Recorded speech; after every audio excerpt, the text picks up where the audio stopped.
fight after fight. They did survive longer than I expected them to, but not a great game for anybody who gets stuck on the beach, and it was just a disaster for anybody stuck outside of Sev. I mean, if it was anybody that took a little bit of a risk, it was G2 with a long rotation. Sure. They basically did the phase rotation. Let's take a look. Starting things off already, starting things off spicy. We got quite the circle once again, and already a few kills early on.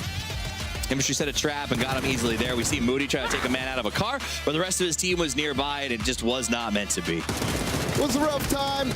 Temple Storm, though, actually showing up for once. They got themselves 8 kills, and we saw some of them popping off here.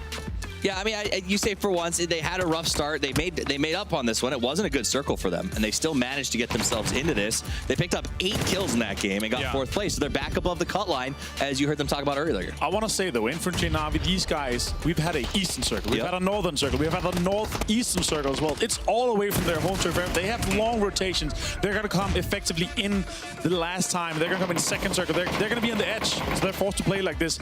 Nice to see, though, from Tempo being able to come from the west again and come in here with some kills. 8 kills, I believe, in total. Managed to get some placement points as well. You are one of the best teams, so if you're playing here, you should be able to adapt to that. Even if you're not getting circles, you need to be able to prevail.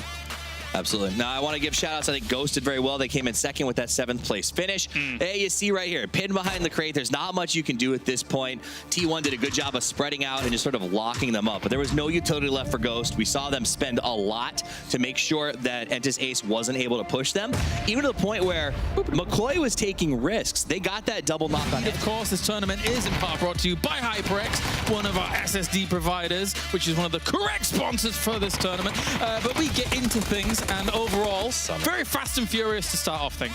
This is a moment where we see the biggest nope, I think, in PUBG history here. We get the burn down on the bike, and then the rest of the team just says, nope, not crossing that bridge. Well, that happens, and that's why we saw some of the teams actually avoiding the bridge. Ghost Gaming, for example, even though they were really late, they went on south side, and they went south of the bridge instead. Got PO with a nice burn down. We saw G2 in that chat. Chris did last late into the game, but G2 just seems to be off. And it seems like every rotation is just not Chris. They have one guy surviving, and Chris is good, but Chris is not going to win these games in a 1v4 scenario. I mean, to that point, though, they're going to be a little bit concerned about their road currently here at PGC, surely. They have 2 new guys on the roster. Those 2 new guys doesn't have as much experience, and that's hitting them right now. Sure, especially on the international stage, I suppose, when it comes to all of this. There was 5 teams left, and Fuzz still had no optics, by the way. Just to throw that out there. Yeah, he had no sides. It was Iron Sides M4 spraying down, still killing a lot of people, but with this, with FaZe getting 3rd, looks like they're already... As a whole, very southern circle, which did limit some of the play area when it came to how much water was visible here, and already Infantry starting off early with some kills. Yeah, Paper called this a PKL circle that's sort of dealing with the south rotations, and we talked about the hardest rotations on this map at the start are north to south, and everybody had to make that move. And some teams made it early. Envy had a good compound, but ultimately it did not work out for them because with so little space, with such easy pushes, it can cost you big time. Sure, Na'Vi might have won the game, but at the same time, I feel like this is not the Na'Vi we know. They're not explosive, they're not aggressive, they're not getting the kills. That's the Na'Vi we usually see in PL. One thing that I liked about Na'Vi, though, or felt like Na'Vi at least, was their kind of southern position to then push up towards the north. Overall, their positioning is actually really great, but they had 4 guys alive in kind of the center position, lost 2 players. I feel like they could have had a lot more kills. They could have maybe even won the game if they pushed back and made sure that Tempo Storm stayed outside on northern side. But here, Pokemon are making the right choice. He had to take him out, try to push in. They still get 3rd with some kills. So with a decent, like a top Only 2 kills. Only 2. With a top 5 in the last game. The entire team. They can't deal with Loki, but they got Esther now down to 2. Nice shots on the table. And a nade to follow from Senya to win to close off the first day of PGC. Loki needs to look back down towards the left, see if he sees anybody that's weakened. Gonna instead takes the shots back over, back down to a 2v1. It's back into a 1v1. Loki's looking around. It's a peak battle back and forth. Instead, gonna go out for the Molotovs. Gonna go a little bit far. He just wants to get the kills that he can get. Poke them all the way. Loki playing around this hillside. The blue is coming in. We're in the last circle right now. Loki patiently patiently waiting to see how's this peak going to go through. This is so nerve-wracking for both players. Loki's wanting to play it aggressive, while Pokemon is just trying to play off the smokes, kill the player, so that way he can't feed information based off of his positioning. So now the reposition does pay off. Going out for another flashbang, just trying to get a little bit more space off of this thing if he can get it. That is a ton of flashbangs out, but it's back behind the rock for Pokemon. Loki's just going to flush out another one. So Pokemon, Loki still playing around this hillside. Still a lot of time here with the blue. Pokemon doesn't have to rush this. He's still got the rock, but Loki ever closer, creeping towards the center. Headshot in range here for Loki, now at the tree. Pokemon and Loki both out of utility. They've used everything they've got here. Only the 2 times on the F416 for Loki. Lands the headshot. Does he have the heals though? Loki's pushing out. Loki picks up the headshot win. 3v1 in the end against RV. And what a way for Gen G to close out day number 1. 12 kill win into the top 8.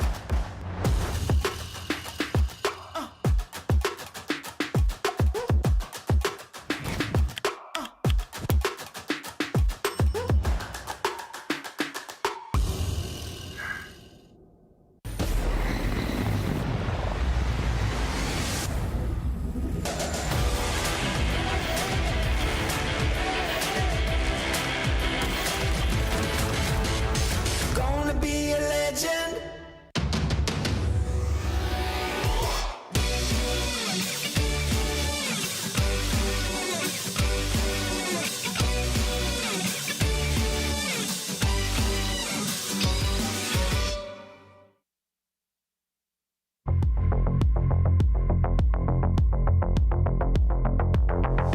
It's always great to see the eye tracking software giving us a bit of extra detail as to what's going on.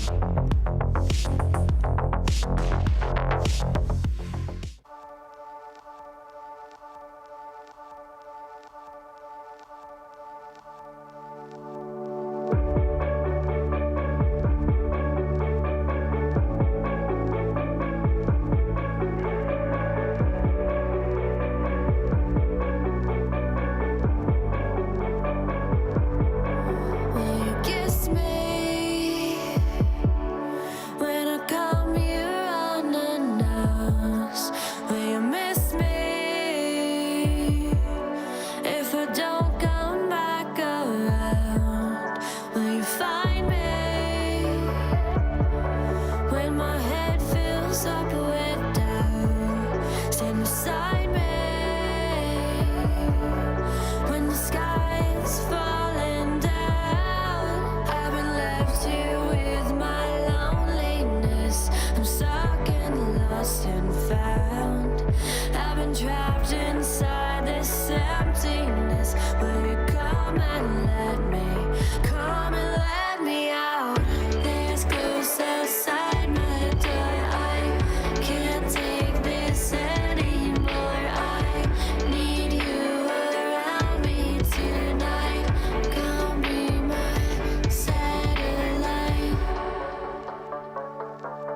try and get themselves into those semi-finals. No, the Bloodhound died first.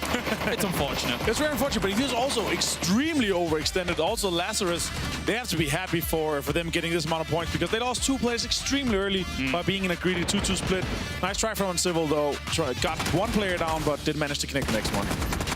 I mean, it was a good attempt at defense. They ended up getting very deep, like you said, considering their losses. They fell into a good Lazarus defensive style of play. And then we sort of saw the fights going out from here. Rumblers, a team that managed to pick up 5 kills in a very Rumbler-esque style. They either get 5 kills in 12 or, you know, 3rd and 12. Like, that's just the way they play. They're looking for fights, and they did that in this match. I mean, you can look back on Rumblers at the GLL Grand Slam and how they did there. They had 2 terrible games to start with, but they came back strong and got themselves 2 wins. Same here. It could happen later They're a team with a high upside in a 6-game series, in my opinion. Genesis, you saw, they started in Pachinki, they rotated away. They had to fight their way back. They ended up finishing, I think, okay. They got themselves into a decent spot with an okay kill count, but ultimately getting back into Pachinki hurts ya. To round things out, TSM even getting themselves the strength of the position here and eventually finishing off the remaining members of Lazarus and Africa Freaks Fatal. I do want to give a shout out. I feel like we haven't given enough love to Freaks on this game. Now let Frost talk. Frost, take it away. Tell me about this game. 4 a.m. I mean, we saw them do a lot of greedy splits even early on in the game. They had a 2-2 towards the shelter and towards the south in the flat top. But this is what it came down to. Liquid versus Lazarus in that drive-by. And one of the key things was that I think Luke, he stopped early on, making sure he could take another angle on Liquid when they took that fight. Are you okay, Toppies? I mean, that was fun. that was my highlight for the entire game. It was awesome to watch. They took the fight. Both teams just committed, and it was so much fun. So much fun. There you go. Too much fun, Avenger. It was. Too much fun. It was not too much fun. It was the appropriate amount of fun, in my opinion. Welcome to Denmark, where everything is sensible. It was the appropriate amount of fun. No, overall, what I really liked was Sun Sister third party on TSM after they were done with cleaning up. Honestly, it was the perfect timing for them. It was nice to see, and it's nice to see this from Sun Sister. I not expect this kind of play style from them and aggression, so it's nice to see that they also managed to get some push. But also finding Whalers straight away after that as well. That was an important thing for them. Into everything. So here we go. And obviously a lot of teams have a little bit of a harder time trying to get over to that position. But for Sun Sister at the start of the fights, it was all right. I mean, they shot out the tire here. Lazarus did the best with what they could in that situation. They didn't expect to get caught on this road. Remember, it was a military shift, so they didn't expect 4 people to be sort of waiting for this late rotation in the Jeep. Fortunately, they had some players already in boats, and they ended up getting taken down. Boris, thoughts? Overall, yeah, as you said, unfortunate for Lazarus. Also unfortunate for Liquid. They got taken out here. Very nice shots here from Lugon. Nice reactions time. But overall, we saw the center compound on the top hill being very open for a long time. Again, Atletico was on the western side for a very, very long time, just chilling out there, passive. They should have prepped with third party this fight. This fight here, DTN against the Africa Freaks, they should have third party. They try to get some points from that as well. They were on their way to actually third party that, but they decided, let's fall back. It's not worth it. We see the new circle, want to make ourselves get into a good, better position first. As that flank we were talking about, as Yanli comes around and finds them in an offside, they make it a 3v2, and there's just no cover left once he takes that solo tree that was so important. But you're right, they had the push potentially. They could have third partied, but I think it was for the day. And of course, you were mentioning someone like Team Liquid down towards the bottom. I think they significantly increased their points coming in, but to start things off, Gustav with the Vector. Pop, pity, pop, pop, pop. TSM playing the SMG fight, taking out Detonator straight away. Detonator not looking too hot right now.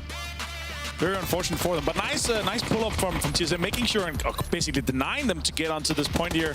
And then overall holding that. They got 15 kills. This is a new record, guys. Oof. I mean, that's what it comes down to. Once they were able to defuse that team, they could move into a better position, start to lock up good area control, and then TSM just becomes unstoppable at that point. A lot of the Chinese teams are playing the edge. QM, we saw them playing the edge once again. One thing they did do was holding the other teams out, but it did hurt them in the long run, though.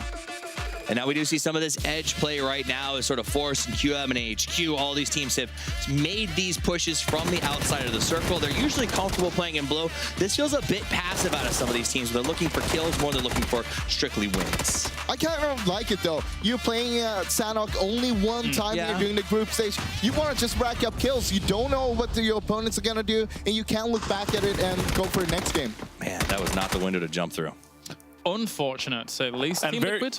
even more unfortunate for Samson. He actually got two of the knocks. Nerf and K-Mine went down. Got knocked out, but then Iro and Roy here. Roy getting one down, but Iro with a massive Kobe here. Stealing basically and denying the kills from Samty. I mean, Samty had a shot right there to basically... Boom! Got you. So I guess it's not Halloween anymore. Let's take a look at everything going down here. Avenger, what did you make? The beginning here for TSM, they managed to get 2 kills in the beginning. Lost a player though, but overall, bit of a... The whole area in general, it's very open. It's very flat territory once you get into the area. Rumblesville is sitting very comfortable in the middle. That's why they didn't get that many kills before until the end. But there was a lot of fights, and especially in the eastern side, a lot of big tension fights. 4 AM here pulling up on the TSM compound because they knew there was a party going on. A party, yeah. That's true. Wow. Wow. Nice. Great pickup for us. Well, we had TSM and 4 AM fighting here. One thing was that we saw Molotovs being used. We did not see a Molotov coming in from, was it Avi that went with a bike? We see QM and OGN starting it off, and really going into this game, it was certainly all about the teams that were around the middle point of the rankings and how they were going to play out. And look, I don't think it probably lived up to the expectations I had for this game, but in the end, Genesis were, I guess, the team to come from the bottom 8 to the top 8 in that final match. They left it to the very bitter end to actually qualify, but they've qualified nonetheless. They are going to be in semi-finals. The one thing we can take away from this, or for the last 2 days, in fact, you know what, for this entire competition, is that for these 3 weeks, including yesterday and today, it's going to be a Shark Tank. Tomorrow will be just phenomenal, and unfortunately, we're on the road to what is a $3 million prize pool, and we have to lose 8 teams. We start to lose team now, and it really will become a reality to others that this could be very short-lived competition. Well, I mean, as the teams decrease, the prize pool actually is slowly increasing as well, so it makes it hurts even more. And you don't want to be going home early. There's going to be, I think, quite a few players that will be sleepless tonight, going into tomorrow, nervous. They've got to now watch the VODs. They've got to look at the... And not only that, but they've been scrimming against their respective groups all week. And now you've got 8 new teams.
Through the elimination day and already starting things off, some running and gunning, cherry popping, getting the poppins. Overall, some different drops. I'm happy to see how it evolved. Also, some crazy circles. I like to see this urban circle, but it wasn't really an urban circle. A lot of teams, they decided to go in there anyway, and it ended up costing them a lot. Let's be honest, the 2 big winners were the 2 that took a lot of gamble, VC and QM.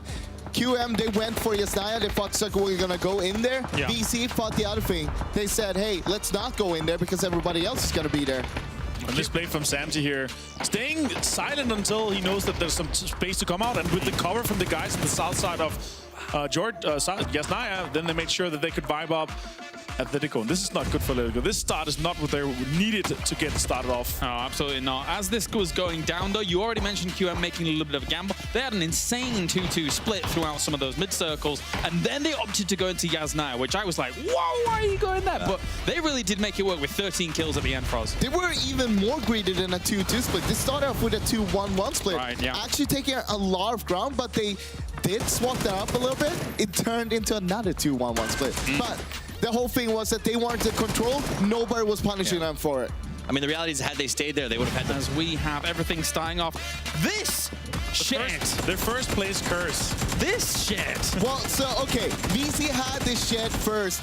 Then W-Click, they came in, they cleared it out, they took over it, but VC wanted revenge. It didn't work out, though. It looked like Christmas there when they finally cleaned them out. There were so many boxes of just gifts laying around. They were fully geared and got to come out from that point. Let's jump over to Team Liquid as they get into a fight, and another disappointing game for a team that we thought was in the top 3 to win this entire thing. I have no words for what Liquid is doing right now. It's not working out for them. 3 kills first games, 3 kills this game as well. But overall, nice to see from Envy. They managed to play really well here. They could have won it all, but Dogman's just too strong. Armory creates a veritable red zone as Envy comes sliding into this spot.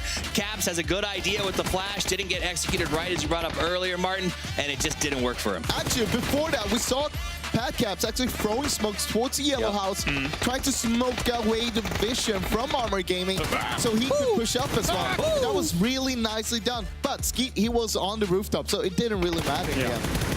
Very much so. The final moments there as Armory Gaming finishes off for day number 3 of PGC. And we started things off with a Duckman's play, as always. Unfortunately for him, though, it didn't end great.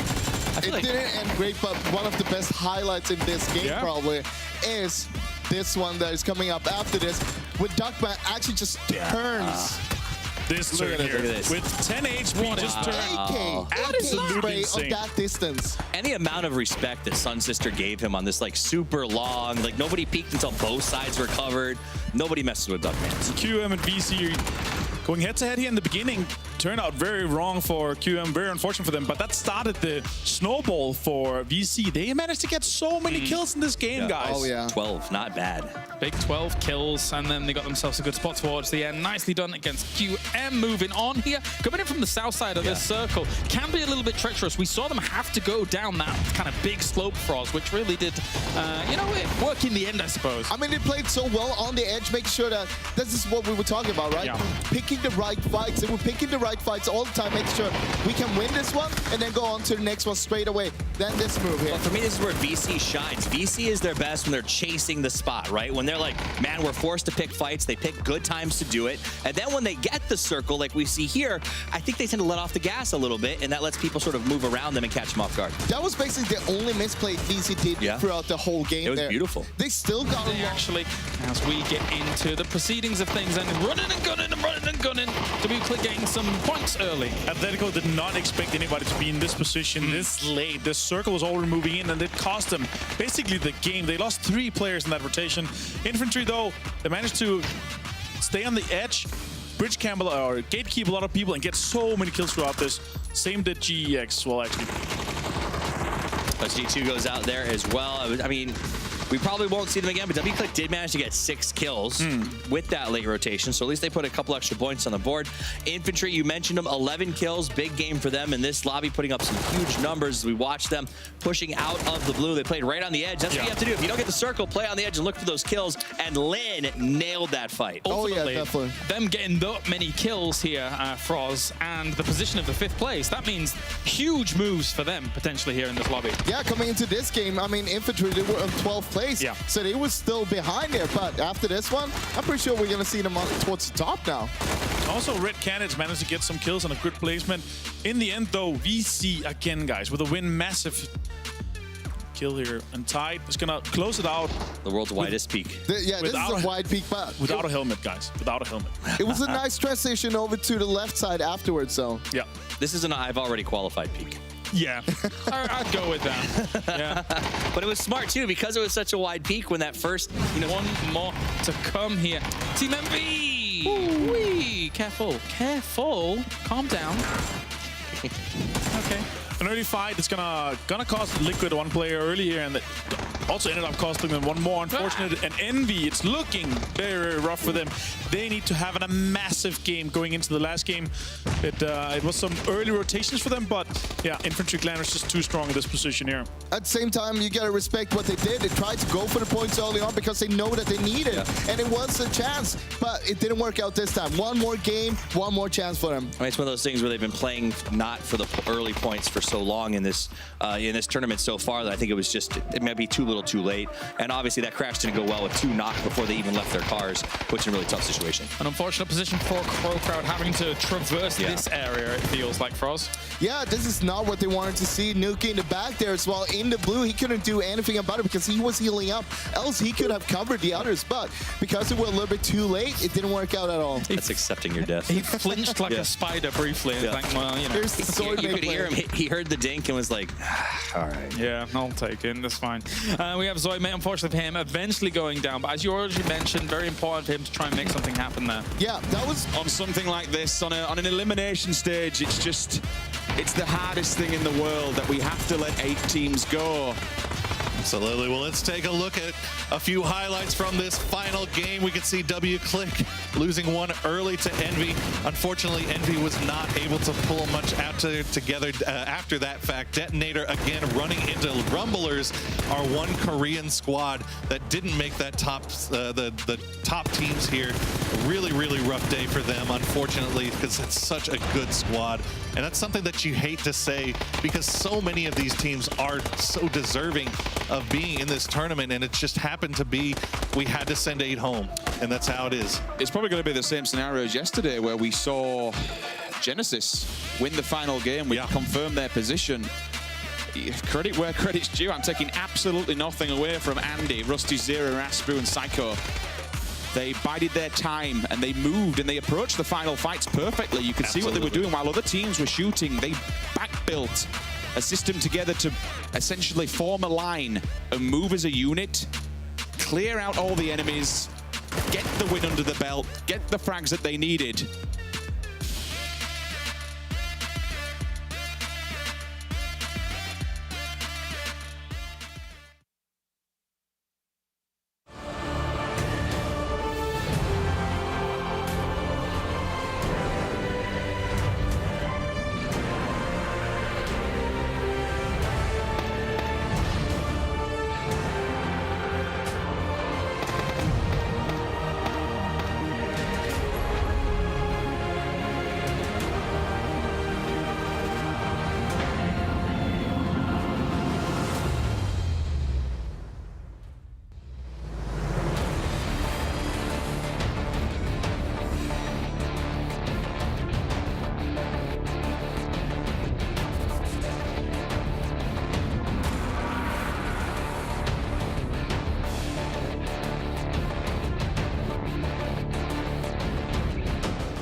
This is the second chance that the teams are going to get here, and this will be the last chance if they don't make it. So they got to step up right now.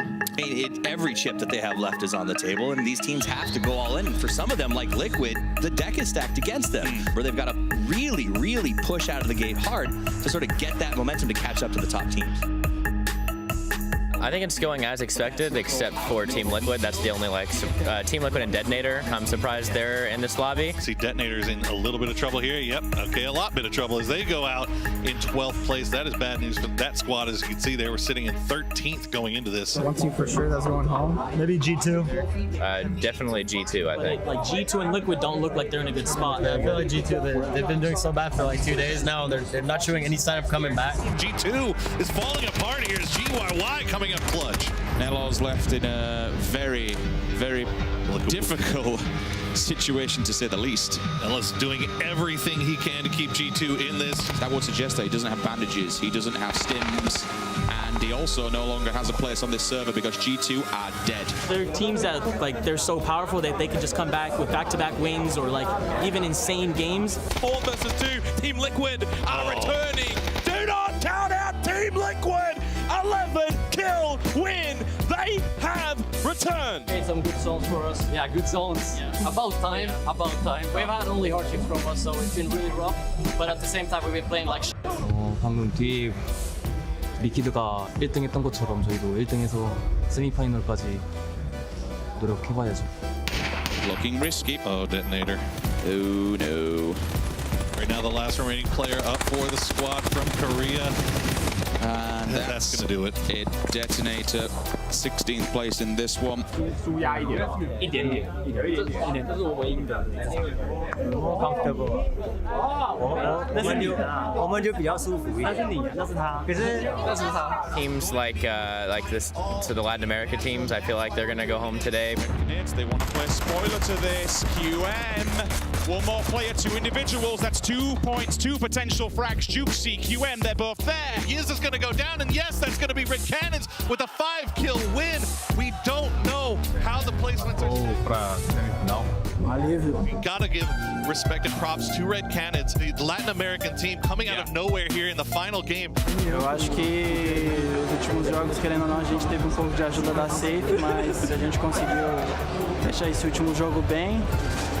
E a gente conseguiu pontuar bem também no São Roque e foi o que ajudou a gente a classificar.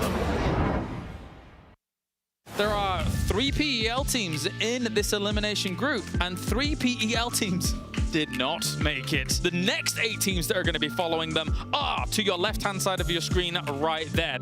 I forgot who is in the group. I just know it's the hardest group. I think there's 2 OGN. It's Genji, both of PMC. Yeah, both OGN. And then there's I think Navi is in there. and they Genesis is in there. Ifty is in there as well. NBC. Oh yeah. BC's nuts. Yeah, I think BC is really good also. We won't have such a hard time in the group because of the teams that are in the group. They're good teams, but they don't play the same play style as us. So I think we won't be running into them too much. We have really good teams, but we also have like the 2 weakest teams in my opinion, so that helps as well. Who are the 2 weakest? I'm not gonna say. Who are the strongest? 4 AM and FaZe and a Freak of Freaks, so that's gonna be difficult. We're just happy that there's not teams like hard contesting us in our group. You know what I mean? Like none of the teams that are dropping super close to us ended up in our group, so that's always good. So you're pretty confident. I mean, never know, but obviously we're happy with our group, so.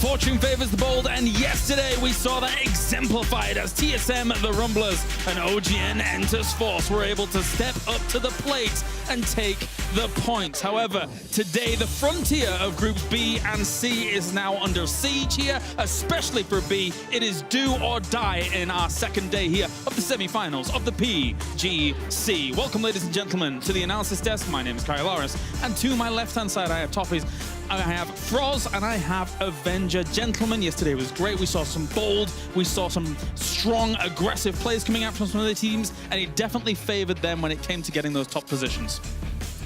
It absolutely did. I mean, we saw big plays. We know that sort of Group B wants to start with a big stage setter because they don't get to play on the last day.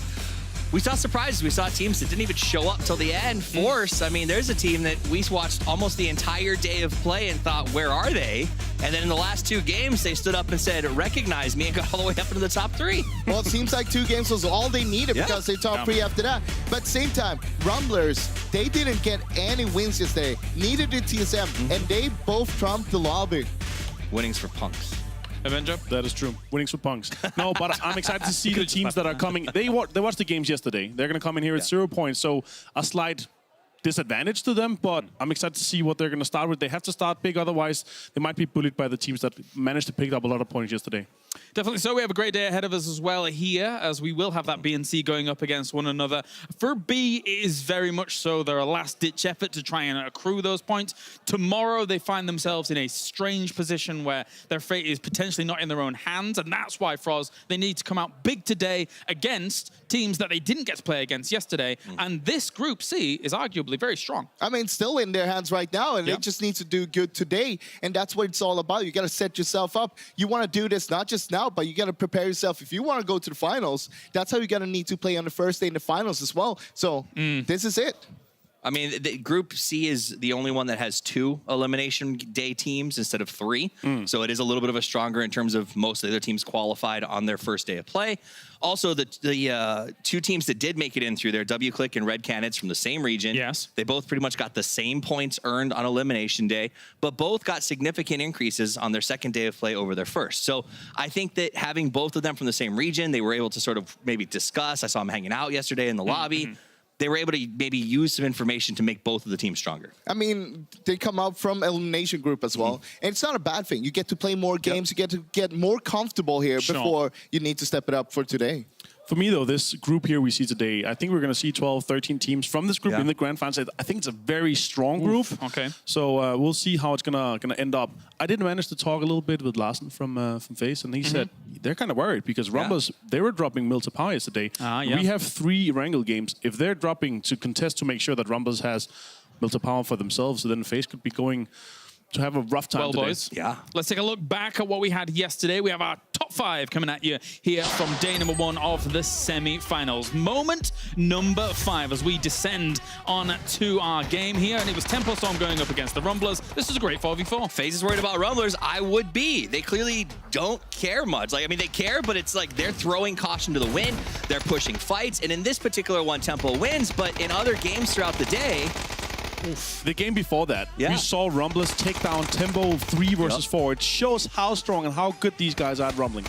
But in the end, it was Tempo Storm who brought it all the way home with a little cheeky native from Sampa, baiting out Waldo to stand up and reveal his position. Excellent play. I mean, you got to remember, Rumblers named themselves after an app where you basically look for people to fight, and they said that's the mentality we want to bring to this. Is we're always looking to fight people. That's a thing. Anyway, 4th moment here. Lazarus going up against Vendetta, and unfortunately for the Aussies, it wasn't the greatest day for the Vendetta.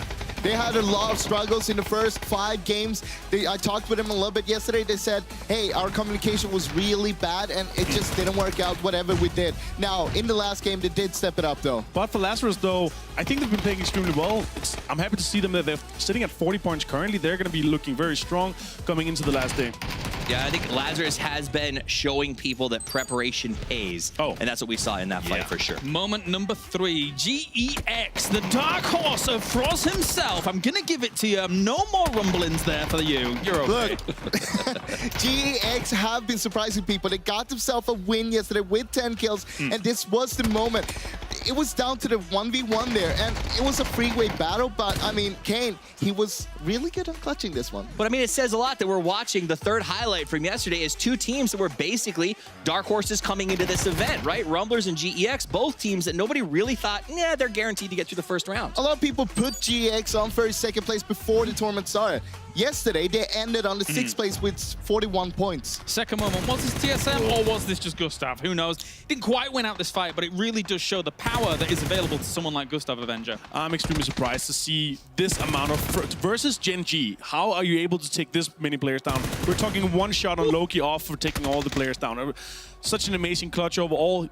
He did get some points with him, but he didn't manage to win the 1 versus 4. And the final moment, it couldn't be anything else. AK to 3. Big plays by Purdy Curdy. You gotta risk it for a biscuit. Purdy laying in the open there on the road. I mean, that's so risky, but at the same time, it paid off. It's a 200 IQ off angle. I love to see stuff like this because you would expect him to stand off with some cover, but laying in the open behind a small bridge opening, that's just the place that makes this so exciting to see. And that was what Lazarus does best, right? They could have taken those shots from the high angle the whole time they crossed. Vendetta took forever to get across the bridge. They were checking every spot, moving strategically. They cleared cleared the last car block and they went, oh, we should be fine. We're fine. And that's, you literally saw them even crawling in a line because they were so close together. That's how you catch people in a trap. Hiding in plain sight. Yes. This level can work out well. Let's take a look at how things are going to be broken down today. We have groups B and C going to be playing against one another. We have 3 Erangel, 1 Sandhat, 2 Miramar coming your way. The teams that are new here to our semi-finals to get things going are the bottom 8 teams that you see right there. From Ghost all the way through to Red Canids, Kalunga. Something to take away from B and C group here together is that we're going to have all 5 teams from PKL, True. all 4 teams that are still remaining from PCL, and both of the LATAM teams as well. That's actually a really good point. Do you think it's an advantage or a disadvantage to have that many people from one region? I feel like it's a disadvantage, but I don't know. I'd say it's an advantage because you know those teams. You're not going to clash. You don't drop on the same spots when you're playing normally. So you know where they're going to rotate. You're going to avoid them. But I also find like you seem to have similar metas mentally a lot of times. I feel like we see those teams rotating into each other, prioritizing similar compounds and styles of rotations. I think it's still too mixed and too like split out. We don't have enough teams for it to define a meta. It's still the team that are the best at adapting, the best at kind of feeling out what kind of meta we're using. Are we using the very center heavy meta, or are we seeing more teams to edge? And when it kind of shifts into the more heavy favor of a center heavy meta, we see the teams that are playing edge go further and get a lot more points. Something I really like is like we're gonna see Africa Freaks Fatal, for example. They have Lambu that always does this parachute scouting. Literally, he pulls the parachute straight away, looks at where all the other teams are going to be going, and just give that information to his teammates, and they know exactly where and when they can rotate. They're one of those teams that follow the kill feed closer to make sure they know exactly what teams are left. They count the teams when they drop out, and they know where. Like the preparation of this team, it feels like it's one of the top ones. Yeah, definitely so. We're even seeing that when we're using the Tobii Eye Tracker through the tournament. People very clearly checking out how that kill feed is going down, and we're going to focus our attention on some of these teams coming into today, as we've had some good performances from our Group B teams. Now, obviously, this is their last opportunity to really get themselves on the board to try and advance into Oakland. We're starting things off with Genesis. Yesterday, 8th place, 36 points. It is kind of at that potential weird cutoff point where you've just got to be a little bit careful, but they've not done too badly here when it came to yesterday. I mean, I'd like to see Genesis do more than just perform really well in the last game of the day. Yeah. You know, it's just one of those things like they're bringing 36 points in, but they earned them on 1 win and sort of an okay 3rd game. That's not going to cut it as we start to move farther forward in this tournament. For me, though, it's kind of scary, though, because they are going to be rumbling against Force again. It's look like that they're also going to be contesting them in Picado. So if they're both contesting Pochinki and Picado, it could be rough for them because they're not going to get all the meds. They're not going to get all the cars that they want. So hopefully we'll see some exciting beginnings of the games, especially with these 2 teams. It's almost like they have mutual agreement there to not fight each other in Pochinki, but at the same time, it's not working out for either of the teams right now. While we did see Force do a little bit better towards the end of the day, but that's not on Erangel. I will say, though, Genesis is by far the big winner of the Pochinki fight. They have the whole southern side, they have the whole western side, they have the mid stack, they have like the big priority buildings, and they get the hard spawn card, the extra spawn cards. Like they are the winners of Pochinki. If I was Force, I would take somewhere else. Like I would try to take some, or I would have tried before this started, try to take another spot away from some of the weaker teams maybe. Okay. Remember, they had 5 points Force yesterday compared to Genesis on Erangel. It's not good. K-Mine putting up 423 on an average damage. His kill counts are good. It's what you expect from K-Mine. He's sort of emerged as a superstar within North America to the point where we know other regions are sniffing around and are interested in this guy. And I want to see them really pull it together as a team. For me, it just seems like their synergy's not syncing up. It seems like, you know, H-Win or even K-Mine or Profi, for instance, has been a step or 2 off of where we need them to be in terms of rotations and speed. Let's move on to the team that came 2nd place yesterday out of everything, and a little bit of a surprise for a few people out there when it comes to their performance as a whole coming in. They weren't even technically supposed to be here at the beginning of everything, but Rumblers showed up yesterday, and if they continue on with that performance, Avenger, they're going to be going to Oakland. Any Rumblers? No, for me here, what's going to be exciting to see, are they going to contest FaZe and Milta Power and bully them out? Because they are already at 47 points. Technically, you could say they need something like 15, 20 points more to make sure that they qualify after the bottom 8 are going out. So it's exciting to see if they're going to either change their own style up or contest FaZe, which is currently sitting on 0 points. I want to see them win a game. Come on. They got 3 second places yesterday. But still no win. And Sanok. They promised me 2 points. I never got him. Now I want 4 points. Rumblers and Sandhawk is like a joke. But everything else was great. Imagine when they start winning some games where the points go. I asked them, what would you want to say to your fans, everybody else who's watching and seeing this big surprising play from you? And their response was, give us your pick'em. So they want you to go support them badly. From yesterday, though, what they showed us yesterday, they deserve some more pick'ems. Yes. Wow, to be fair, also you can get multiple, so when you get into the final, these guys, for me, they're 90%, 95% chance sure to be there, so they're a great bet. Yeah, I mean, they're arguably the wildest of the wild cards coming into the tournament. As we previously mentioned, because they weren't even technically supposed to be here. They got on the back of the fact that we had some visa issues for some of the teams. Now Rumblers is proving conclusively that they deserve to be here. They're the dark horse of the wild cards. The truest dark horse of dark horses. There you go. It's true. I mean, I talked to them about their invite, and they were like, they told us we might go, but they said we were so far down the list, don't plan on it. Right. And then finally got that call. Another team that I think surprising a lot of people is Ghost. They got here 9th in the NPL. A lot of people were like, do they even deserve to go because they only could perform in the first 2 phases? That said, Vegas joined. It's been a slow run with him, but they are starting to perform, and they feel like they're really clicking into their spot. Fifth place during Group 1, of course, here to be able to get to this spot. And with that 44 points that they accrued during that group, Froz, they certainly did, once again, earn their spot here very conclusively. Shows a lot of potential in their play style during the group stage. I feel like that was a little bit different from when they played in MPL overall, and I want to see them continue doing that, being a little bit more aggressive, being a little bit smarter with the plays, making sure what fights are we picking, and make sure that you're the one who's going to win that fight when you pick it. To be fair, though, these guys haven't been playing here in 7 days. They qualified the first day, so that... I hope they've been watching everything. I hope they're fired up. I hope they've been home and practicing and preparing for this, because they are the least warmed up of some of the teams here. You got to remember, though, this is home turf for them. Oh, yeah. This is where they play the league, so they are comfortable here. Well, I think that's the reality of it. They faced the same challenge FaZe maybe playing of a week of no play, but they got to play at home on their computers to practice and train. Guys, I feel like the camera isn't close enough to McCoy. If we could just like push that a little bit closer. A little bit closer, just a little closer. He's like, you're going to hit my nose, man. What's going on over here? I love, though, that McCoy changed his hair color to look a bit more like Razzle, because it's extremely close now. So when he starts to grow a beard, they will be brothers nearly. Nice. Yeah. Brothers in arms, brothers in hair, I guess. But I think that is it, is they've been comfortable. They came out and they stayed here this weekend to watch the other teams play, but they were able to sort of go back home and do their own thing, which I think other teams are not being able to do, and that's going to be a challenge for them if you've had 7 days off. Well, I talked a little bit with them yesterday as well, and they're going to change the drop, so I'm not going to say where. Oh! But you guys Why not? Just say it. No, I don't want to say it. Why not? I'm not going to say it. Are you? The players can't hear I'm you. not You're done with my spoiling it. point yet. Are you teasing I think you're making it the up. people at home? Oh, yeah, I am. That? He's making it up.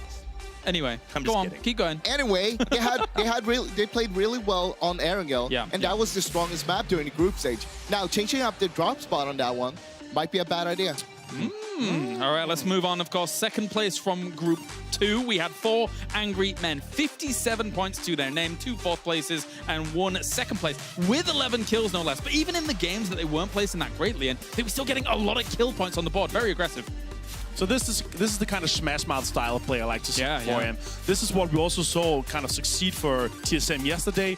Not a lot of placement points, but if they manage to just frag out all the time, average those 4, 5, 6 plus frags, and then also sometimes get those placement points out of the 6 games. Let's not forget as well, they currently are the people's champion when it comes to the pick'ems. Yeah, I mean, they are absolutely dominating the pick'ems. They have a lot of fans. We say that can be sort of, you know, good or bad depending on how you perform, but they've been performing very, very well. I was watching ZGG01 warm up earlier today, and he was hitting 1v3s, like knocking down triples and scrims, and it feels like they're...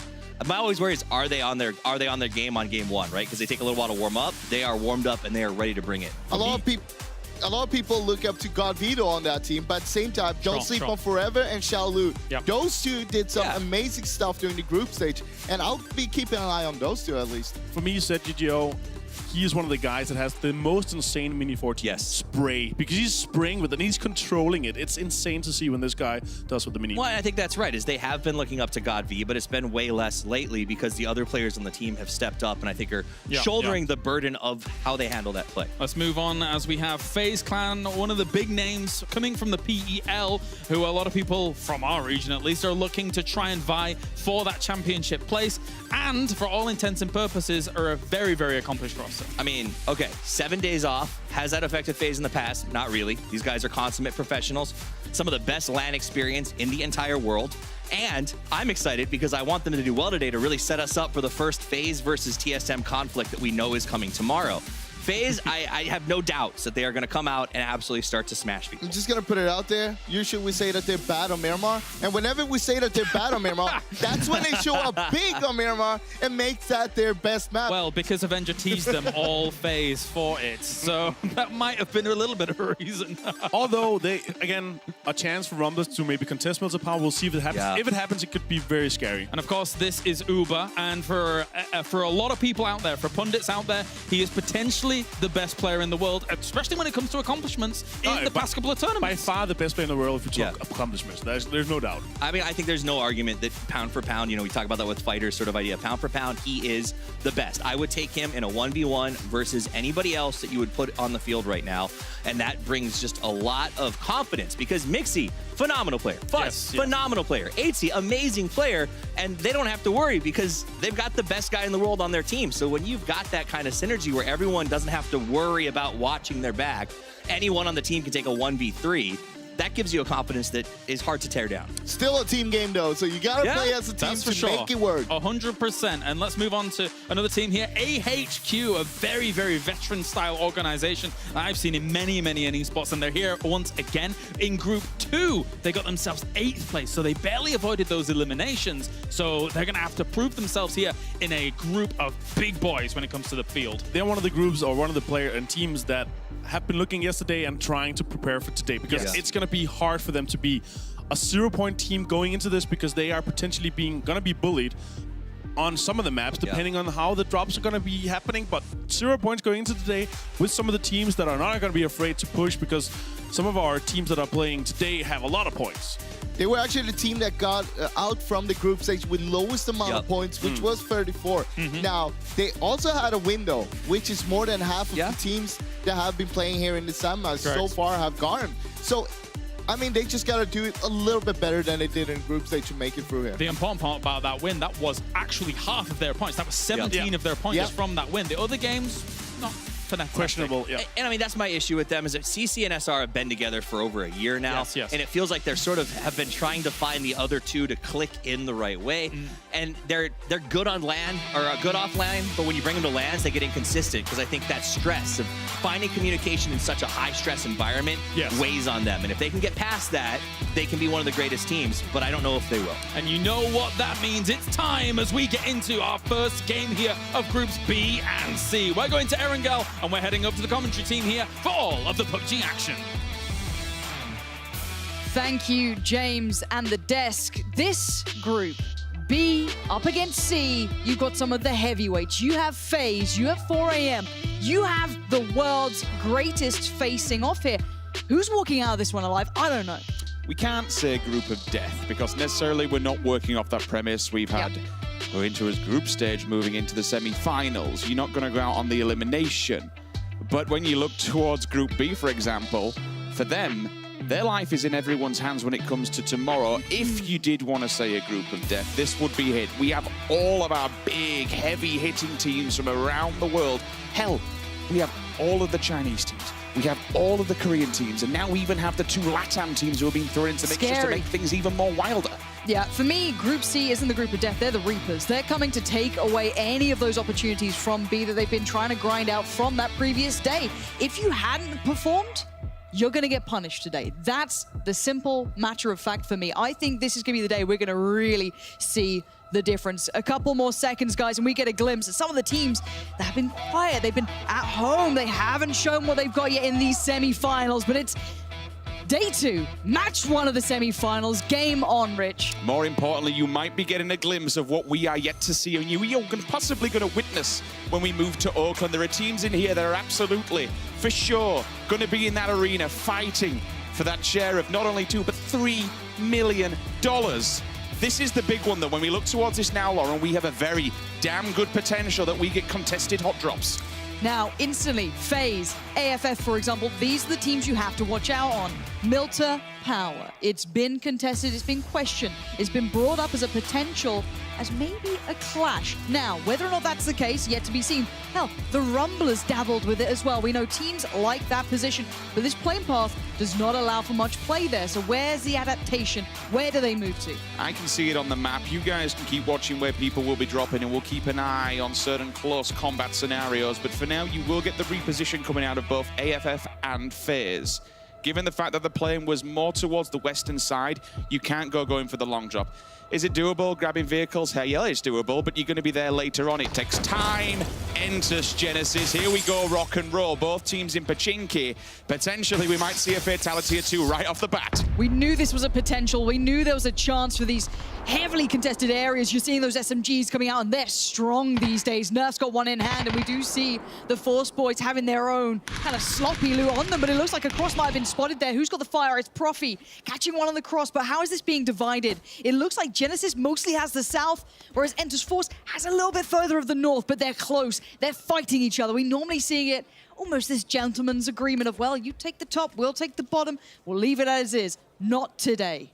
All of these individuals that are sat here now, yes, you saw Profi picking up the gear and picking up the helmet to the chest, something that give him a level of defense. You have to be so careful because no matter what happens, when you're dropping down and picking up those weapons straight off the bat, you are completely exposed out in the open with no kind of vest or helmet to defend yourself. If someone hits you in the head, you're going down. Speaking of going down, Doya, the first victim here, he's not dead, but Nerf sits him down with the SKS. It's incredibly hard to flush in any of these situations because they're mostly in buildings, but to get that first knock gives you a way forward. Profi is chasing it. He wants those points. He wants to stamp their authority on this area. Get out of Pachinki, it's ours. But still, Enter's Force cannot be underestimated. They still have a bit of a surround here. Indigo's spot isn't bad, but I think K-Mind might have a little bit of an idea where he may be. Let's see if they can find an angle or a way through or a way out. I'm interested to see if Genesis make an advancement here when it comes to the fact that they are actually, they've got one down, they have the man advantage.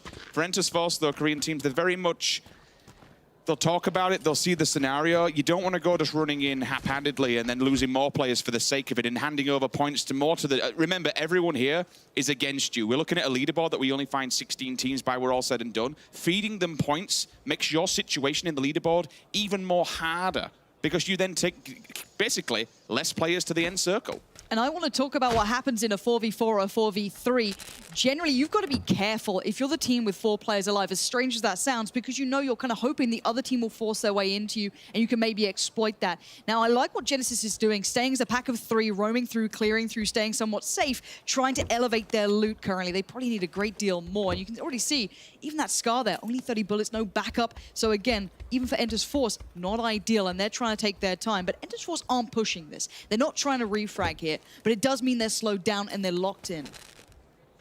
If we see anything happen in advancement here, we can dive into it. I'll let you take over from that one, Lauren, when we do. I'll give you a brief update to where teams are perpendicular on the map. FaZe Clan, it's the backup drop. They're on Sosnovka. Used to see them coming off the back of the bridge and then moving over, but Na'Vi will just be on there. They have to be aware. Na'Vi are not a team we see engage early game. They take the long woods. They go for the loot. They're not too far from the center side of the circle, so they'll be happy for now and leave FaZe to it. AFF went all the way down to Novo. Long drop for them. Actually, excuse me, no, they didn't. They went for the 2-2 split. 2 Milta to Novo.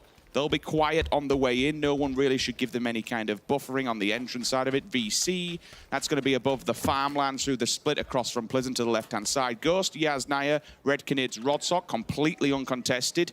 Enters Ace all the way up at the top of Severny. That's actually a huge wide split there. Shooting range, Severny, Alpaca's actually all the way towards Zaki as well. And then we come further afield. Georgia Paul will see Gen.G, usual scenario for them. T1, however, they're on the northern side of it. They are moving. They're going to be what we usually call the cross stack, coming across the bridges, moving down towards the mountainside. 4 a.m. The beast of a team that we've seen smash faces time and time again. They're on the rotation. They're heading through Gatka. 4-man stack. AHQ will be in their way, though. Keep an eye on the kill feed. Yeah, you're looking towards this sort of centralized area just south of the Gatka fields. That's probably your center point that if there is room you want to take. Now, you could argue the Rumblers have an incredibly strong spot as well. It's that God compound that they control, and they're not being static in that either. Their stealth spread relatively well around. They're going to be trying to take as much information as they can, ensure no one comes close. And let's not forget, Na'Vi in the south have been very good in these circles in the past. They're very good at taking territory where they find it, slow builders. They often opt for that compound just east of Quarry. So a lot of these teams have their favored positions. And let's not forget, as exciting as that enters against, I guess the Pachinki fight in total, anyone on that area, the problem is now getting out of there. One, their loot's going to be so trash compared to what they'd like it to be. Vehicles, they're going to be moving in hyper late here. So again, for these guys, was it worth it? That's what we need to find out, because we know time and time again, whenever you fight in these towns, it can be a loss down the line. FaZe have made it across Sosnovka Island, somewhat safe, heading on the southern coast, could wrap up the side, play wherever they fancy. We don't see too many teams contesting just as of yet. The lucky thing for FaZe is that they play Na'Vi time and time again when it comes to PEL. They know where they like to loot. They know they don't set up any encampments. Even when teams like Liquid, for example, would rush out of Pachinki and going across the bridge on the Sosnovka Island circle, they'd never touch them. So for FaZe, this will be an easy rotation. Hell, they might even stop off in Prim to pick up any extra meds, bullets, or bandages if they need them. They've got plenty of room to play. This will be an easy rotate for them. However, more towards the middle side, teams are getting set up central, and this is because there's a hell of a lot of water in play. When we look towards the west and the south, the circles will be slowly but surely coming in. When we get to circle 4, we get the land ratio, we move away from water. To get Quarry, it's difficult and takes quite a few hard shifts, or for the circle at least to stay in that vicinity, and that's why more people are banking on it moving towards that swamp-type area. Still plenty of time, though. This is the thing. You've got to argue that there is no big necessity in crashing compounds yet. There's so much room for hard shifts for these circles to move pretty much anywhere. We've seen plenty of areas that can be incredibly divisive in this, that can completely make a team, let's say Rumblers, who currently probably have a very strong position, have to move. Now, we are seeing 4AM having a great deal of a look towards that as well. They are not ignoring that presence. Now, Ghost Gaming, similar position to FaZe coming into this, a little colder, coming through, you know, pretty strongly in where they were playing before. This is the first we get to glimpse towards them in those semifinals. AFF, though, Lambu in danger, and he has actually been found there. That's a big loss early on for AFF. Not what I wanted to be seeing for them. Call-off on rotations coming in late. That split in the 2-2 format may have hindered them, slowed them down, when on the others, who knows what the problem was, but it's cost them a player early. Communication will come through from Entus Ace, probably tell the rest of them, you know what, don't take this bridge, re-rotate and go for the more westernly one out of northern side of George. Avoid these bullet strassels on the far side. Dome goes down, VC, so that's a response, but that's an unfortunate grenade from the opposing teammate. This is sloppy, it's quick, they just want to get themselves in the circle, get done with this fight, but Summers having a little bit of a double back down. He's coming around for a look at this one, but he's going to be swinging past in the car. And then does definitely get a glimpse on that. You could hear the shots coming through. Shadow has been called to try and supplement support. Summers out on foot. He wants this fight. They're trying to back this up here. VC are down to 3, with Lambu now being flushed, gone down. You could instantly see the eyes check towards it. They know that now AFF are a little bit weaker than they were before. If Lambu were the one that was knocked by the nade, by the self-team nade, then that point won't go to anybody because the blue will take him. I can't absolutely confirm that because I didn't see exactly who killed him, but I'm sure it was the self-nade. The little jump up, though, to get the peek and the information is responded on. Remember, this is all happening outside of the blue, and while this does, all the teams that can, it's quite a distance, and they'll all be looking onwards to the circle, but they'll understand what's going on. Style, he wanted that so bad, gets so badly outdone by Tide, though. You saw Tide almost jump them when the peak first came in, but the instant turnaround, really nice, calm, and collected play from VC, holding the line here. Freaks are not looking so, I guess, together. They look a little bit out on their own here. It's down to Shadow and NN to try and pull this one back and maybe make something out of this, but with a new circle, it's centralized towards the mainland. You've got to look at the Rumblers, AHQ, these sort of teams. I guess Gen G as well, being in a somewhat good position, and already FaZe just suffered a knock against 4AM. The heavyweights could be clashing here, and a flush to follow. Wow, okay. Willis, a.k.a. God V, straight onto Mexi. IG, well, not actually the IGL, but certainly the team captain of FaZe Clan goes down. That's from a distance as well. We will be fighting across the quarry. This position, I don't like that for FaZe at all. I'm glad we're actually on Navi's POV because the third party could be a real. The fact that 4AM pushes them from the front and basically bottlenecks them. If Na'Vi understands what's going on here and has read that 4AM are pushing in them, they could apply the pressure from behind and completely slap FaZe. Oh, and VC, it looks like they're being smothered here. AFF, though, I don't know how many meds they have. They've got plenty, but the pressure was just far too heightened at this point. Smoke's going up, giving DJ Boy just a chance to maybe buy a second or two to get a heal off, do something. Because NN and the boys are looking to use that utility, put their nades down, hinder any progress, but they're not getting it for free, and they're not getting into the circle anytime soon. At which point, Lauren, do you have to say that this becomes a bit of an ignorant push to stay here to try and get the kills, because you know you've had, by doing this, you're staying out in the blue and causing yourself so many problems. Everyone else is getting ahead of the game, and you're dying outside of the blue. We'll come back to that when we see the sort of, I guess, result of the fight. But K-Mine and Genesis have rocked up. They've made their way out of Pochinki. They survived and they moved, and they've managed to roll up towards the Red Cannon. It's the first glimpse I'm getting to see of these guys. Losing out on Rusty Zera again this early? This isn't good for the region. They wanted to see these guys perform. They wanted to see their teams putting up a big performance. And to see Genesis just walk up like that, maybe catching them off guard. It was either a long-range scout or someone who was just kind of caught back, because the problem is for the Red Canids, directly in front of them, infantry is in the woods. Those woods provide you a certain amount of leverage over your opponent looking downwards. You can hide between the trees, between the dips and divots. Off the back of them, actually seeing one of the players, Lin, has a VSS. Please, just after yesterday, release Lin, let him off the leash. If he goes off with that thing, that's going to be fantastic to watch. I mean, generally we don't see him any VSS in play, but it's the best gun in the game. I don't know why.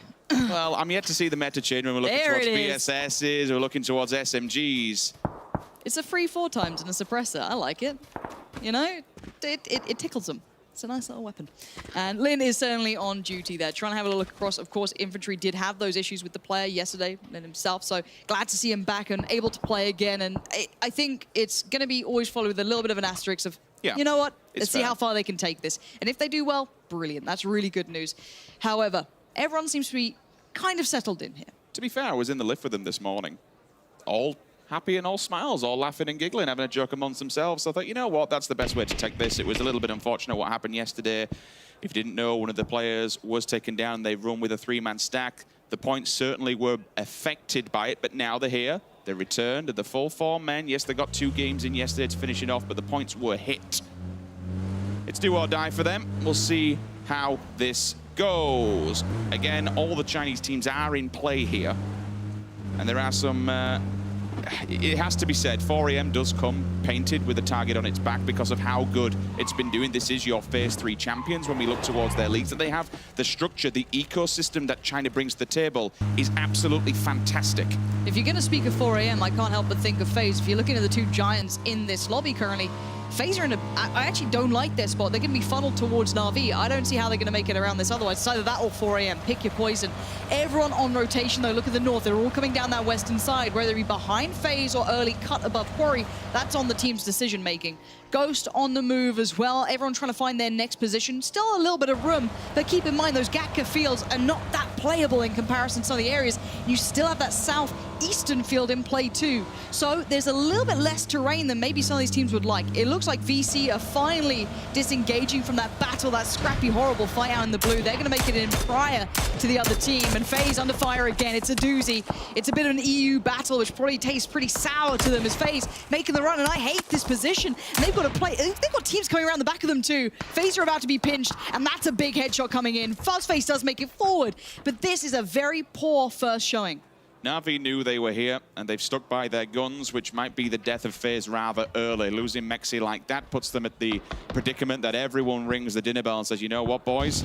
They are weak, and they are in a terrible position. All these teams that will be flooding down from the western coastline, they'll have to come south and then embank from the Longwoods area. Now, don't forget, excuse me, I'll pause for a second. I can see it on the side, AFF. They have turned up to the party, and because they were so damn late, all the teams are ready, waiting, and able to take the free points and free frags. Good recovery for the Red Canids, definitely needing it after losing the player earlier on towards Genesis. Shadow goes down, and AFF bow out early. A little bit of a surprise to me, but maybe a recovery could be in order. A poor start, maybe a reminder that Pochinki isn't just a free take these days. It is going to be fought, and it will echo throughout the game. Ghosts make it in, but barely. They're up against 4AM. Not a name I'd like to face in this early section of this matchup. I think Ghost will have to take blue damage, to be honest, because there's nowhere else to go going forward. Puts you at the footholds of 4AM inside the buildings.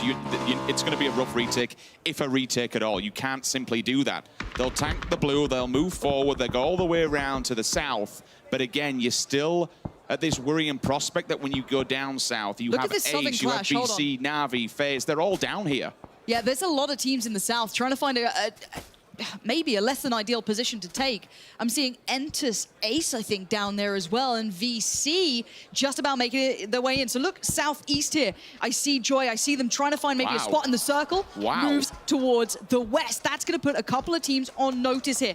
Genesis, Red Canids, you have Infantry, AHQ. All of these teams now going to have to fight for very limited ground. Profi gets in the battle. The Red Canids are out for blood, though. Avenging their fallen teammate could be a must. Profi gets found, and now it looks like a flush is quick to follow. As Genesis got off to the hot start, they look deadly, but now being slightly muted here.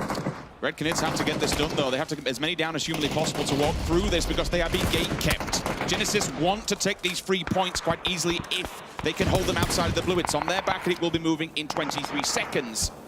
They do have Raspu on the off angle, though, Lauren, that might be able to get something done. If he gets a second knock, then maybe the advancement comes from the 2 that are on the left. Well, that's why Nerf just repositioned, trying to get an off angle towards him because Raspu was keeping Genesis locked. He couldn't do much. Now he's been spotted. He has to go. It looks like Ghost Gaming are having issues. Entus F have just been caught as well. 4 AM showing their worth already.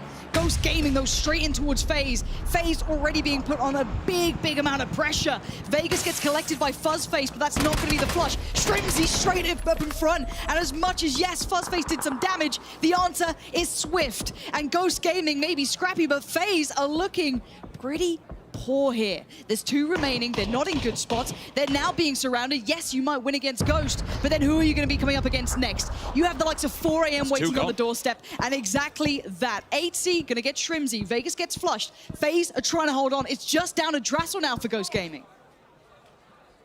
You would have thought that he had to get in. Oh, I didn't realize where Fuzzface's position was, so he clearly has the footsteps. And the audible cue that is there. K-Mind and Nerf fall down. Red Canids, they're doing damage. We have to go and take a look at that fight. Genesis are on the back foot. They've only got 1 man standing. Genesis are in all kinds of danger. The Red Canids can keep backing away, peeling away, moving closer and closer to the circle, falling away from these positions. One of their players is a little isolated, but as that blue hits, it's going to hurt. Genesis are in trouble. Those revives now become impossible, and they're down to 1 man. It all looks so good until they just fell a little short there. H-Win on the run. That's a very brave, no, not going to happen. He's going to try and get the revive off, the heal off, but it's not going to work out at this point. I think he's dead in the water here. If Red Canids don't find him, the blue's going to get him, but he's going to try and take one with him. How much damage can this man do from the blue? Try and get as many. What? H-Win! That is sick to get those points because you'd expect the heal not to be able to get off. So to pick up the points before going down, it's the best of a bad situation. Unfortunately, Genesis falling 14th, but he at least collects them before doing so. And now the battle in the south. This is a war zone over here. You've got Na'Vi, southeast. You have so many teams. Still have Drassel for Ghost Gaming. Still have FaZe Clan and lingering over the top of them. The gods staring down from the hillside. It's 4 AM. I would not want to step forward. Look at them. Look at Na'Vi, desperate for an angle of anything. Entus Ace trying to find a way forward, and yes, they spot a doozy, but where's that next shot going to come from? Remember, this is where Na'Vi was, so they give up this position to let teams arrive into it because now they can choke them. They can just throw grenades, a full bombardment, and there's 2! Senya hits both of them, and now Mickey and Joy. Well, if Na'Vi doesn't get them, 4 AM will because they are lingering in the distance. There's 2 players upside of the hill.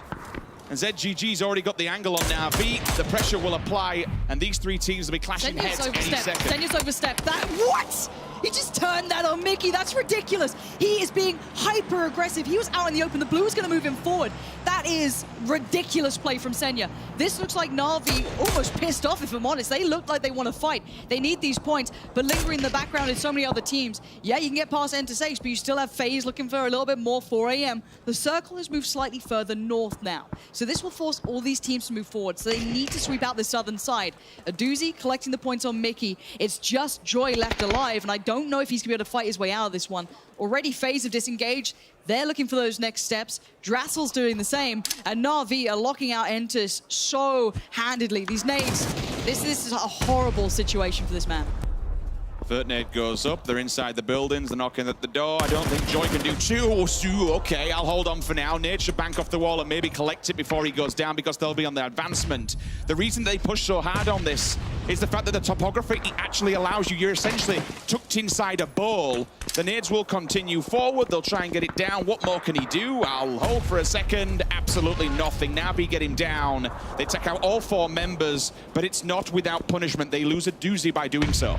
A doozy VC, I feel, overstepped that. He went too far ahead, but FaZe need to be ready for what's coming their way. You're going to see Na'Vi moving up. You're seeing Drassel lingering in the background. Fuzzface finally finds out, but Ainsley turns it on a dime. The trade comes back in from Senya, who's having a hot game and a half. That's the flush. There's the nade. Goodbye, FaZe. Down in 12th. This is the Na'Vi that we've been wanting to see, Lauren. They've been a bit quiet going through the group stage. Yesterday in the semis, they started to wake up, but you called it perfectly. This is their territory. This is their lay of the land. They drop around here, and they work perfectly. The problem that's in front of them now is, have they overstepped their boundaries? Have they bought off too much time by handing back and allowed 4AM and Infantry, both the Chinese teams, to get up close and personal? VC are flying in down here. I'm not sure what their plan is. Infantry are being forced away, and this is where 4AM arrived. They were waiting patiently on the hills behind. They were always going to be the victors of this one. Dance all you want. It doesn't matter. Na'Vi eliminated in 10th, and 4AM hold. Still, so many players stand for them. They're in perfect condition. Infantry try to fall away, but VC turned up out of nowhere. Beautiful flank from ZGG to get that angle with the SKS and get the job done. The grenades will continue forward. 4AM though, this is VC, Infantry and 4AM all potentially going at it. Summer, last man just lingering in the distance, looking at DJ Boy and saying, I'm sorry fam, I cannot help you out whatsoever. All three players of Infantry are making advancement here. ZGG reads the information, answers back. That's a second. What? How is he doing this? That's two back-to-back. He's pushing it. He's going for the third, and why not? The man is a god! Absolute beast play coming out from 4AM. Huge control in the southern side, and already Forever was looking at the next position to go to. The circle continues to look towards the north. The east is the next battleground as well. That is littered with teams and players, and it's far from resolved. 4AM have a southern approach here. It may not be pretty, but they have something to play with. You might be able to see Forever's position on the map. This is really smart from 4AM. The 3-1 split gives them a bit more of a foothold in the circle. Yes, you're not in the circle, but he can look forward. He can read it. He can tell his teammates exactly where to go. You see these scouts, you see, it kind of speaks volumes. Hey, up, someone's just died to the blue. He got a bit too greedy there, my friend. Unfortunately, Lou does touch the outskirts and goes down. That'll slow them down. But Forever's off on his own. He's finding a good position on this. We'll roll it back to Genji at the moment because they're going head-to-head with the Rumblers. And the Rumblers, they're losing people instantaneously, one by one. This is what I'm going to be worried for the Rumblers. If their aggression and their confidence gets dampened, can they recover from that? They've been playing a careless game. AHQ. Oh no, that's too many in a vehicle. That's too much damage. The car's on fire. They pull up, they stay alive. 3 still stand. 1 nade would do so much. T1, no. There is blood in the water, and they are looking vicious for this. Milk goes down. 1 man alive for now. The nades start to roll in. And Lee, there's nothing to be done here. T1 on the cleanup. Jeff Locker and Ada, 2 individuals we've seen so far doing work throughout their respective league, and this time stepping it up big. Gets the easy free 4 points. Loki goes down in the kill feed. He's over by the one basically lone shack over here, but Forever is in the distance. He's checking what's going down. ZGG finally. Someone's put a stop to his works that he's been doing. The madness has been unrolling so far. Esther needs to be extremely careful. Lingering around the vehicle, playing Ring Around the Roses, gets him, but there is Revolver in the back. Cherry Poppins still trying to do some damage here, and Gen G get eliminated. A little bit of help coming in from 4AM. It's 10 kills for them, Lauren. They're absolutely on fire, this one. Yeah, I felt that maybe FaZe would like to make a big impression, but apparently 4AM want to do it all, and they are holding every bit of territory. You could argue Summer's going to maybe be a nuisance, because I think 4AM believe it's clear that could be something that maybe causes an issue down the line. For now, they want to clean up in the east. We are seeing W-Click fighting over the players, and uh-oh, the nades are so good here. Let's take a look at the teams that have 4 standing. 4AM, W-Click, and T1 in the north. No one really to give them any kind of pressure whatsoever. Willis will be able to get central point here. A CAD with the 8x scope should be able to read the information. They're going to be downhill. Forever holds them back for now and just gives them a warning shot. They're making an aggressive push. They're going across the road. They say, bollocks to this, want to get involved. They can take that dip, and that's great. That's just about all they're going to get, though, and I wouldn't want to be that close to any of these players, but they do have the 2 holding the back lines. Really nice read from T1, highly risky.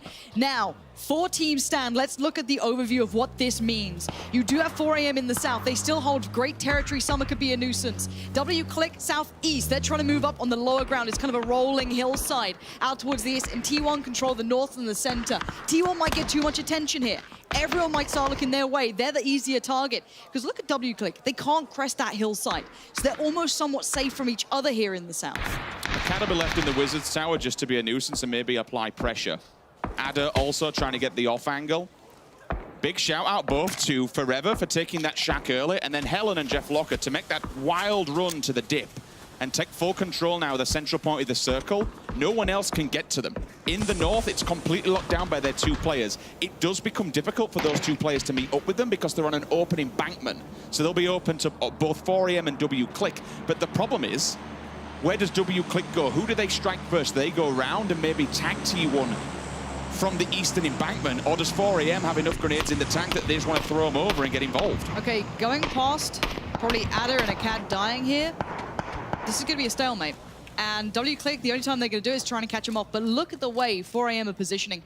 And the way this unfolds poorly for 4AM is that Summer is the dagger in the back, the assassin from the blue, and W-Click try and capitalize on that. That's about it. And then T1 just watch on from the distance because they are holding themselves safe. Summer creeping in, desperately trying to stay alive, hoping someone wipes out. Look at them.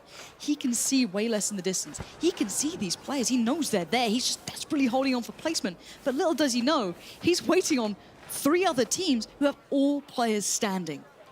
T1 have made it across. They've just put 2 of their players across the road. I'm amazed they've made it that far. This means that 4AM are adjusting their sights, maybe considering where that next piece of play is going to come from. They've gone for the highest point on the map here, which gives them a full read and overview, but they've no idea he's behind them. I'm getting flashbacks from Face It here. I remember what happened the last time we were in this kind of... No, never mind. I spoke way too soon. Forever says nope.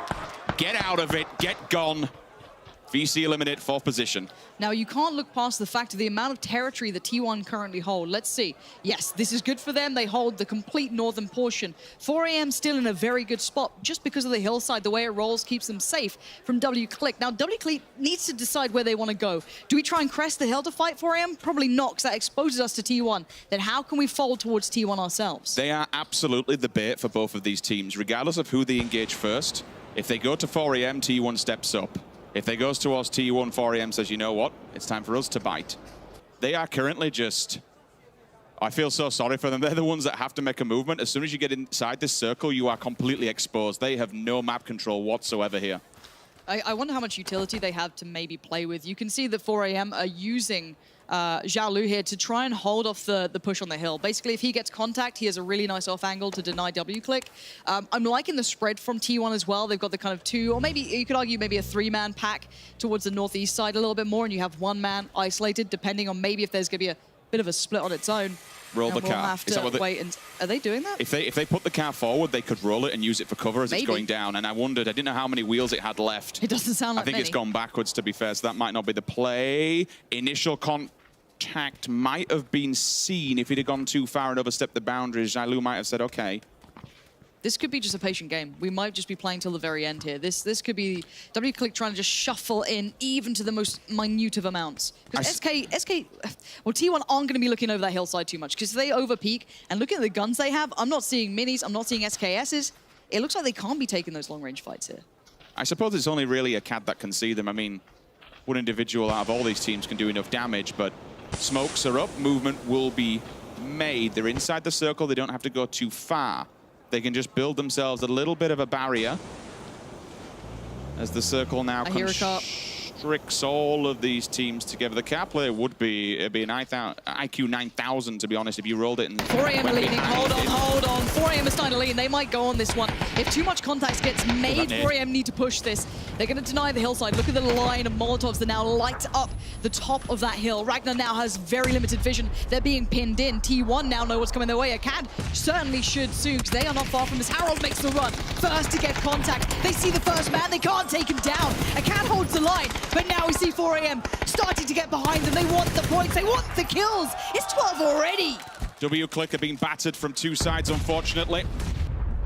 Jeff Locker, Acad and Adder, but 4AM have to move, and they're going with a 4-man stack straight down the middle. Helen is on the left-hand side. Be aware of that. He's watching that line. He is the thorn in the back. Should 4AM overstep the boundaries here? I think he's been spotted. There's the push. We're down to 2. Here's 4AM against T1. Already a spray. It's good. ZGG is in danger. 4AM need to still themselves, prepare themselves for what's coming their way. T1 wants to push this though, and they might be right to do so. A huge victory for T1 if they get it right. Never ride out 4AM. I certainly will not. They're trying to get a last-minute revive. This is so dangerous. This is so deadly. T1 are on the hunt. They see Forever. They flush him. T1 up to 10 kills, but only 2 stand. They're giving him the information though, but the smokes will be left. Whaler sees him. One-on-one versus engagement. Can he see him through the smoke? Oh, he's there. He's got him. It's done. 4AM for very angry men. What a game. 15 kills. 25-point match to open up Erangel. That's sick.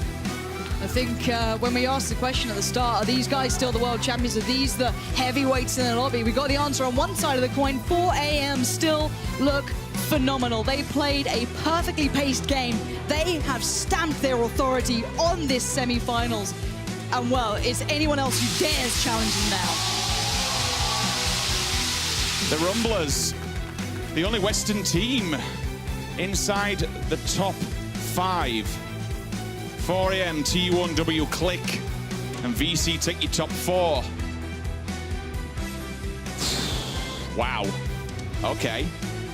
I think Group C is really starting to... I mean, we're only 1 game in, and we've still got 5 more to go. Good job from Rumblers, though, up in 5th position. After yesterday's 3 second placements back-to-back, that's decent points in the bag, but not many kills to boot. I would say their positioning, just simply for me, it allowed them to have a very strong game there. I think they started in that sort of area. They had the God compound. They played it out well. No taking it away from them. But I think we've suddenly got a glimpse at the big boy teams, haven't we? That's sick. Team, should I say. I mean, what a way to open it up, right? We always say Erangel's the one where we can probably... Miramar's a bit more of a slow, methodical game. Aww. Smile, you're on camera. He's got Doritos. Okay, he's a real gamer. He's an absolute gamer. But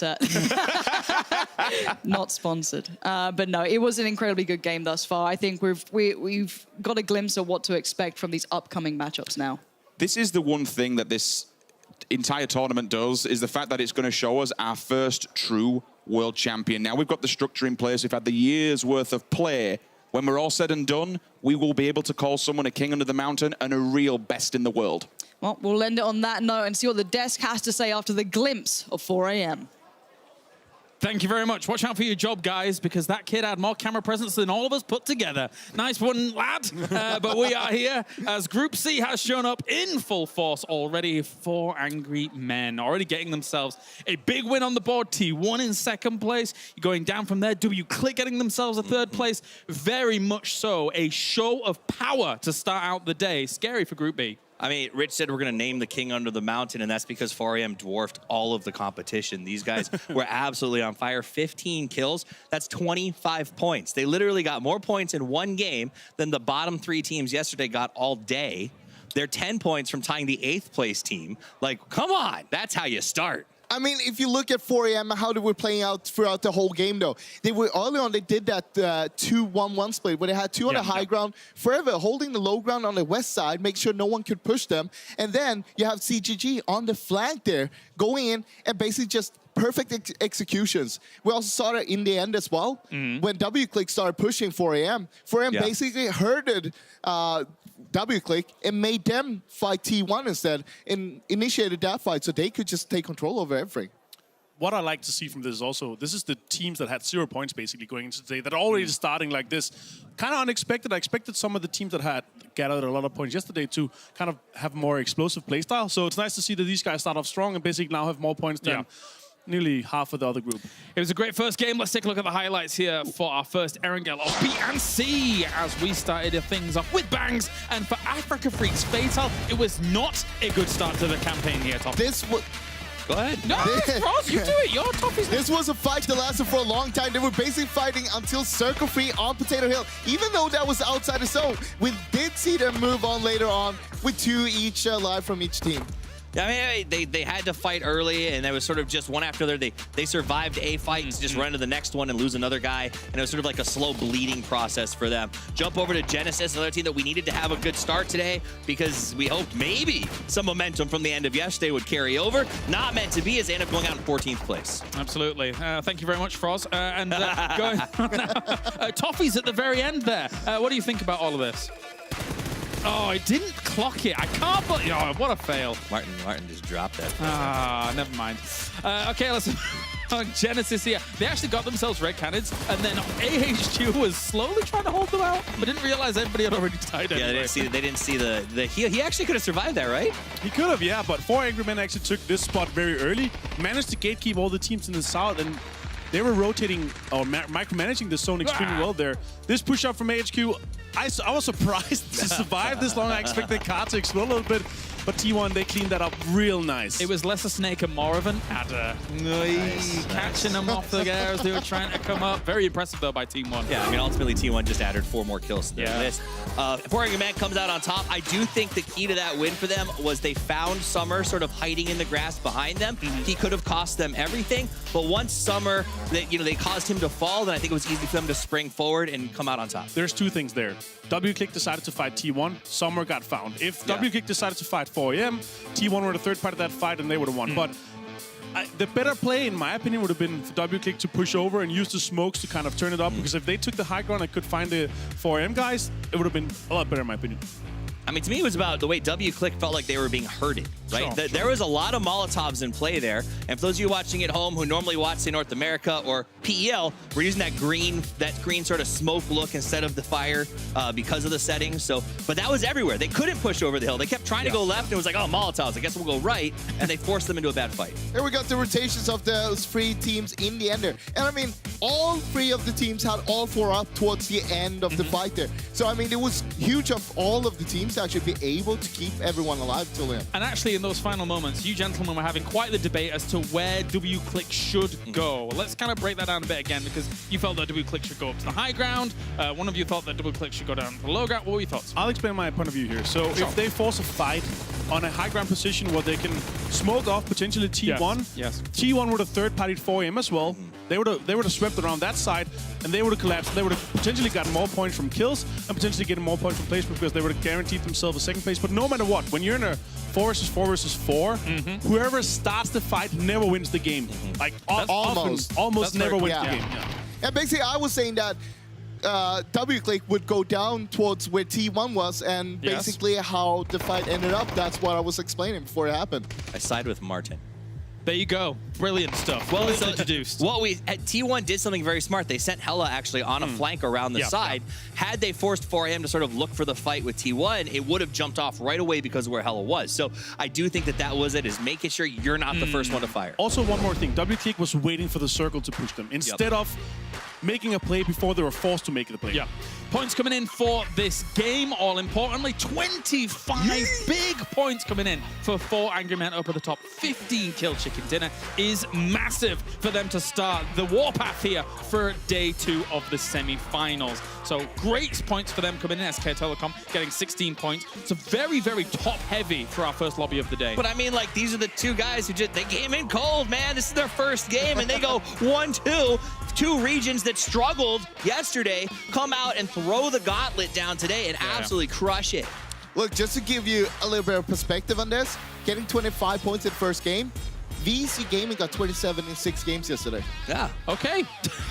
So that's putting in perspective, They basically made nearly as many points as 5 teams made in 6 games yesterday. So it's nice to see from 4AM, the fan favorite, showing up in the first game. Unexpected for me. I didn't expect it. As I said, I expect the team from yesterday that already was warmed up. They had some points. They had kind of more points to play with to show up bigger. Well, it's just 1 game so far, I mean, it's still a lot of games here to go. Yeah, they were in a rush. They microwaved this chicken dinner. This was quick by 4 Angry Men with those 25 points. And that's how things stand here for today in terms of the points accrued, of course. We already have 8 of those teams. Oh, that looked yummy. We already have 8 of those teams getting themselves points from yesterday, of course. And later on during the day, we will tally up all those points against one another as they do. We're currently counting them in the back. Yeah, I want to give a shout out to Na'Vi on that game. They went out a little bit early.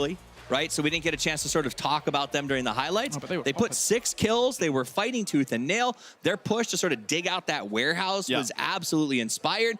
Unfortunately, FaZe sat on it, just waited for them, but they even turned that around. I would say, though, they forced the fight a little bit harder if they did. If they decided up gatekeeping instead, they could have more guys alive, and I don't think the third party would come through. They potentially could have gotten more kills or even placement points. Well, gentlemen, let's check in with the People's Champions, 4 AM, as we can have a small listen in for them at the PGC. 往哪跑了？往哪跑了？往下面跑了。他不在圈，他不在圈，他不在圈。等梅花招，等我梅花招，左右趴，左手碰点烟吧。我们打过去，我们打过去，他们突然在打。手雷，手雷，我来找左边麻烦了。远远大把，都拉伞，远远。哎，我操，这不让打。这边趴了一个，这边趴了一个，趴了个倒，趴了个倒了。侧那吗？哎，路子，我能拉，我跟你说，你帮我拉了。行，行，我就可以了。我连就过去了。在烟里，在烟里，这个地方。我现在应该是1帮我来跑前跑，应该是2打2。太逊了，他没了，没了，在烟里，2个人再往前进，听到了吗？这个人是最前面的。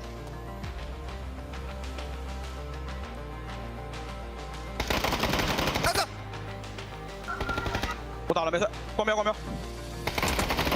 来子，来子。Well, I don't fully understand what was going on. Quick comms, very decisive, straight to the point. Very efficient as well, but so efficient. What they were in a 2 versus 1 with a knock. I actually expected them to go for the rest. And if you're 2 guys alive versus a knock and a live guy, you both push immediately, or you both like one guy make sure that the other guy does push, and then the other live guy takes the other rest, so you potentially could make it to a 3 versus 2 rather than a 2 versus 1.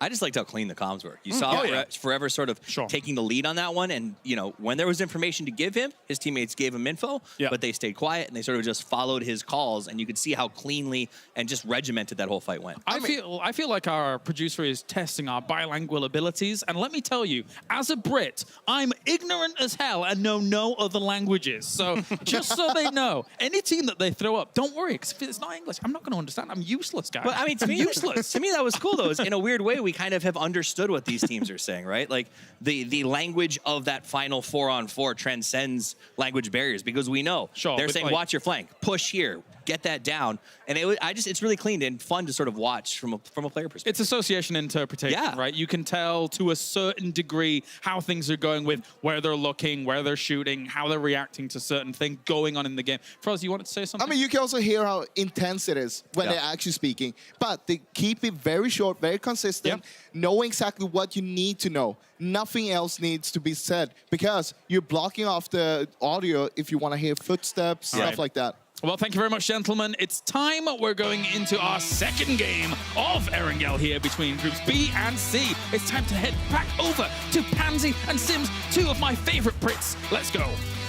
Thanks, James. We like that. We kind of like you, I guess. You're maybe top 10. Fellow 20. Ginger. There you go. I'm a fan. We'll go for that. Big fan. Someone I am a big fan of, though, is 4 AM.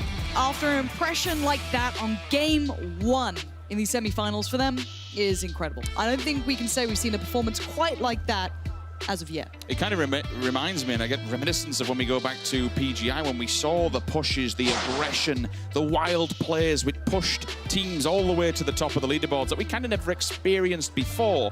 One individual I really quickly want to call out, Forever. To just be disconnected when they were fighting Na'Vi, when they were fighting VC all the way on the southern side of the map.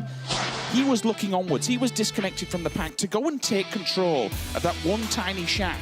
Disallowed anybody to make movement, especially T1 on the opposing side. Controlling that shack was absolutely subliminal in winning the game. Yeah, I want to look at T1 as well. In the way that they did that little 2-2 push, they kept 2 players back towards, I guess you could say the tower, the Harry Potter tower, if you wanted, or the position that they previously had prior to that circle move, and they were able to get those 2 players across the road. I was very surprised they'd managed that, but credit to them for doing so, bringing themselves to that collective 4, finding that low ground fight, utilizing the vehicles that were left in that position to fight from. You saw those shots coming out, they were crisp. It's not even that. You go one step further. how the hell did they get their two teammates to them afterwards? Like, you've got two teams that could essentially get line of sight and deny you coming down the open run.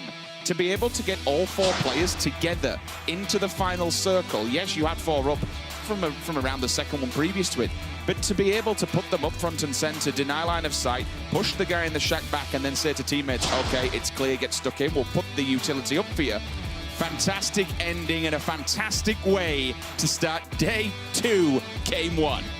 Certainly is, and we're back for more. It wouldn't be right to not have a little glimpse of something so good. 16 teams, 64 players stand. Who walks out the victor this time around? Would it be a back-to-back? I wouldn't put it past them, but still, teams can wake up. They need to. We need to see FaZe deliver. We need to see all these teams who have these huge reputations beside them find their form. But let's look at those early drops we saw before. This playing path does not bode well for that maybe Milta fight, but what it could create is another Pachinki battle. I'm very glad you touched on it. Not too dissimilar from the previous one. It starts around the southerly west area. This time we go towards Severny, but it's a western playing path. Previously, we had Milta, Lipovka Mansion, all that area disallowed teams to get to their normal loot locations. AFF was definitely penalized and punished by it. The 2-2 split, they were late on arrival. It caused them problems going all the way to the late game.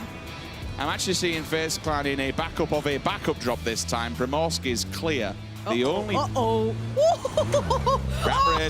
Ram red. It's beautiful. It's, that's a nice bit of work there. They're just going to get away. Microfry handling the pressure well, though. Little battering ram. It's always scary when someone just drives in like with a vehicle. I'm like, you know wars. what? If he flips that? me, I mean, I do. Craig Charles, was it? Yeah, it was. Uh-oh. I'm seeing what could be a military circle, Richard. Please. Maybe. Okay. Maybe. Really quickly, I just want to theorize something here, Lauren. Yes. Do we think it's going to be difficult once again for FaZe playing off the back foot of Na'Vi? Because it was Na'Vi that strangled them into a position where they had nowhere else to go. They're kind of now with this circle. To get past them, they'll have to run the Longwoods, which Na'Vi might play. They could go across to Sosnovka early. Yeah, take the boats from the backside of Prim and then go across. Yep. Okay. I wouldn't go anywhere near that. All the way Bridge. down south, hit the beachhead. All right, fair play. That would be the... But then again, you are taking a chance. It's a damn good, it's a strong chance that it's going to go to Sosnovka, but... It is still a chance. It could if you get still that move hard north. shift, double back-to-back, like, game on. Yeah, it's one of those where you do look at this and you think the odds are very favorable for that. You're already seeing some teams maybe considering it now. AFF did have such a terrible start to that previous game. That horrible fight in the blue that they suffered was a bit of a shame because I feel like these guys, Freaking Freaks, are very, very fun to watch. They can put up some big performances, but that was not one of them. So maybe feeling that this could be their chance of redemption, can head early over towards Sosnovka Island, hit up Nova, hit wherever they want, really. That's my only minor criticism with this, is that getting to Novo, everyone else is already getting geared and they're still in the water. There are other places, yes, it'll be trash loot, but there are other places you might be able to come. Hell, come in Island, take the vehicles and go onto Millibase. Get stuck in there. It's full of gear and it's a high populated place to go and, you know, get some really decent under your belt, but they're going to be extremely late. How this will play off against them later on, I'm sure we'll find out. Actually, Senya has company in here. I'm seeing CC just lingering, and I don't think he's any idea. CC does. That's why he's holding the wall. Silence Thompson. Great weapon. Couldn't think of anything worse, if I'm completely honest. It is absolutely terrible. It's vile. Does he have any... Yes, he does. Okay. He's got a shotgun. He's got 2-2. He can at least survive a few bullets, but Senya's just... Have we seen a Tommy gun fight before? Get him. Oh, get him. Oh, the gun. The gun's horrible. Look at it. It's... Oh, no. He's not even scared. Confused. He's like, is this some sort of like wasp going around me? What's hit me for this tiny amount of damage? That nade just clipped off the roof. But this isn't without getting the attention of teams around them. This is not the time to be having these fights if you are Senya. No, it's not even... yes and no, I guess you could argue it is coming in. Senya's trying to back away from this, trying to disengage. I'm really sorry to break you off. Microfrag's just hit him. He's tanked him up, so Senya's weak now. That was the mutant from... Okay, so if Senya doesn't have the meds to get this, they might rush this building, and he's going to be down to about 40, 30%. He does. It's bandages. The first aid is off. Now he can fight. Level 1 helmet, level 2 chest is damaged. But we've got a bit of a three-way here, and now the rest of Na'Vi are lingering because the information will have been fed. Where do the Rumblers go, though, on this one? I think you've got to hit the bridge or hit ferry. Just get the boats and get across, or just go for the bridge, because you know Navid's not there. So if you've been doing your homework, you know it's clear. But at this level of competition, you're always going to be scared that the potential of being bridge camped is always real. I would say the one big problem in my mind is that Senya can just kind of write himself off and say, guys, if I make it out, I make it out. Maybe players are 3. Oh, Genesis, please don't all be in one car. No, no, no. This gives me great deals of anxiety, just ghost riding around and pulling up. Just going to take their time by the bridge, potentially. Ghost Gaming already getting engaged as well. AHQ backing away from the compound. Senya gets a second shot at life, maybe because I'm suppressing fire, or maybe they just felt, why would we sit here when this is probably not going to end here? We need to look beyond that initial fight. We are seeing the Eastern Bridge having a fight. We're seeing the mini bit of a hold here from Style, further back by the tower. It is infantry trying to make the run. The UMP is not ideal. Maybe the 16 could do better. I don't know. The gun's a little bit tough to work with here. Vehicles do make it past, and Freaks were late to come here, so their loot will be subpar. He kind of spoke in the way that he approached that fight as well. He could have been looking at players facing him directly and coming onwards off of the bridge. Rather than doing that, he waited till they turned him face and then took a few bullets on them. So you know what? At least now they can't just drive towards me. Should I miss everything, they'll be able to go away and do their own thing, which they do. Everyone banking on this Sosnovka. And why wouldn't you? It's the best play. Unless we get the double northern shift, then it's going to be looking rather good. 4 a.m. They're all the way on the opposing side of the bridge, the one that you've just seen infantry move off. In the north, I'll tell you where some of the other teams are. Gen G and Red Canids, they'll be going past one another. 4 a.m. crossing the bridge? Rozhok. 4 a.m. is holding because they don't know what's across there. Okay. One of them, I think, went early to scout and we may have heard the shots. It'll have been quiet when you've got an M16 and an SMG firing. You're like, well, I don't really know what's going on here. So if they have scopes, they'll be playing for information, just keeping an eye track of what's going on. The other bridge encampment that is real is Genesis. They're actually holding on to Na'Vi right now on your screens. Yeah, and this is the battle over towards maybe Rozhok, I guess Watertown. Really weird fight between Genji and the Red Canids, trying to maybe disengage, get themselves towards the circle. Lovely shot from Andy FPS, though. This guy is a very talented individual. There's no getting past it. You can't deny what he can achieve, but does he want to stick around himself? Lovely little readjust, spots the angle. If that shot came through, it would have been everything he'd wanted. It's not going to happen. The revive's going to come in, and I feel like these teams are being very scrappy, which I like, but it could cost them in the long run. You're looking at positioning here, which you're losing out on. There's several points you want to look at this from Gen G. They're losing time. And more importantly, you're losing a hell of a lot of utility. You've just committed 3 men to the cause there to get one back on his feet. All your smokes, all your gear, every denial bit of utility you have. Hey, I tell you what as well, I didn't realize this Ferry Pier coastline, VC, AHQ, Na'Vi, Genesis, and Entus Force, all within a stone's throw one another. This is a powder keg ready to go off. Entus Force are probably going to see a doozy, maybe, because he just got in the vehicle to pull it up further. There it is. So they're going to spot that one out. Now, if they engage or vice versa, it may be a bit of a misread from them because they're going to see the players further ahead. Na'Vi, what are you doing? They're piling in. K-Mine gets fed the kill. Pokemon falls out of the vehicle. This is a huge misread from Na'Vi. This is going to put them in a bad spot mentally because I'd be frustrated. They clearly didn't scout it well enough, or maybe just felt the pressure coming in from OG and Entus. I don't know if that was the case. I don't know if Entus Force even shot towards them. That could be a steal there, but a blunder from Na'Vi. He does. Whips it away from Genesis. Easy for Kale. Mops up the down. Questionable play there from Na'Vi. An interesting run. Not pre-scouted whatsoever. And then to jump out, unfortunately, a little bit too early. Pokemon killing himself. It's risky and it's rough. And it's certainly not without remorse. Circle. She is closing. We'll be seeing where we're going in the next round. I'm seeing Ghost Gaming on the cliffs of Milter Power, all the way down, well, actually not even Milter Power, it's further afield. Near to the shark fin area, what some people, in fact, it's not even shark fin, that's on the opposing side. What are you talking about? It's just the cliffs below Lower Milter. We'll go with that. There we go. T1 Vegas. and 4 a.m. Milter also. Vegas is very far away. He's just on an island at the moment, quite literally. Now, this is where, if we see the northern shift, it becomes a bit of an issue. It's not. Now, the one thing you could argue is some of the stronger compounds aren't as relevant as they sometimes can be. You'd say if it is going to be a military circle, you look towards FaZe. That whole line, that road that runs up is incredibly strong. it can most often bring you the winner of that circle. However, with it having this much of the East and the North still within this circle, this could be anyone's game. But you look at the bridges, they are going to be littered with teams and players. Genesis are all in a car and they're sending it. Now, luckily for them, no one's camping this site. No one's there yet. They may have scouted it quick, they may have not. I don't know what's giving them this sort of courage, but they're just going. This could be a massive payday for the simple fact that all the other teams, they're going to be lacking boats. There's going to be nothing left. The fact that everyone's already taken them, I'm seeing the Rumblers have taken 2 boats, VC took 2 boats, FaZe took 2 boats. That's all off just around between Prim and Ferry Pier area. Rusty Zera's already on the hillside looking around, and we've got it. We do have the bridge encampment being set up. Will 4AM also do the same thing on the opposing side? Because if they do, they'll be get the bottleneck effect. Surely not. If you. Oh, they've got that. There's one there. I'm seeing Lou. They might just be trying to, like, you know, please move do it. across one by one. I prefer that. Do it. Be that guy.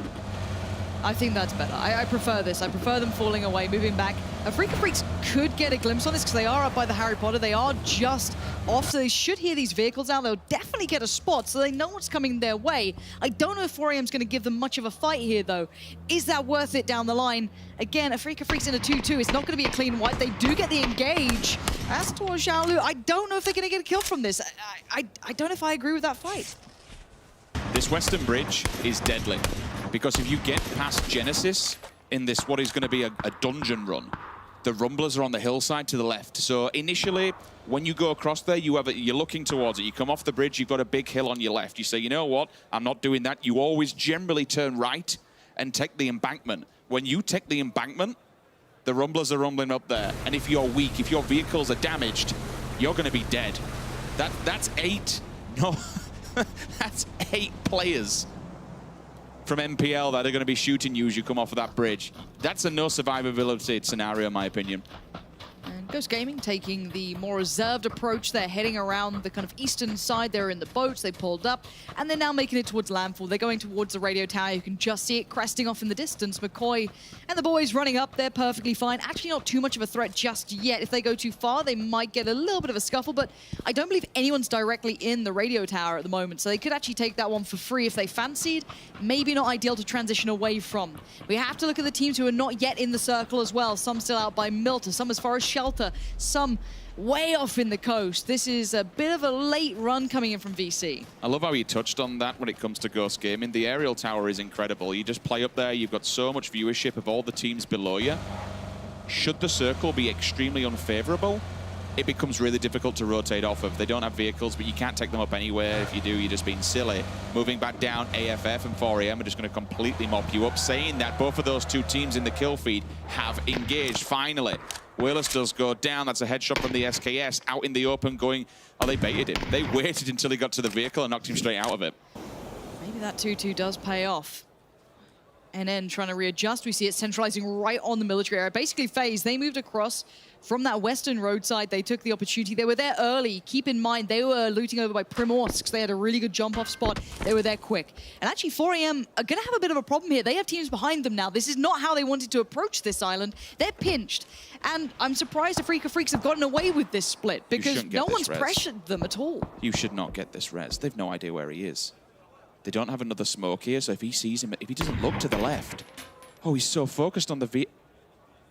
If they get this, this is just insanity. Do they have any more smokes, though? I don't think so. Style will now be looking at Forever, surely. He'll have to look for him. And then if he peeks this a great deal, I think he's already received some fire though, so I don't think he can freely peek it as much as maybe he'd like.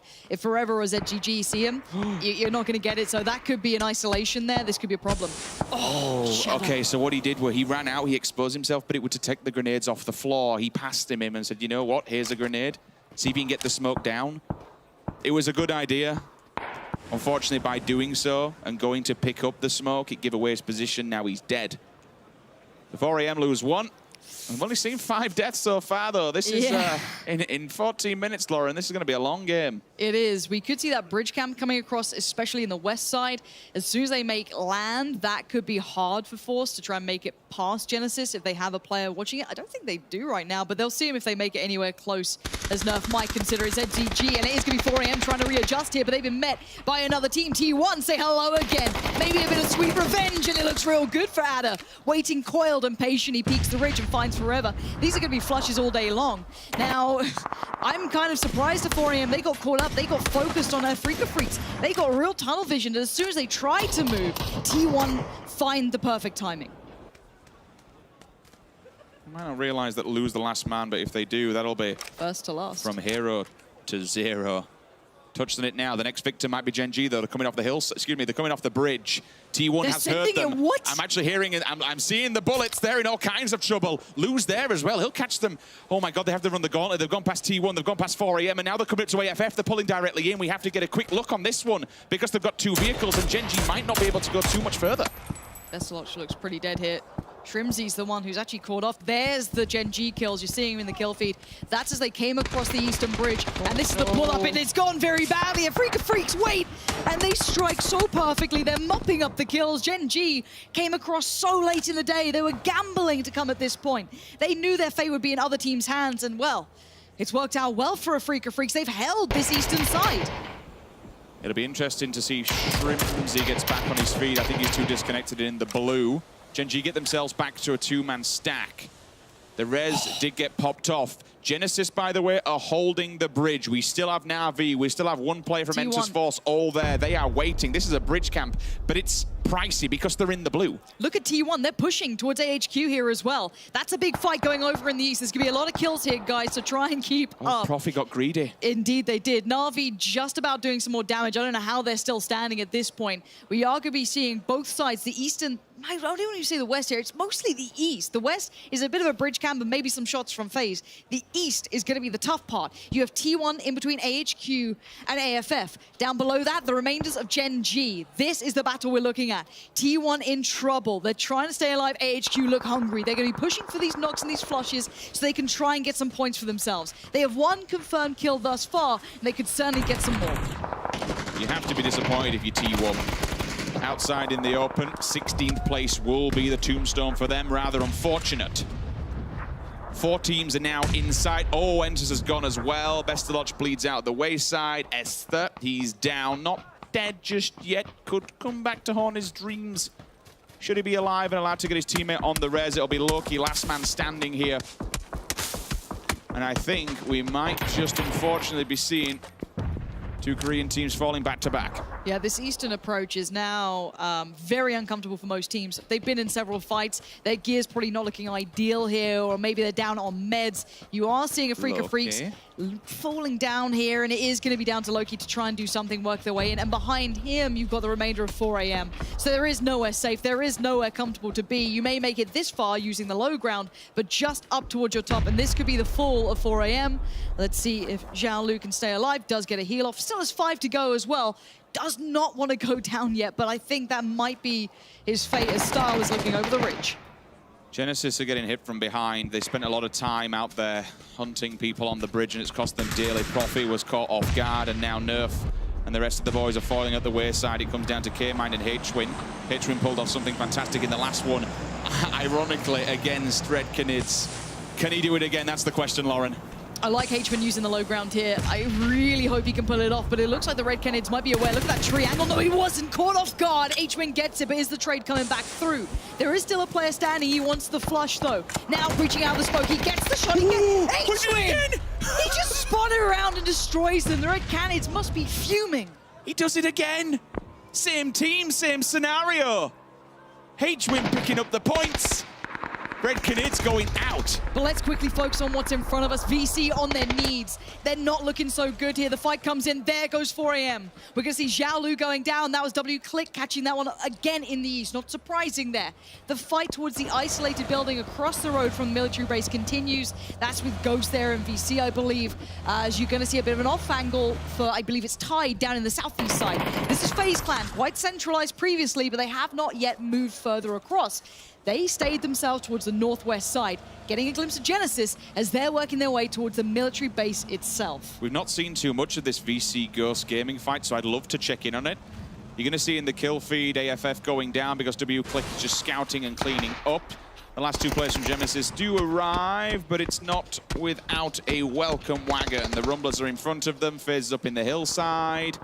Ghost Gaming with 2 made it to those buildings, and they really shouldn't have done. That's on VC that let them get towards the door side. Look how close K-Mine's got to this, though. The Rumblers are on the move. They're not sticking around. They don't want this anymore. Even if they win that fight, they lose out on spot. So they got to look towards the future here. But with the fire in the back, it was always going to be FaZe at least catching one. HWin was the victim of that. K-Mine might have just made it away in towards cover, however. Ghost Gaming does finally go down.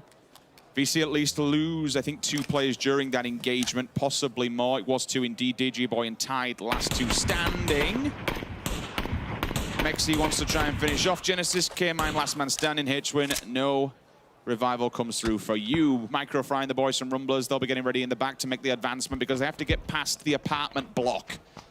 And that's going to be a difficult one because Lin has disconnected himself from the rest of the team and moved towards the police side, which denies a point of entry and also more angles to make an approach towards those apartments. Okay, Mind. He's trying it. How's He he done wants this? his teammate with him. He's fighting for it too. The Blues coming in. The Rumblers know someone's behind them, but he's still trying to get his teammate up. If HWin gets alive, maybe get some meds off, there's a chance he could survive, but look at Lost HD. Eyes trained on the push-up as soon as they leave that satellite building. As soon as they move forward, they're in danger. FaZe now need to look at the circle themselves. They've controlled the northwest, for sure. They've done a bit of damage, but 0 kills to boot. WClick's in the best position at the moment. They're on top of the hill in the most central of this circle. Anything can happen. It's PUBG. Circle could be unfavorable. A team might stab them in the back. Lambu, last man for Freak of Freaks. DJBoy and Tide also just at the foothill of where they are. AHQ, CC and Yan Lee also yet to do something. Back burning, back building. Enters Ace. All the way to the top end of the circle in the north. They're on the very edge of the white. They will play it slow. The central area is just completely open, so it's going to be an edge game. He is. Genesis trying to make the run. The gauntlet is now set. They're going to have to dip into the blue slightly if they want to try and make it across. No, they try and make the mad dash for it and cherry pop, and you can see the shots coming through. HWin goes down again with a banger from Microfry as K-Mind again left all his lonesome. I don't think he can make it much further on here. There's too many lines of sight towards him. Even if he gets his heal off, it's going to be such a run of terror, and I think he knows that he's just not going to make it any further, although the engage towards the Rumblers might give him a window of opportunity. However, it may be slim, and I don't know if he can out-survive the blue. I'm surprised he's going for it because there is a point here where you might want to say, I'll just deny this altogether and not give anybody any points. But if you've got the meds and you K-Mine, then why the hell not? If you paid attention to the kill feed and he saw the Rumblers getting attention from infantry, that's a good bit of play. Under all that pressure, he kept his calm. He looked towards the kill feed. He found out, okay, they're getting a bit of pressure elsewhere. This is my time to move. Really good play. And while that begins, infantry are starting to make it hurt towards the Rumblers. That's another knocked. That's not looking so good. And they're locked in towards this garage. Another nade comes through. That one not going to thread the needle there. A little ambitious, but that one could do some work. It's going to be inside. We'll see if any of the frags are picked up. Cherry Poppin sees Lin behind the wall. K-Mine lingering in the distance now. You spoke about it perfectly. It could be time to get involved here at least. Removes one before going down. Genesis is out, but the battle will continue. Infantry now take out the Rumblers. They held the apartment block for some time. They have the information, but now they don't have the time whatsoever. They have got a bit of an open trek. If FaZe Clan is reading all these shots, they could get set up on the hillside and deny them any entry point into this next circle. Oh, Senya. He's just finally come out of cover and he instantly gets shots towards him from the other PEL team. That's FaZe coming through from afar. Their first kill this game.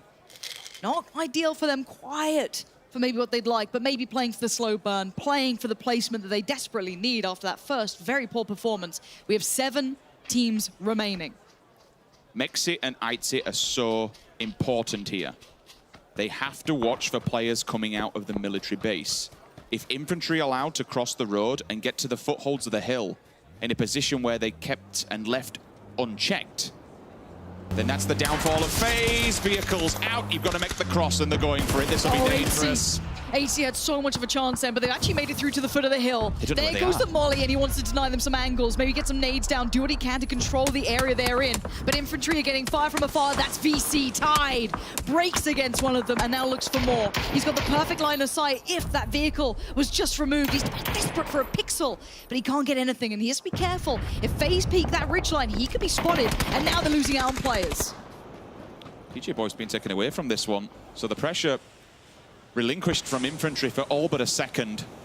Fuzzface is disconnected from the rest of FaZe Clan. He'll keep a check on those in the north and make sure they can't make any advancement from behind. 3 players of FaZe stand in line though, and they want to take Infantry head on. They need to remove them.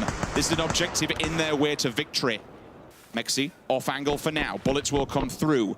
He has tracked his target. I see you can't stand still like that, brother. As we take a bullet to the head and it'll cost you your life. Complacent from FaZe, and now Infantry still stand. They've managed to stand I guess the test of time here. Tunnel Surprising. VC lose out on their final player. He's gone. All in the meantime, WClick look more and more diligent at holding center point. Fuzzface needs to come forward to support his side because Infantry are on the push. They want to end what they started. Uber's in danger. Arguably one of the best in the world falls. And FaZe fumble again. This is not what you want to be seeing from these guys. They look cold. They do not look on point. And now Fuzzface is your last man standing as the rest of his team just got slaughtered. Multiple faults there, standing still in the open, letting Infantry cross the road. They should have been front and center, watching them, keeping them lined up and denying any point. Now you've let them get across the wall. Now you've let them get up the hill, and it's cost you 3 of your players. Fuzzface, I know you're a bit of a god, my man, but going up against 3 of these individuals, it might have just lost you this match. See if he can do anything to salvage this one for the side. AHQ towards the north, being meticulous in approach, taking their time, clearing as they go. WClick might be their biggest challenger, but then remind yourself, a Freak still have Lambu in the southeast. He could be that dagger in the back, and Infantry Clan have flashed. Fuzzface still trying to be a nuisance down here. I want to see if CC can do any more damage with this M24. I've been seeing him the kill feed. I don't know how many knocks he's had during this game, but he's got range, he's got the gun, he's got the weaponry. Longscale try and bait out Fuzz to show his hand. Hiding up against the tree, I don't think there's anything he can really do. Or go for the knock and the insta-flush. He ain't moving for love nor money, is he? I wouldn't either. No. There's the engagement. Lambu gets spotted, excuse me. So that's him removed. Again, the Snakes aren't getting away with much here. So we are down to 4 teams now. We see a couple of shots. That could be AHQ being spotted out. So they've lost that little bit of a surprise element they may have had previously. You're seeing Infantry Clan again, still unsure of where that final member of FaZe may reside. AHQ held dead to rights. The Groza in hand would suggest that he's wearing level 3 gear, which gives him a peeker's advantage, so to speak, to put that M24 to good use. This is such a nice position, though. Look at Harold's spot. Really nice little bit of elevation to be able to look down this hill, get the spot, relay that to Ribbo potentially. This could be big for them. Another tag comes in. If they have a nade, big nade, that could be done. That could be HQ losing out on one of their players here. Not far enough. Sills try and follow up with a second one. They've lost track of where he's gone. Longska now wants to get involved in this one. Fuzzface, again, you spoke about not really showing his face. So for Infantry, they just need to keep track of WClick, and that's why I kind of like what WClick is doing by sending 2 forward, then Ribox in the back just to keep a track of AHQ. It's really good read, but they are very scared and very aware, should I say, not scared, of what's lingering just behind them, and that's why they're on edge. They keep turning around, they keep disconnecting from this AHQ fight. It's only one player. Why focus so much on one player? You saw what happened to Itzy. He looked down the hillside, held still, and then VC just says, you know what, that's a free and easy knock. The vehicle he goes. Great play, but I guess it is mobile cover at this point. You never know what scenario you're going to be left with. Taking that away, looking for that final player, still trying to find Yan Lee. He is being incredibly patient in the north side. With 4 teams, though, it's a bit of a stalemate. Infantry can't push past Fuzzface. He holds the key to the north, and he'll at least get one. I would bank a fair amount of money on the fact he'll at least trade one or slow them down. So that's a dangerous push for them if they are even slightly aware of it. They could wrap on the south side for Infantry. But WClick aren't exactly a team to be messed with. Already the tag comes in towards the HQ remainder. He's not looking so bright now, as Ribbo does dispatch of him, and we're down to 3 teams. Top 3 again for WClick. Good job from these boys. Latam has come out to play. Infantry, what's the choice? You hold top of the hillside for now, but you're not the closest to the center.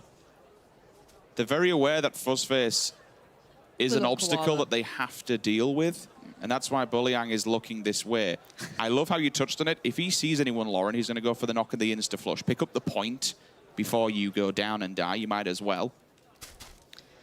Okay, so the game plan, look at it this way. Fuzzface is just banking on the two other teams fighting. He has no idea it's a 3v3 between them. He's just going to try and play that final man. He does not want to be the first to fight. Neither of these teams want to be either. A little bit of bait coming out. See if Infantry fall for it. No, they look patient.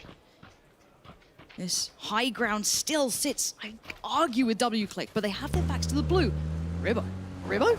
He's in the vehicle, moving it forward, giving away sound cues, trying to bait them in. Low ground push. Two-man low ground push, trying to avoid line of sight. Nice, smart play coming in from Infantry Clan, but can they convert this? Are W-Click even aware of the chance of this? They're getting closer and closer to W-Click. If they hear noise, they could spring on this one. But look at Ribbo, he's starting to think about where maybe the other teams are. Maybe they're thinking it's on the north side. Fuzzface also is now on foot. He's out of his treehouse and looking for blood. Made it to top 3, and that's fine. For the vehicle, it's good because it becomes a bit of a noise function to draw people in and give the attention, but it's also a mobile cover. You can stand behind that thing. It takes a fair old amount of damage. Gives you another point of entry on this one. Longsker, most center, but he knows that once where he is, once he goes over this, he's exposed. I think they might have seen Fuzzface. They've definitely seen that smoke coming out. It's going to be down to 2 teams. There he goes. But now what does Infantry do? Is it go time? Will they springboard off the back, or will they wait and be patient? It looks like they want to use that 2-man hit squad, but the first point of contact comes in. That's nice play from Infantry, and there's the first kill to follow. W-Click now on the receiving end. Where's the trade back? It's only Ribbo to fight back so far, and it's just down to him at this point, as you're going to see Infantry Clan desperate to make up for the performance they had. And they dug deep for that one. This is gonna feel good. After yesterday, Infantry Clan, they're a team that needs to pick up as many points as humanly possible today. This is it. This is their one chance to make it to Oakland. Every game matters. With 11 kills and a win as well. That is the road to redemption. This is wonderful. It's a team that we said we would love to see them perform today. Hopefully this is a good start. Remind yourself, take a second to think about it at home. They were only playing with 3 players for a short amount of time. Then had to go to the hospital. He was taken care of. He came back on the same day. And now today, they close a win. That is huge determination from this team. The bigger ramifications of that, yes, you're playing with 3 players. It's a big enough problem in itself. But to lose an individual so strong as Lin, such an individual dependent player, to remove your best one, not only is it hard to play with 3, but goddamn, you're just adding to the amount of pressure. But here's hoping that this is the sign of a start of things to come. Yeah, and I love that low ground push that they implemented there. They were so proactive in that final moment. I feel that W-Click got so focused towards Fuzzface, maybe feeling that it was the other team that had more players, maybe not reading as much information as W-Click had, as they were the ones who engaged FaZe just a moment earlier. So I think for me, considering the information they had, they played it out incredibly well. I'm not taking anything away from W-Click at all. That's 2 top 3 placements back to back. Yeah. Like, you play with consistency like that, you're going to bank the numbers that the other teams that are above you won't be there every single time. The Rumblers, 3 seconds yesterday. It's one way to win. Feels like it could be anyone's game. Let's find out how the desk feel after game 2. That's right, it's a potential dream start here for Infantry Clan after they yesterday had to go through the trials and tribulations, which the game did not set upon them. But now, so far, they are on the road to true recovery here for day number 2. And then with that as well, China shows up strong in our first 2 games, taking the back-to-back overall. A fantastic start here for China, and then Infantry getting that win. I mean, I think, yes, it has been a great one. That's sort of going to be the narrative for throughout what's starting to feel like the day right now is the East came to play today. But do not forget about W-Click. They just brought it up. That's 2 top 3 finishes, one after another. That one with 10 kills. But I'm going to stick with Infantry. Lin is back. Their presence has been made known, and you heard the crowd out there. Everyone, I don't care where you're from right now. I don't care what region you're from. We're all fans of Infantry today. Oh, absolutely. I really liked how we had these 3 teams in the end there, because all of them had such a different play style. You had W-Click, who went to the center all the time. They were literally just hugging center. They wanted to play from there, even if it maybe wasn't the best position to play from. You have Infantry. They were super proactive all the time throughout the whole game, moving around, making sure they were getting the best position. Then you have FaZe Clan. They're playing on the edge for control all the time, making sure we want as much control as possible. Well, before I get your thoughts, Martin, let's head into the highlights here for our game number 2 on Erangel. We went down to Millie. Avenger. Overall, this game here, it was a lot of chaos. You see it here from the start. There's a lot of gatekeeping. There's a blue camming. Na'Vi ended up fighting on the western side. There's a lot of, overall, a chaotic game. And I didn't expect it to go down that kind, where we are sitting down with only 11 teams once the circle closes finally on the military. This could be one of the most chaotic military game we had, considering how early we already knew it was going to be a military circle. We saw a lot of the teams, especially Korean teams, were on the northeast side fighting each other. Gen G, they went for the boats on the east side, but Ghost Gaming already took them early in the game. I mean, it feels like PO... he's making calls, but it's just everyone seems to be a few steps ahead of him. He brought his whole team on the massive rotation. They waited longer for meds. They went looking for those boats, but they were long gone. 2 other teams had already stopped by to try to get those kind of moves to me say it's a move that exists in your region when you're going up against the top teams, and then the lower half is the teams that aren't that strong, and maybe you can get away with it. Here on the grand stage, though, Avenger, where you're playing against all the best teams in the world, those moves aren't going to fly. You have to expect that the density of the circle, like there's always going to be a player once you get into the circle, especially in circle 2 and 3 here. Overall, though, FaZe, they managed to have a really good position for a long time, but didn't get the most of it. Also nice to see from the Rumblers here to gatekeep and effectively make sure that Genesis died, but they fought themselves because they wanted to make sure that Genesis didn't get in, and Infantry punished that very hard. And that is the win coming in. It's great to see it. Infantry Clan get themselves the win here to start things off for the day. It is game 2, of course, and they need to make up even just a few more points here to try and get themselves towards Oakland. But it is a great start here. All 4 standing strong. Let's check in with how things actually went and developed throughout this game, as well as we have the match results. I keep getting juked because sometimes we show the plays, sometimes we show the match results, and that's how that goes. We have 21 points coming in for Infantry Clan, 16 points for W-Click, and you touched on this just a little bit before, Toffees, but W-Click, 2 third places back to back. Well, a 3rd place and a 2nd place is great for them. It's great, and it's coming from a region that I genuinely believe, like, we've bantered a little bit like, oh, North America doesn't get enough respect from Europe. But the reality is Latin America doesn't get respect. And I think part of that is they sort of had to sit under the helm of Secret for a long time, and that slowed down the growth of the region. But now that these teams have been able to really represent themselves, teams like W-Click are proving that they came to play and they've got the skill to do it. That's fair. It was a blotch on the region. It really was. Fair to say, you know, we make no bones about it. It was a blotch, but they are showing up pros. Yeah, what I really like is we saw them in the first game, they only had 3 kills.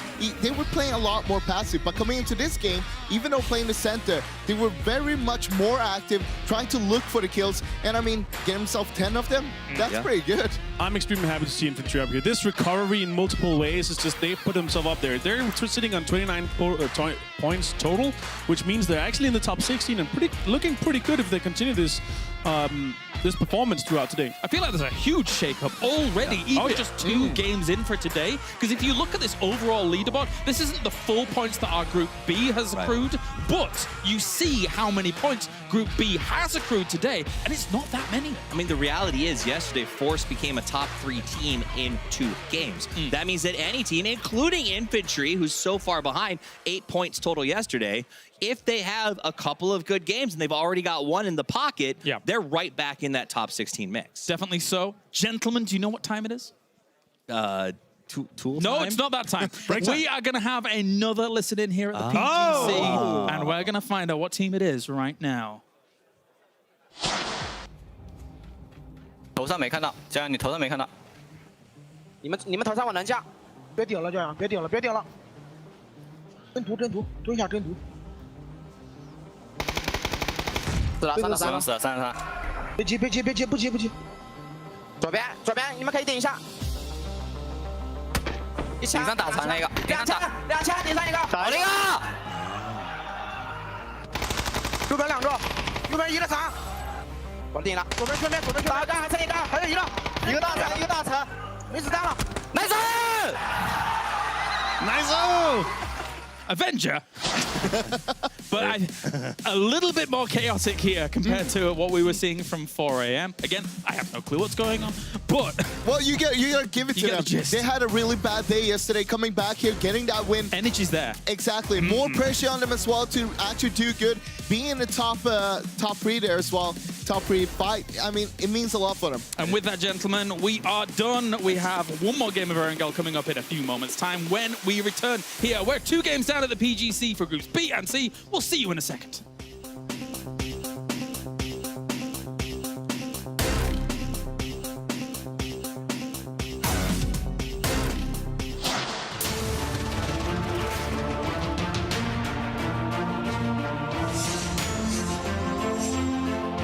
Exclusive black equalizer brightens dark scenes without overexposing bright areas.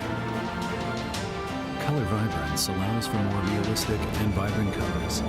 It also provides the convenience to tune colors in-game, making you see the change instantly.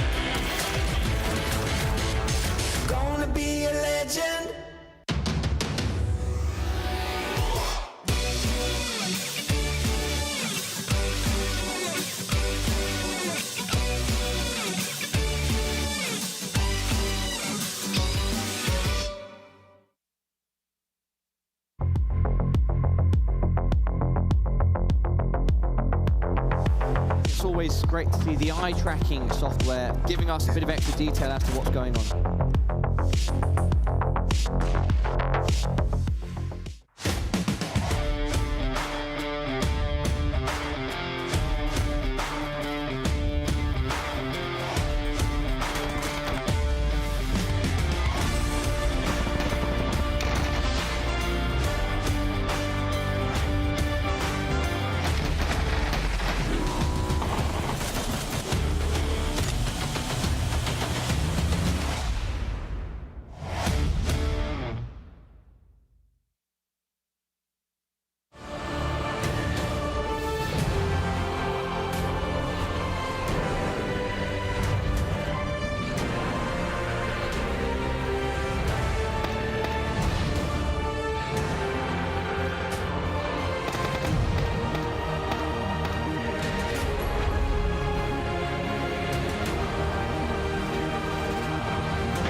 This is the second chance that the teams are going to get here, and this will be the last chance if they don't make it. So they got to step up right now. I mean, every chip that they have left is on the table, and these teams have to go all in. And for some of them, like Liquid, the deck is stacked against them, where they've got to really, really push out of the gate hard to sort of get that momentum to catch up to the top teams.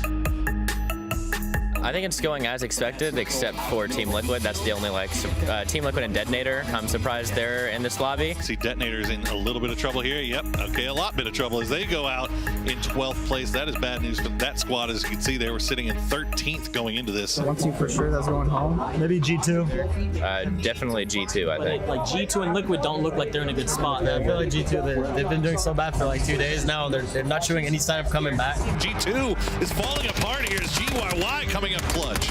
Nelo's left in a very, very difficult situation, to say the least. Nelo's doing everything he can to keep G2 in this. That would suggest that he doesn't have bandages, he doesn't have stims, and he also no longer has a place on this server because G2 are dead. There are teams that, like, they're so powerful that they can just come back with back-to-back wins or, like, even insane games. 4 versus 2, Team Liquid are returning. Do not count out Team Liquid. 11 kill win. They have returned. Made some good zones for us. Yeah, good zones. Yeah. About time. We've had only hardships from us, so it's been really rough. But at the same time, we've been playing like shit. 방금 뒤에 리퀴드가 1등했던 것처럼 저희도 1등해서 세미파이널까지 노력해봐야죠. Looking risky. Oh, detonator. Oh no. Right now, the last remaining player up for the squad from Korea. And that's going to do it. It detonator, 16th place in this one. 输压一点，一点点，这是我们赢的。comfortable。那是你，我们就比较舒服一点。那是你，那是他。可是那是他。Teams like this, to the Latin America teams, I feel like they're gonna go home today.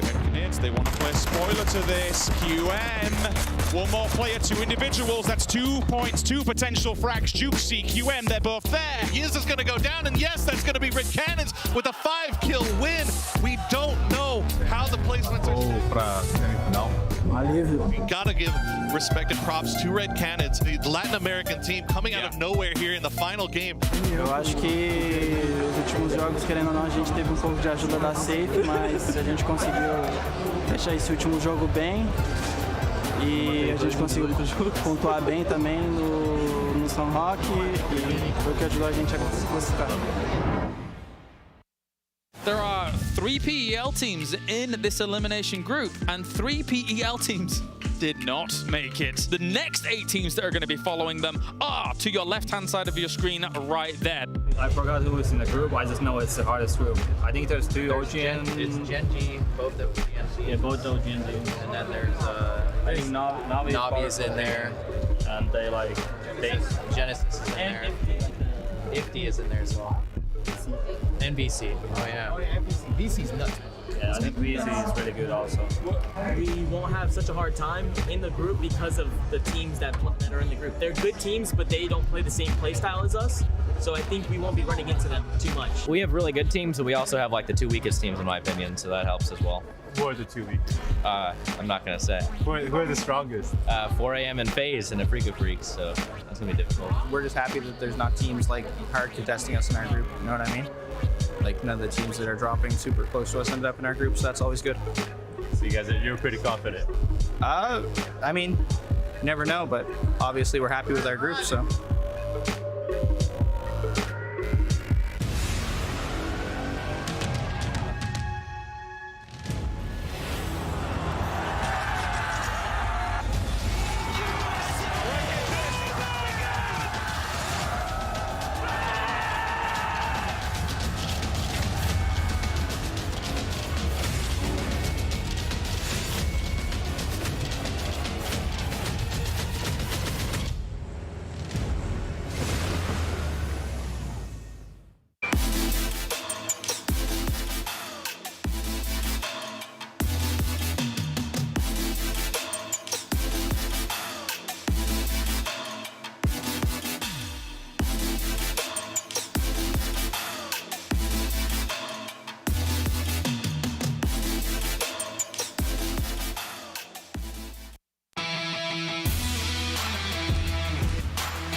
Welcome back, everyone, to the PUBG Global Championship. We are into day 2 of the semifinals. I'm Paper Thin. With me, we have a special guest. You may recognize him from the Season 5 intro videos. And if you get the Badlands Battle Pass, you yourself can look as wonderful as this gentleman here. Welcome, Caster Unknown. I mess with all of the lighting on this right now. I know everybody's just like, oh my God, what's happening with my eyes? But yes, it has been a story of 4 people so far. It feels like VC being back up to having 4 players on their team and 4 angry men. Back-to-back champions coming out for China. That's big. China really showing up today. They struggled a bit yesterday. Now we are starting to see the full power of that region. The reason they came in with 4 out of 4 of their teams qualifying for the semifinals. It has been a strong performance, but let's not forget about WClick. These guys have been making it into in-game 2 games and have had a fairly high kill count, all things considered. They're playing in a little bit more passive style we saw inside the group stage, but now a lot more confident, I feel, coming out, not being afraid to take fights. Yeah, they were in a bit of a tricky situation at the end of game 1, kind of stuck between a rock and a hard place with 4AM and T1 next to them. In that last game, they looked very, very strong there at the end. Some really good positioning, some impressive movement early on to get themselves into that position. And T1 has been hitting some hella crazy shots so far. Like, some of these long-range shots these guys are putting together are so absolutely amazing. We haven't seen them really had a powerful in-game as of yet, but if they can get to that stage, good lord, everybody in this lobby better be ready. Well, I can tell you what, Adder is a really strong player. I know everybody talked about Akkad coming into this. Previously, you for were a talking long about time, Akkad coming into this. I will talk about Akkad a lot. Yes. But Adder has historically actually been the top fragger for T1. So this is a guy that you can also rely on. There's a ton of talent in that team. Oh, 100%. Rumbler's also been showing up quite frequently. Everybody keeps calling him the dark horse, but I don't know. They said it inside the video a second ago. They don't play like anybody else, so they're not really ever afraid, and I feel like that shows in their playstyle. It's really interesting talking to them outside of the matches. There's a lot of quiet confidence on that team. What I find really fascinating is they kind of play to however they tell me they're going to. They told me going into yesterday that they were going to be, strong, aggressive, just kind of play loose and have a good time, and they really did that. But then they also said, well, we're just going to get a donut on Sandhawk, and then they did that. I mean, that's Rumblers. There is no, sneaky mind game that's happening with them. They've got goals, and it looks like we got some fans showing up, trying to support their teams here over at the OG and Super Arena. But now, a team that has been a little quiet so far is FaZe. It's been interesting. In the first game, they got kind of torn apart between a couple different teams. Took a risky rotation coming up on the top side of Corey. That's always kind of a hit or miss, situation to be in, because if you take it and you can gain a lot of control, keep other teams from being able to encroach on that territory, you can hold it off pretty well. However, you're really exposed if anyone gets the same amount of high ground as you have. Yeah, and you can see that was kind of the problem that they faced, but FaZe finding a nice little sneaky spot to hide on. That's one thing everybody can take back to their games at home. Remember that tree, because if you ever end up being a solo and you hide in that specific spot on that hillside, nobody ever checks it. You can manage to get yourself a couple more placement points out of it, almost guaranteed. Yeah, and if you're not moving, it's so hard to tell with the color differentiation that somebody is inside of there, because most of the colors that you're wearing, the blacks and the darker colors, are going to blend in really well with that kind of situation. Oh, 100%. Now, one thing to note as well, we've seen a lot, I would say, Western plane paths coming into this game so far. So curious to see if we're going to get a little bit of a mix-up for our last Erangel game of the day. I'm expecting something a little crazy. We did get the Sosnovka circle, so we've got our obligatory military island circle out of the way, I feel like. So now maybe we're going to get something. We've seen the West. Now maybe we'll get the East again. Our circles have been pretty favorable in terms of moving from side to side on the map. Just please, no centralized circles. I want a barn burner of a game right now. I want it to be a little bit frisky going into this. Just don't make it quiet in the early game. I like to see the crazy rotations come into play. Whenever you're looking at this level of play, seeing how they analyze a difficult situation is just absolutely amazing. Well, I tell you what, with that circle we had yesterday on the Erangel game where it went over to Milton Power, I feel like maybe we had the most vehicles in frame in PUBG history at the same time when everybody was trying to get into some kind of position there. All right, well, the definite fan favorites, 4AM. These guys are amassing a ton of votes up here. And after that first game, you can see why. They're amazing. They play with such confidence, such aggression. You can tell they're just dialed in. They know what they want to do. They know the fights they want to take. Reminds me of how TSM was playing yesterday. And this guy, I tell you what, I was watching ZG01 in scrims. This guy is nutty right now. He is feeling it today. It feels like everybody on this team can just kind of unlock at different points. And we talked about this kind of moving into the day, that really what kind of defines a global championship is if your team has the capability to play out of a clutch situation. It is so strong on this team. I mean, they play angry. They live up to their name. They play aggressive. Well, this is the moment where you make or break yourself as an international team. Who are your superstars going to be? There's some superstars maybe arising here on your screen. WClick has looked darn good today. Zilzin, Rybox, Ragnar, and Harold Man, I tell you what, I think a lot of people were kind of down on Lat AM coming in, but right now, these guys look like the real deal. That's a strong team with a lot of experience across a lot of other teams forming up together. I mean, we've seen those guys' names in so many events, but Infantry was kind of the question mark. We saw the fact that there was a little bit of a medical issue happening yesterday with Lynn. He had to step away for a couple of games, came back, coming in strong. Now 4 members back up and walking away with a win. Yeah, really important to have him back, of course. T1, these guys, my biggest question for T1 right now is Helen. Helen seems to be getting he's kind of falling into what I call the PO trap for the Korea teams. They like to do these 1-3 things. Helen will sometimes come out ahead. Now, generally T1 does 2-2, but I've noticed that Helen is getting caught out a lot on his own. The rest of T1 has been playing pretty dang solid. And here we go, making our way back over to our last Erangel of the day. Plane path going to be cutting straight over Georgia Pool and ending up over Lippo, so nothing too crazy, but we don't ever see anybody make their way down towards military base unless they think it's a terrible plane path anyway, so going to open up a lot of opportunities we didn't see in earlier games on drops. Specifically, I've got my eye on Milta Power. That's a normal phase drop, but Rumblers have been strong in points yesterday, and they might look to contest. Looks like Rumblers are already out of the plane, so maybe that question never gonna give it to me. Answered a little bit. You know, the Rumblers, again, I talked to them a lot. They're really nice guys, and they said to me today, they think 20 to 30 points today will for sure guarantee them a spot in the finals. So I think for them, today is going to just be, hey, let's just play our game. Let's not try to contest anybody early. We don't really need to do that to get the points to get to the finals. Let's just, work things through that way. And this is great if you're a FaZe fan, because now you're going to have a little bit more space for your team to work with back down over in this area. Yeah, they're going to be able to go back to, I would say, their comfort drop. So nothing too crazy coming into play here, but I think it's all about Infantry right now. Can they replicate the play styles that we were kind of expecting from them? We saw them be very aggressive early in the group stage, and then that kind of died off as well as their points started to. It almost like they got in their own head. But now they're starting to be a little bit more comfortable inside of this map and starting to play it the way I feel like they want to play. And of course, here we go. We're going to start off with the Pachinki battle. Again, Duya bounces a grenade. It doesn't get inside here. He's coming up with that double barrel shotgun. Opts to not go all the way up the stairs. Nerf has bounced out of the window himself and isn't interested in this fight yet. We got shotguns, we got Tommy guns, we got UMPs. They're going crazy. That's another Force member down right there. So down to 3, trying to figure out how they're going to handle this. We can see that it's not quite the chaotic drop we saw in the earlier games, but it's still very contested around this location. The new circle is popped, very centralized.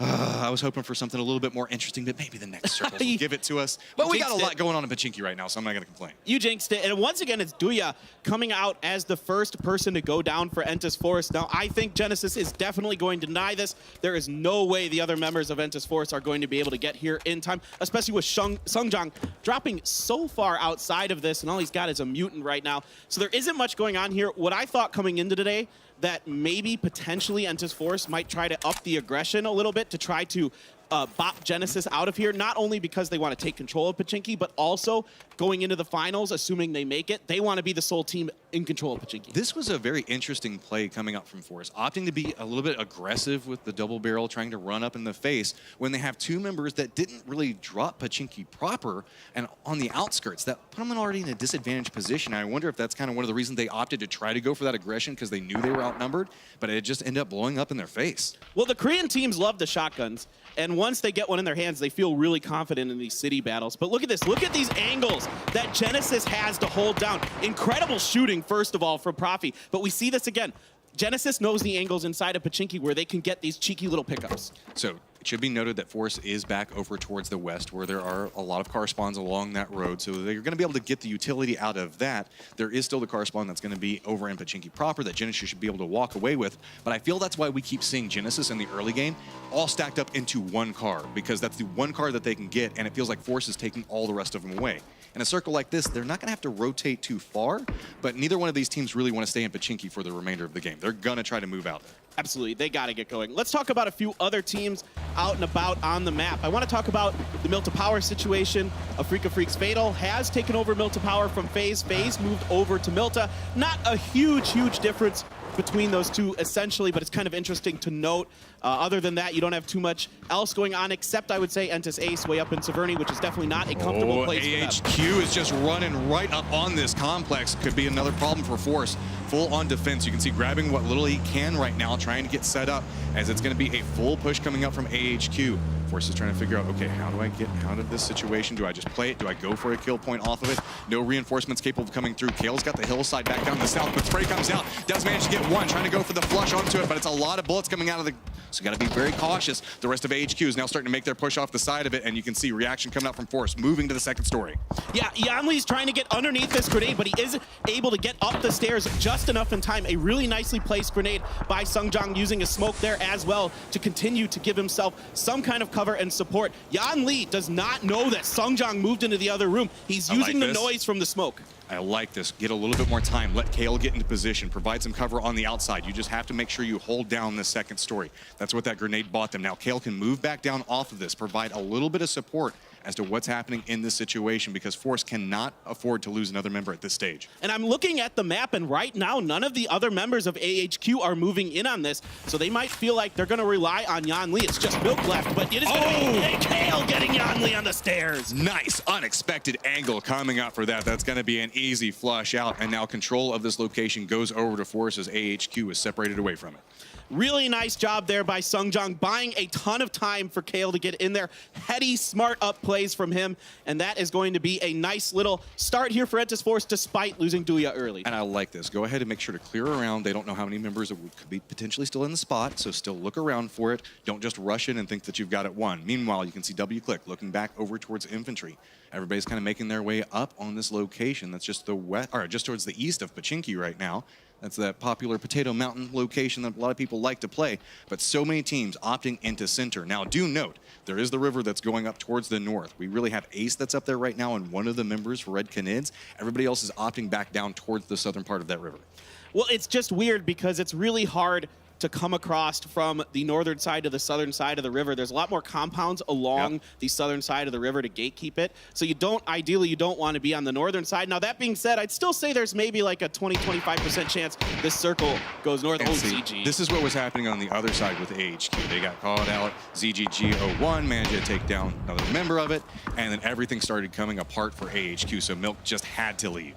Yeah, this guy has been really powerful for 4 Angry Men. This whole team, very, very strong. Right now seems to be our strongest Chinese team, coming through, being one of the only Chinese team that came through directly into the semifinals. The other ones had to fight their way through the elimination stage. Aspu finding himself in a little bit of a spot as Joy's taking a couple of shots back over towards him, trying to get control over these buildings north of the river right now.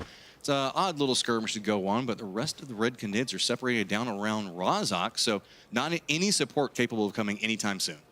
Yeah, you can see they're just trying to fan out Entis Ace. They know that pretty much most of the northern part of the circle is theirs at this point. Nobody else is really going to want to take that risk.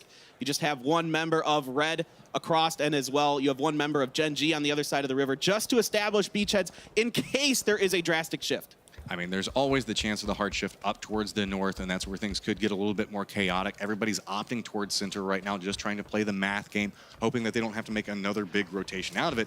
I mean, we're still at 60 alive at this stage right now, and looks like Joy's decided, it's not really worth staying contained in the spot, so instead let's do a little bit more scouting and regroup.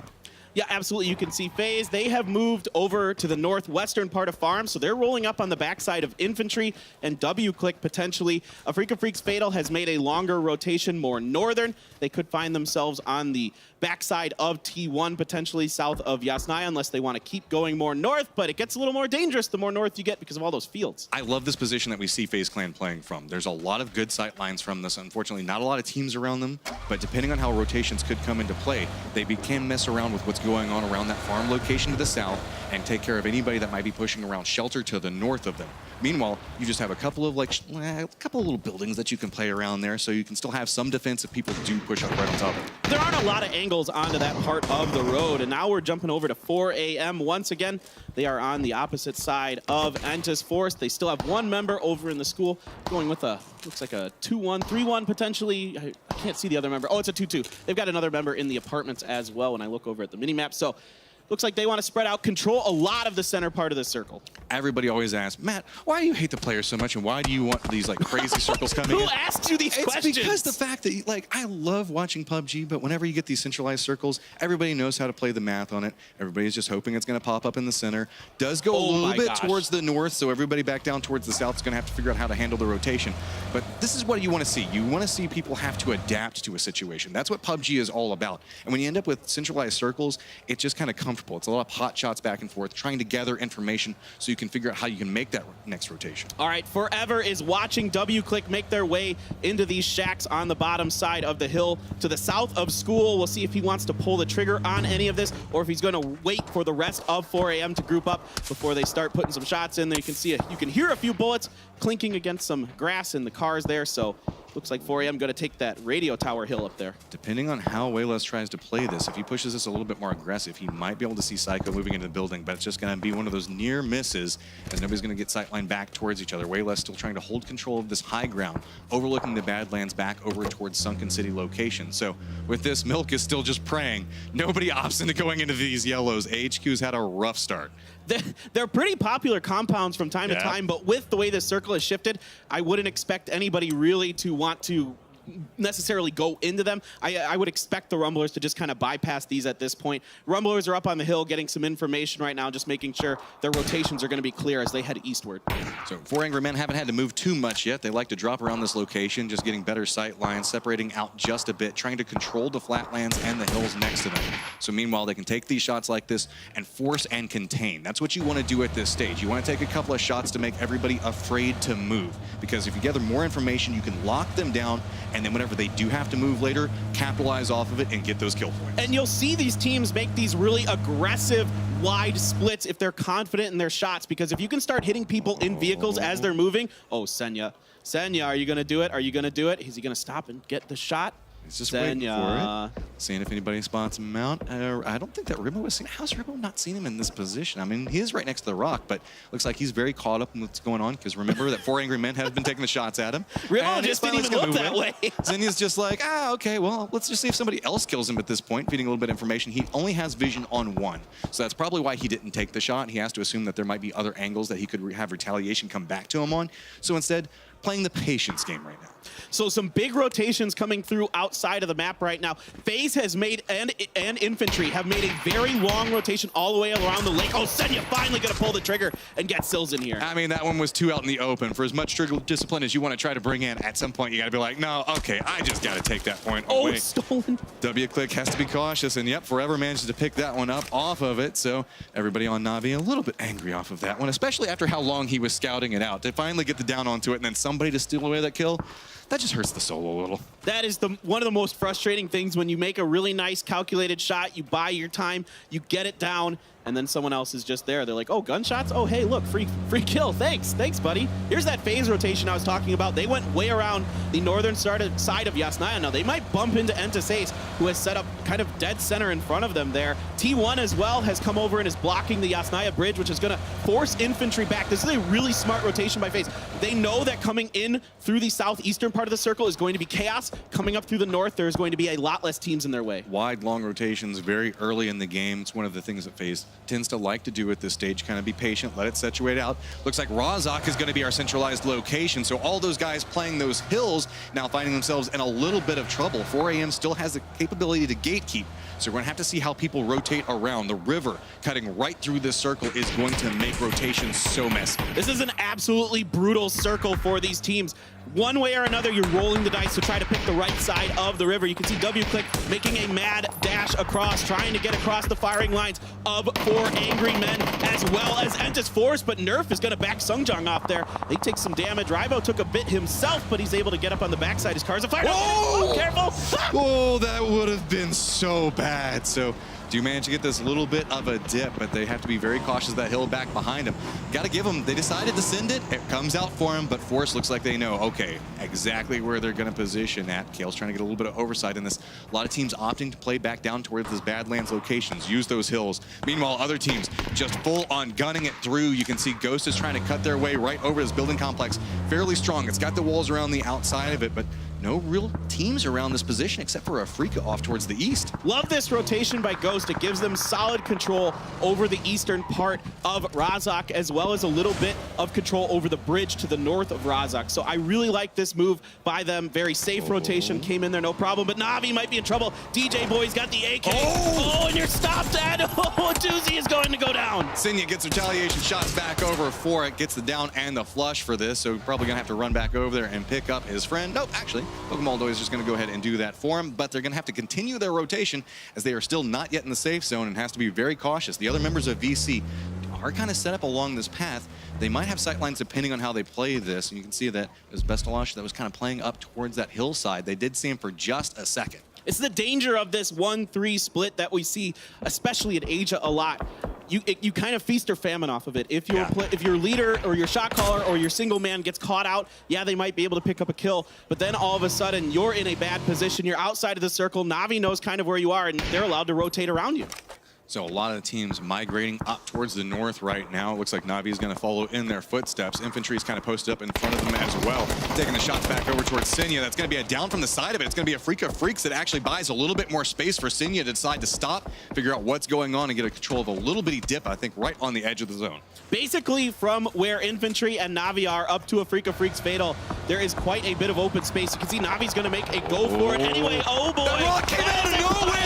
Everybody's stacking up. This is bad. They do manage to get away with it as everybody's having to reload. Shadow just goes, nah, bro. This is our location, but the shots are coming in from the side of it. A lot of damage back over towards the Freaks, so they're just going to step back away on this, and Na'Vi might have a push that they can potentially make off of it, and Lambu has to run upstairs. He just looks back down before it goes for spray onto one of them. Does manage to get it. Trying to look back for the flush onto it, but knows it's risky. Meanwhile, you can see Style playing around the side of this, trying to see if they can get a flank, provide some form of support. Aduzi knows he's in a lot of trouble right now. The numbers favor everybody from the Freaks looking off on this. It's going to be Aduzi just trying to hold the angle on it, but it's so many pushes that are coming through. Gets the spray on one of them, but it's going to be sneaking up back behind it, and the Freaks do manage to take him down. The Freaks with some solid defense. Now will Infantry try to pounce on this situation? Actually, Infantry is moving off. You can see them on the far right-hand side of the map. They aren't interested in this. Red Cadet now battling out their LAT AM partners. 2 down here for WClick. It looks like the Cadets have the advantage, and they are going to take it. That one hurt. They just crashed in the side of that, and that was instant destruction over towards WClick.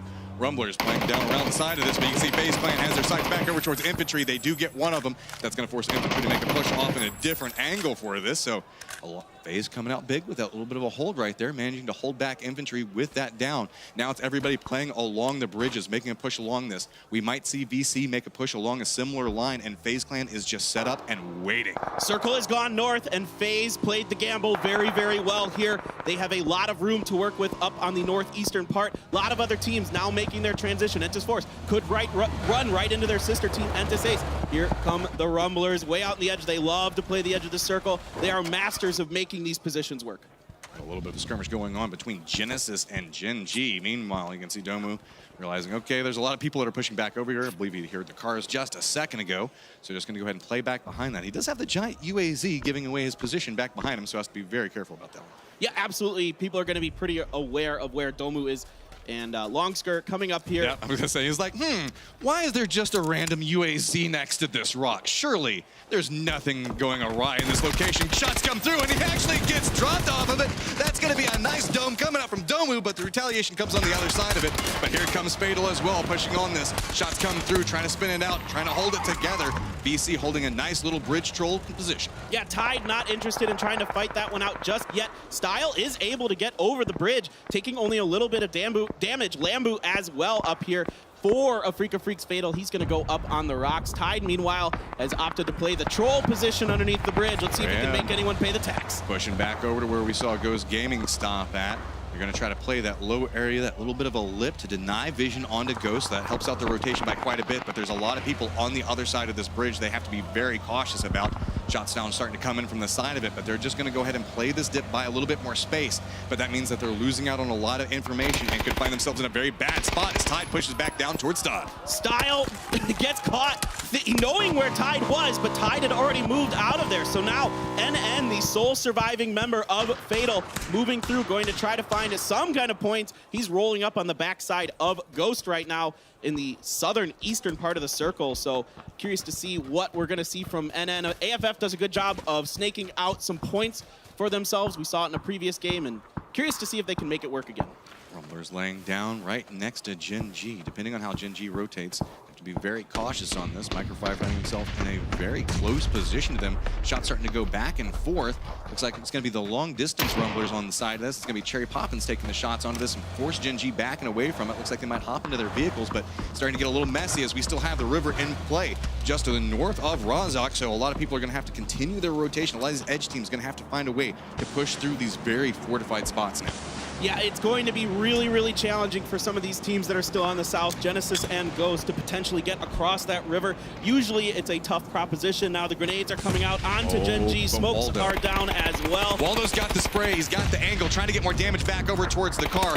Trying to line this back up. As you can see, Gen G's trying to play both smokes now. Grenades are starting to come through, but Rumblers are just pushing in front of them. Gonna end up walking right up next to Loki. So you can hear now, everybody's just listening for footsteps, trying to localize where the push is coming from, but it's gonna be a third party coming up from Ace, just spraying into the smokes. Gonna make it a little bit more dangerous for everybody on this part of the circle. On the backside of this, VC Gaming was eliminated. Circle has moved forward. Loki gonna run right alongside. See if he can catch a Rumbler. He's gonna get Waldo. He's gonna get the flush as well. So an important point here for Gen G and Loki, but this is not the start to the day that they have wanted. Erangel has not gone their way. So now everybody's just running right in front of the blue. There's a lot of utility that's already been used at this stage. You can see it's going to be H-Win looking back down towards Ghost Gaming. He's got himself a nice little sniper tower that he can play around, but realizing it might be a little bit too hot. Going to go ahead and throw down the smokes, try to get away from it, and good shots coming out from Shrimzy. He's going to get down onto it.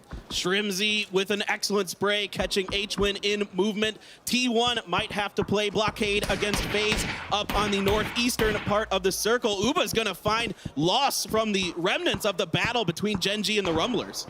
FaZe playing along the edge on the hunt for kills right now. Very separated and has a lot of control over this part of the circle, just trying to force everybody to hide from them right now. Uba is just going after anything that he sees moving as well at Mexico.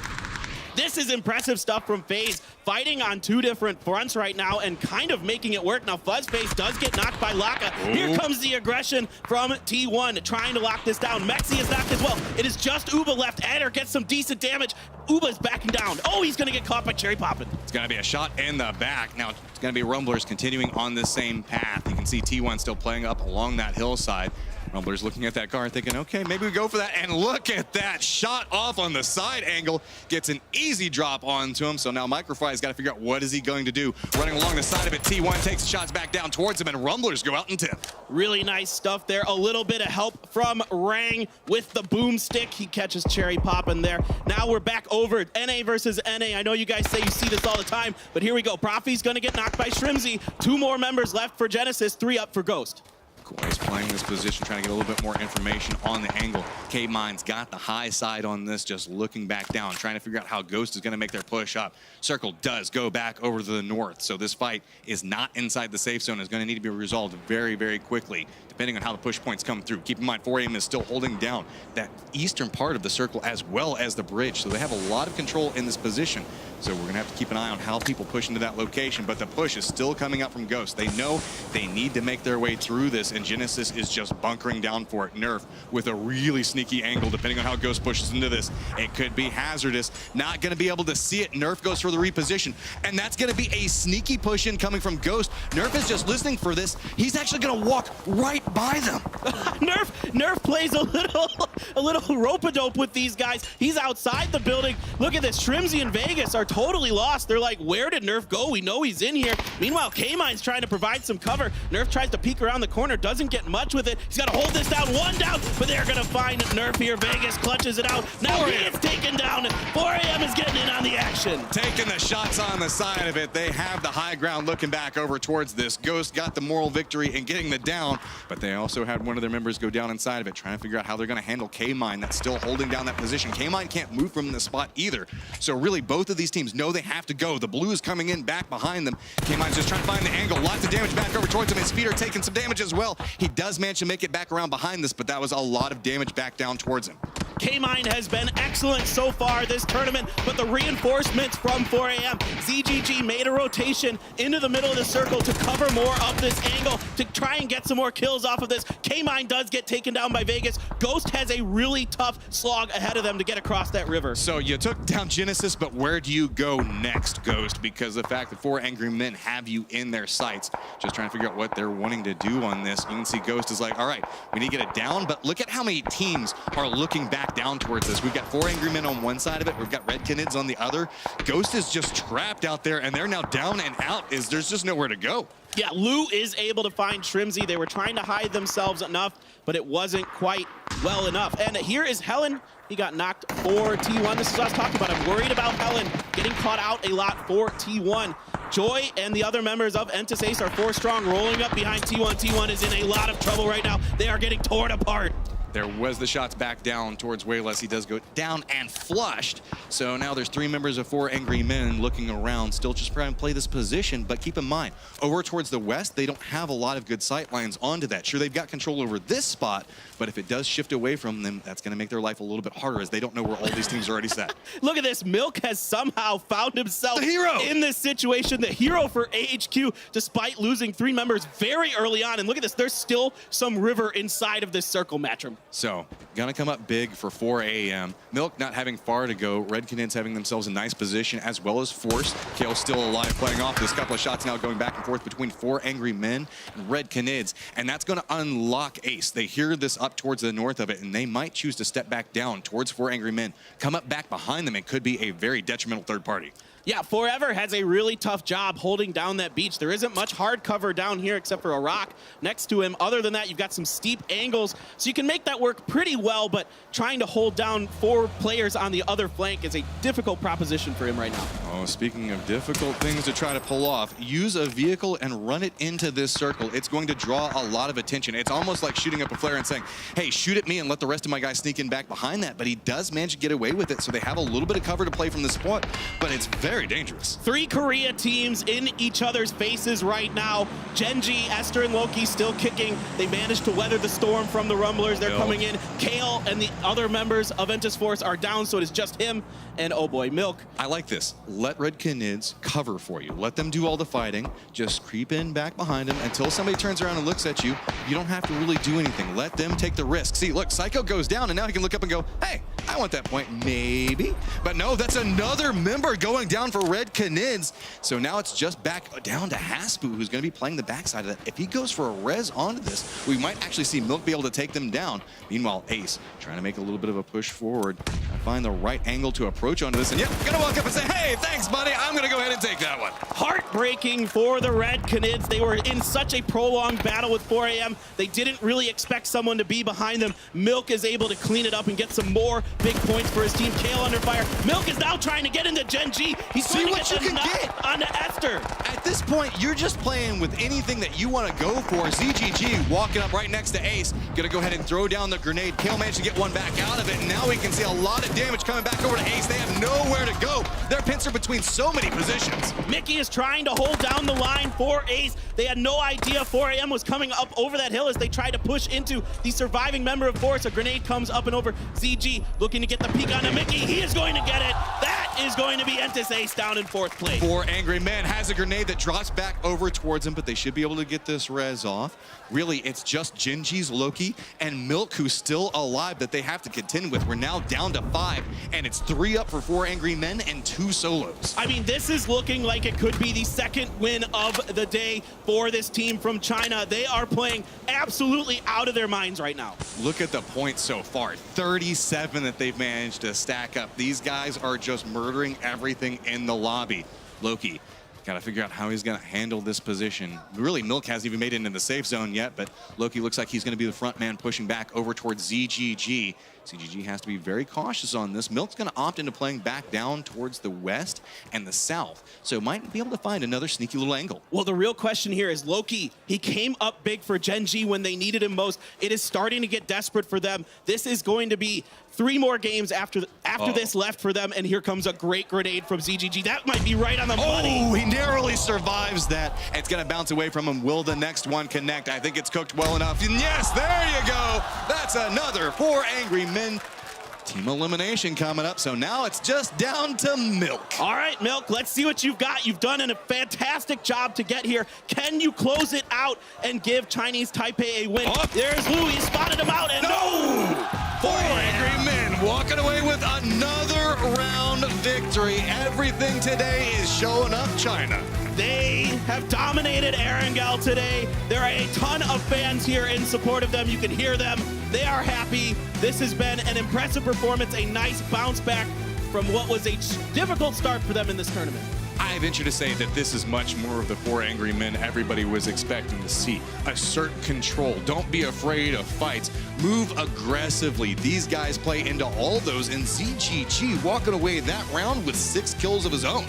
It's really impressive movement from them. Forever knowing that he's in a bit of a tricky situation down on the beach, rotates up with the rest of his team. They catch Entis Ace completely off guard and move on to storm the lobby. Say what you will, all about 4 angry men, but in my heart, AHQ's Milk.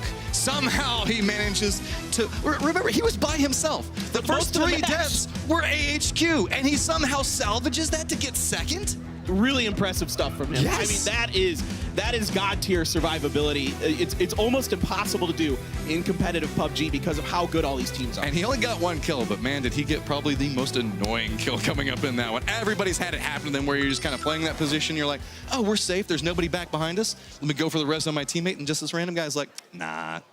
Yeah, there was this little dip that you couldn't see that was just outside the blue, and I was there waiting, and now I'm going to dash your hopes for having any chance of winning this game. Too bad.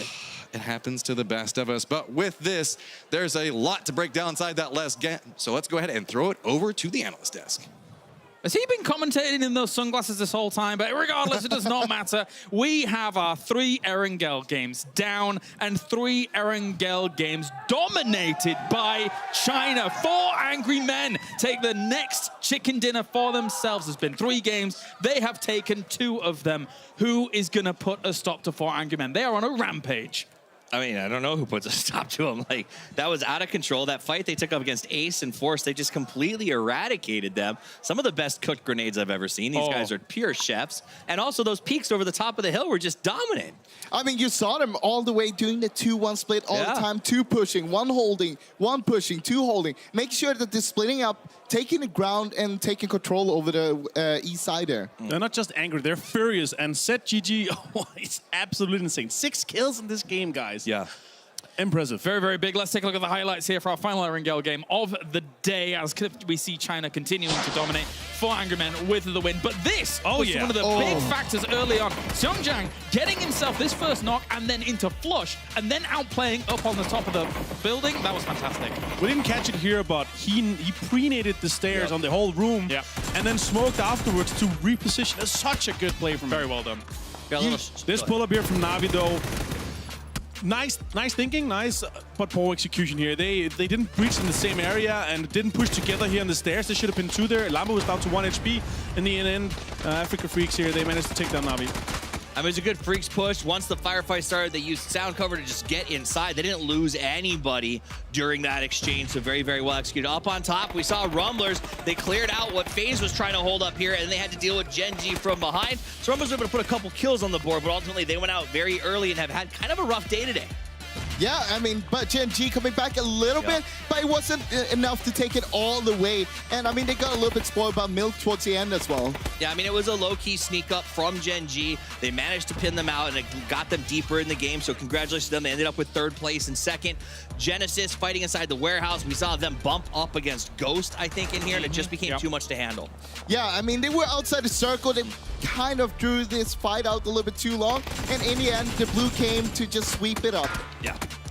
Ghost got the kills, and ultimately Ghost got the res and then made the sacrifices.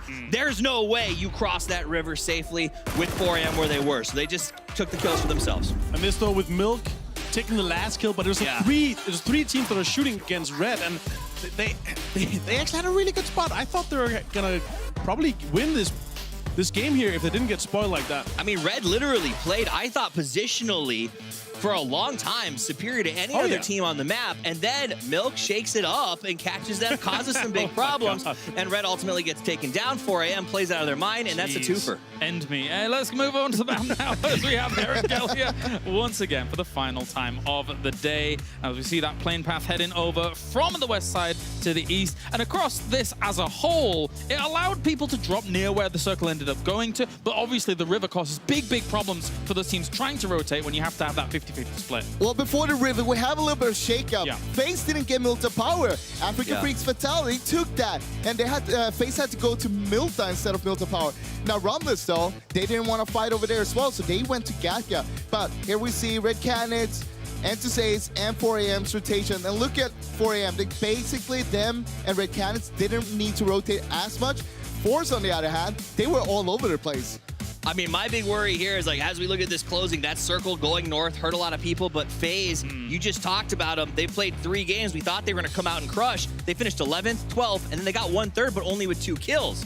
Where's FaZe? The thing is, FaZe had a really good rotation coming in from the south side. They went out in the blue towards Yasnaya, up on the north side, and basically had a lot of room to play with. But they seem to be a little bit afraid. They're super passive. They're not taking the fights they usually take. They're staying behind all the time. And this is what comes with being behind from day number going into day number 2, not playing for day number 1. I'm excited to see what's going to happen on Sanhok. Potentially they could be contested there as well, and now that they're even further behind technically, they could be contested. I'm not sure if they're going to try to go Painan. I know, though, they will be alone in Montenegro, so I expect some big games from them on Miramar. This was a great push. 4AM was just hungry for the final. They knew exactly where he was. They were like, all right, once we get through this team, it's just a simple walk for us to go ahead and get rid of Milk. Milk knew it was coming. One thing to take away from today's games compared to yesterday on Erangel is that Genesis of Entus Force, they were basically fighting in Pachinki today. They didn't yesterday because they know whoever's winning, getting out of here, they're going to get Pachinki for the finals. That's a good point. 20 points coming in for 4 Angry Men up at the top. Not only the 10 kills, but the 10 placement points as well. So huge points have been racked up by them already after just 3 games alone. And when you think about the performances that they have already put up here, you think they have the potential to go all the way. This lobby is by no means easy. Not at all, but they have shown on Erangel they're a dominant force. 4AM is a dominant force in the pick'ems. They're a dominant force in the games. They're a dominant force in the audience here watching them today. Oh, yeah. And they're a dominant force on this scoreboard as they put up the 45. I think they're maybe 20 from a guaranteed advancement at this point. 45 points is the same amount of points that Force got yesterday in 6 games. Here we are after halfway through. And 4 was at 45. It's insane. They're going to make a game break, or they're going to break the record in terms of most points in a day for 6 games. They're the people's champ here so far. 4 Angry Men, they sit at the top here. SK Telecom T1 in second place with that 26. Here we go. Here is our overall leaderboard. Now, do bear in mind, some of these teams have played a few more games than some of the other ones here. So you have to take this with a pinch of salt for now. However, we can see as some of these teams from Group C are starting to catch up. And when you look at 4 Angry Men in 7th place, that's a big catch up already. I mean, it's like, if 4 Angry Men looks like, you know, you're like, oh, I assume the left side's already played 12 games. Now, 4AM has played 3! And they're in 7th place. That is absolutely crazy. Rumblers is still holding 2nd, but guess what? We're going to Sanhok next, boys. So that's going to keep on sliding. And also, Force and Genesis, they're 6 points apart. We're going to be following these guys throughout the rest of the day. It's going to be extremely exciting if they're going to be dropping each other and contesting, basically. Rumblers have been a little bit disappointing today. Only 8 points in 3 games so far. And as you mentioned, going into Sanhok, I mean, are they going to get any points here? I mean, I'm the same boat. You got Ghost on the very bottom in 24. They've had their 3 games. They showed us these signs of life in sort of the early rounds. And now, I don't know, it's same as FaZe. Like this, maybe the break, the 7 days, maybe Rumblers is onto something. They said we played in Illooms on purpose. Maybe it worked. Do you know what time it is? Yes. Yes, he does. It's time to listen in to the comps of 4 AM. Oh my God, never let him do it again. Yeah, OK， 王哥已经往他们脸上拉了，王哥往他们脸上拉了。走，来看王哥位置，看王哥位置，王哥就往他们脸上拉了。王哥那边我们先解决 HQ 了，来帮王哥。行。他应该在后面那个破王哥，我听到你讲出来。啊，没，还在那。他还在那边，先帮王哥，他没过来。王可以扔个雷啊，队友可以帮你架，你直接吸起来吧。对，跟后面那个破，对，后面那个破。跑去这边这个坡了。这个雷应该有，再人远一点，再人远一点，王哥，再人远一点。对对对，压王子压。到这边，哎，这个，最后一个，我脸上这个缓坡。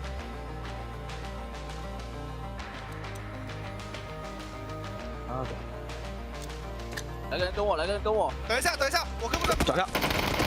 但是。 Calm, collected, the people's champs. If you were listening very closely to those comms, you could even hear the crowd erupt whilst those fights were going on. If you noticed at the very end, whilst they were shooting down at their final target, there was a grenade being cooked to then potentially finish off that person anyway. 4 AM in the first 3 games. I mean, I've looked stellar. I also loved it the first time we saw the replay. Forever was making all the calls, and this time he was dead silent. That team is clearly, whoever's in the pole position and feels like they've got the rhythm, they're just trusting them to sort of make those plays and call out for the rest of the team, and I thought that was very impressive. I mean, you could hear it straight away when they killed Loki there. Yeah. They were basically just push or whatever, something like that at least. You could hear it in how intensive it was. They just wanted to take control of that, make sure that they wouldn't just throw the game there. One thing I'm taking away from these comms, though, guys, is one universal positive thing to say is "nice-oo," but we didn't get in this one. And now it's because they're already a little bit, maybe not as much as before. They're already expecting it, and now they're this much ahead. We're gonna see them continue. They're gonna be extremely aggressive for the rest of the day as well. All right, well, thank you very much, gentlemen. It is time. We are going on to Sandhog now here in Groups B and C. Let's head over to Codename Matrim with his lovely friend over there, Mr. Paperthin. It's time, boys. Let's go. Thank you so much, and Avenger headed on the head. We've got 4 angry men, one of the most aggressive teams in the world, now feeling very comfortable in their points for the day, which means now they can play even more aggressive. And I gotta say, that's a fun thing to look forward to. I mean, they're absolutely dominating this lobby right now. Almost 20 points ahead of the next closest team. Almost double the points of the team that's in second place off of point generation for the day. That's messed up. Damn, that's all I can say. They are incredible right now, feeling it, so confident, knowing the situation so well. A great job there at the end of that game, knowing that that hill was about the only place where anybody else could be. Just throw some grenades over it, find that first pick, clean it up, you're done, you get the win. And now it's time for Sandhawk, and this guy, you're looking sharp. I gotta say, I think you hit the nail on the head there. The way that they played the end of that last game was so clinical. Their aggression comes from map knowledge. They know how to push, they know where people are probably going to be hiding, they know where people are going to set up, and then they use that information to get so many kills. It reminds me of what TSM was doing yesterday. I said it on the cast, I thought they just know where everybody is, and I said it behind the scenes. I'm like, well, maybe they've got a little something going on. No, it comes down to homework. They know, they know what's going on. They know how these maps work. They've studied the heck out of all of these teams. They've watched tons of VODs, tons of replays. That is why they're able to do the things they do. And T1 making their way over towards Sandhawk as well. They've been a very consistent team, but they just haven't been as loud and as explosive as some of these other teams. That feels like that's kind of their play style right now. Well, this is a map. If T1 can do it, it is going to be on Sandhawk. During the first 3 games of Sandhawk in the PKL, they won 2 of them, and they absolutely slaughtered teams. They were picking up 17, 15, 13 kills. They were absolutely dominating. Now, they started to trail off as the phase went on, so can they find that rhythm they used to have? Here's the thing. We've seen very aggressive Erangel games, which tends to be one of the more passively played games because everybody just knows it so well. Now we're moving over towards Sandhawk, and that means that aggression is king there, and so now it's going to be a lot of third parties. It's going to be a lot of checking this. I cannot wait to see some of the shots that we're going to see inside this next round. With this group specifically, it's going to be nuts. I mean, this is going to be an incredible game on Sandhawk. WClick still playing very, very well. Started off strong. That last game wasn't quite as in their favor as the first 2, but they have a lot of potential here. They've started strong. Can they continue that? And the region as a whole, Lat AM, I think a lot of people, like I said earlier, weren't too keen on it. What can they bring us on this map? I mean, these guys want to play for the pride of their region. Whenever you're looking at Latin America, these guys have so much pride just in their location and the way they play. They have their own little variations in the meta they play. I know it was heartbreaking to watch them and Red Knits fight inside that last game because that just kind of tears your heart apart. I feel you, Latin America. Welcome to be what it's like to be a North American cast where you're just like, why are you killing each other? I had to get you in on that Genesis Ghost fight with that. I had to poke you just a little bit there. These guys, Infantry, have had an okay start as well. They really need to pick it up, of course. And if they can, I tell you what a storyline we will have. All right, well, the plane is up and in the air, and we are making our way over towards Sanhok, and that's where the violence is going to be kicking off. Plane path cutting right through the middle of the map. Nothing too crazy inside of this one. I mean, again, I say it all the time, it's a Sanhok map. You can really just go wherever you want based off the plane path. It's more about congestion points, and is anybody going to land close to each other, especially when we're looking towards the edges of the map, because sometimes teams can make gambles and say, there's a chance that the circle might go to this island, specifically the northwestern one, and suddenly you have great position. Yeah, we still haven't had that northwestern circle, and if you're a fan of the gambler's fallacy, now might be the time to try to go for it, and we will wait and see who exactly will be the ones to try to swallow that particular pill. You can see a lot of teams already making their way out. You can see Genesis heading out over there, potentially VC going over that way as well. Of course, the Rumblers, and they were going Ruins, but now it's Red Canids. They have the same color that Rumblers had yesterday, so it's like, hey, green, that must be the Rumblers. No. 4 Angry Men going to actually do a split around Quarry. I like this. Hold down different points around this location. Nobody wants to go down into Quarry yet because it slows you down so much. And it's just a pit of death, really. At any given stage of the game, somebody could just be hiding around so many different angles. But it's a little bit risky going for the split out. But there's a lot of space. Really, the closest player to them, I would say right now, is actually FaZe, who has sent FuzzFace to that one building while the rest have gone over towards Painan. Yeah, it looks like FaZe is really trying to control a lot of that western part of the main island. There might be a little bit of contention between Entis Force and the Rumblers, but we're going hard north. Looks like we're going to have another northern circle on this map. I like it. A lot of teams that went up towards the north could be favorable. We could see potentially a little bit of that western island coming into play, as well as there's going to be where Ghost and Na'Vi are positioned at. Force is caught up and doing a little bit of looting right now. They're back down towards the south. So that means that they do have Rumblers around their location. They also have 4 Angry Men kind of close. There's a lot of these teams that are going to have to make a little bit more of an aggressive move. I wouldn't be surprised if we see them move early as well, just due to how north the circle is. It is a brutal circle. There are a lot of teams on the southern part. You've got Infantry, FaZe, Afrika Freaks, Fatal, the Red Canids, the Rumblers, Entis Ace. Everybody is down underneath this circle right now, and there is going to be a lot of congestion trying to get up. So with this, Na'Vi getting control over this split right where the 3 rivers meet gives them a lot of control over the situation, depending on how rotations come into play right now. FuzzFace is going to go ahead and meet up with the rest of his teammates, still finding another complex all to his own that he can just continue this loot. I gotta say, FaZe feels like they have so much control over so many loot nodes in this drop. Yeah, really well planned out by them. This is going to give FuzzFace all the equipment he needs with the other 3 members in Painan, so they should be pretty well equipped for themselves. Here comes Infantry up and over. The Rumblers and Entis Force are all kind of in this general area as they all want to get up into this circle as fast as they can. Microfry could find himself in a dangerous spot. You can see Kale is looking back over towards those complexes. Infantry is coming on another path. He's separated out away from the other 3 members. There's the river that's going to be in between them that can provide a little bit of support, but nobody really has clean sight lines back down on this hill movement. So with this, Infantry is just going to continue their push back over towards this. Meanwhile, Rumblers are still looking like they're trying to gather a little bit of information. Microfry doesn't seem to be aware of anything that's happening. And due to the terrain, look at how close Longsker has already gotten. Look at this. Longsker knows somebody is going to be in this building. Microfry crosses in front of him. He's going to get the spray down, and he's going to get the knock and the flush onto Microfry. That's an easy pickup off of that. None of the other Rumblers even in a position that they can retaliate at all. Cherry Poppins might be able to shoot a couple of toes of Longsker, but that's going to be about it. So now Rumblers have to figure out what they want to do. And keep in mind, we're still seeing this very separated out force right now. There's 2 members towards the north, and there's actually another member back down towards the south of Rumblers while we see Infantry taking these shots. Yeah, the other 2 members of Entis Force have loaded up in a vehicle, are going to try to regroup with the other members, and it's going to be really difficult for them. There's a lot of teams controlling the bridges on the way over. Now, actually, what's funny is they could actually go through Painan if they go a little bit more west here on the outside of Bolyang and Longsker. So will they do that, or are they just going to drive right into death? This is very dangerous. Longsker should have an angle in a second. The spray's going to come out as the vehicle just rolls down the hillside, catches a little bit of air, just trying to get away. Use the train, use the hills, use the trees. Cut across this, making a dangerous push over this bridge, just trying to make it back over there. So it has to be super cautious on this. Vehicle's getting close to exploding. They're just going to jump off the side of it. One of them does manage to make it in the water, but Doya does not. Doya once again getting caught out early for Entis Force through not a ton of fault of his own this time. Kale has found the rock. Now the Rumblers are on the eastern side of Kale right now. Are they going to come in and try to third party this, potentially pick up some desperately needed points on this map? Infantry looks like they're going for a reposition, sending several members off the other side of this, seeing if maybe they can find another angle back over towards Kale. You can see how it's starting to get set up in this position.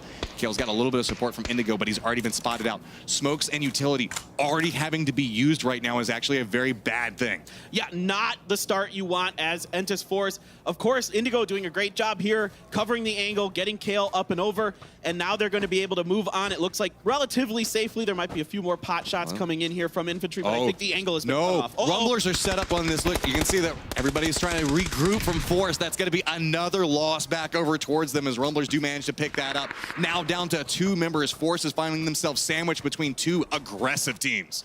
This was a nice play by the Rumblers. A good job moving up and ahead, finding Sungjan, getting the angles on him, making it a quick, clean, easy kill for themselves. Here is Infantry. They have pushed up to the southern part of Painan. Longsker trying to get some shots into Kale and Indigo as they continue to make their dash away.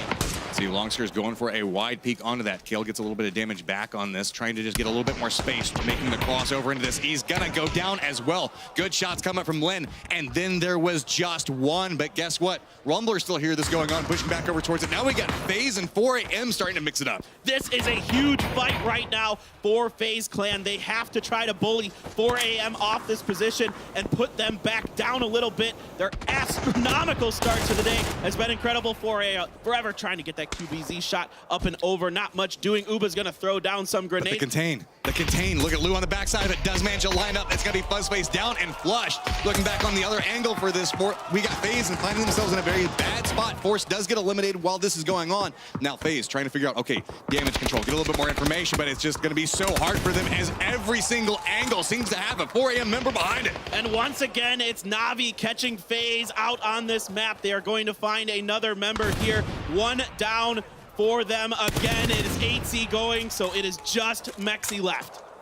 He's way up towards the north of this, looking back over towards it. I believe he's already been spotted out. You can see the information getting fed over towards it, just trying to at least get this flush onto it. FaZe wants to at least get a point for all this trouble. They are going to get it, but at what cost? There is an unstoppable 4 angry men push that is just so aggressive coming up back behind him. He's trying to get away. The spray is coming through back over towards it. He tries to get some damage back onto it, somehow surviving out in the open, trying to hold back forever, but it's not going to matter in the end as 4 angry men takes down FaZe real early. 4AMs forever, just able to outduel Mexi there, and that is going to be another huge kill points for them. They continue to rack up in this lobby. 4 angry men is the raid boss of this lobby. It feels like no one can take them down. All these other fan favorites, all these other predictions, it's just 4AM just walking through this lobby right now. It's amazing what they're doing. This is one of the most impressive displays of skill and ability we have seen in competitive PUBG to date. Moving over with Ghost and BC. Ghost has BC pretty well trapped inside of this ditch on the coast, and they are looking to continue their blockade. They've got 2 members that are already set up inside the safe zone. This is just a contain. BC's trying to make it back over towards the safe zone, but Ghost has just got them blocked out right now. No easy path. You can see that BC was hoping that they could play along the coastline, maybe find some kind of weak angle off on it. HQ gets some shots back over towards Ace, and it looks like it's a lot of trouble for everything that's going to be any of the OG and Entis teams right now. Look at this positioning from CC, right in the middle of all of Ace, and gets 3 members, but Afaka, he does find Milk. Can he find another? He does! He's going to outduel SR, get another big point for his team. He hasn't been able to flush Milk yet. Milk has managed to find an angle to hide himself, cooking a grenade, bouncing it around the corner. Nobody's pushed in yet, though.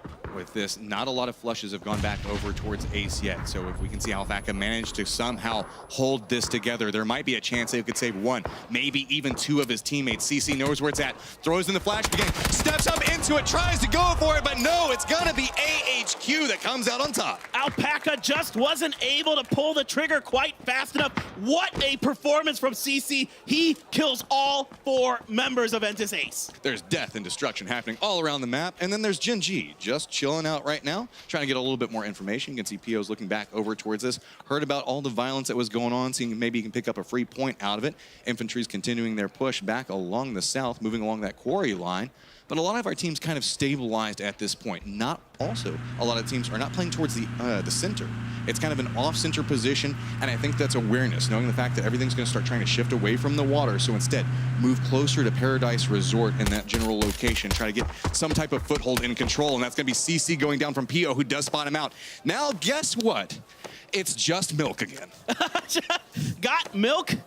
Well, AHQ does. They have it. Can they maintain this? Can Milk find some way to be a hero once again? PO is looking to try to get the flush onto CC. Another team is looking over there. It's going to be Loki, actually, excuse me, who is going to find the angle onto him. There's one member left for AHQ. An okay start here for Gen G. They really need to start turning it around right now if they want to find themselves in the finals next week. I'm just going to remind everybody about the map stream, so if you want to keep an eye on how some way we can see this push coming through off of him, if he can manage to survive, that's a good way to keep it up. But look at this contain coming out from CC, just connecting with so many shots. Spin back over towards it.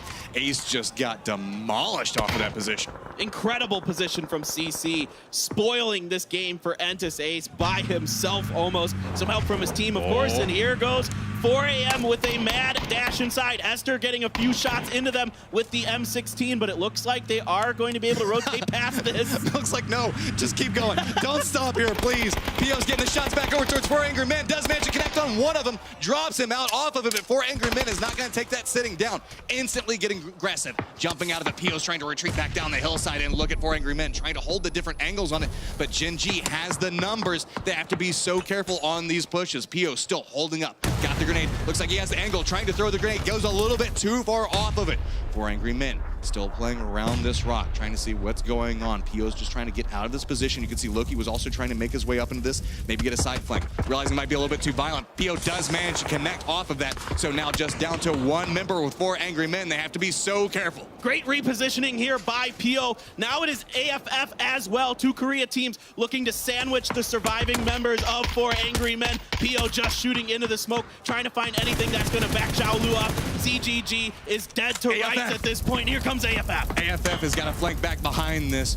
He has to be so careful. He's just hunkered down inside the position, but he's going to go down from shots on the backside of it. Freaks Fatal did spot that one out. Gen G's just going to separate out away from this, try to get a little bit of distance, paying attention to who's going down and how they're dying, realizes, okay, let's not push into that fight. Let's just go ahead and go for position. Yeah, no reason. Gen G is already set up for a fight in that situation. This is why AFF is backing off. They want no business running into a team that is set up for a fight from that angle. See Genesis holding the high ground on top of these rocks, looking back down towards Na'Vi as they make their way through. They got an opening knock onto this and a follow-up flush.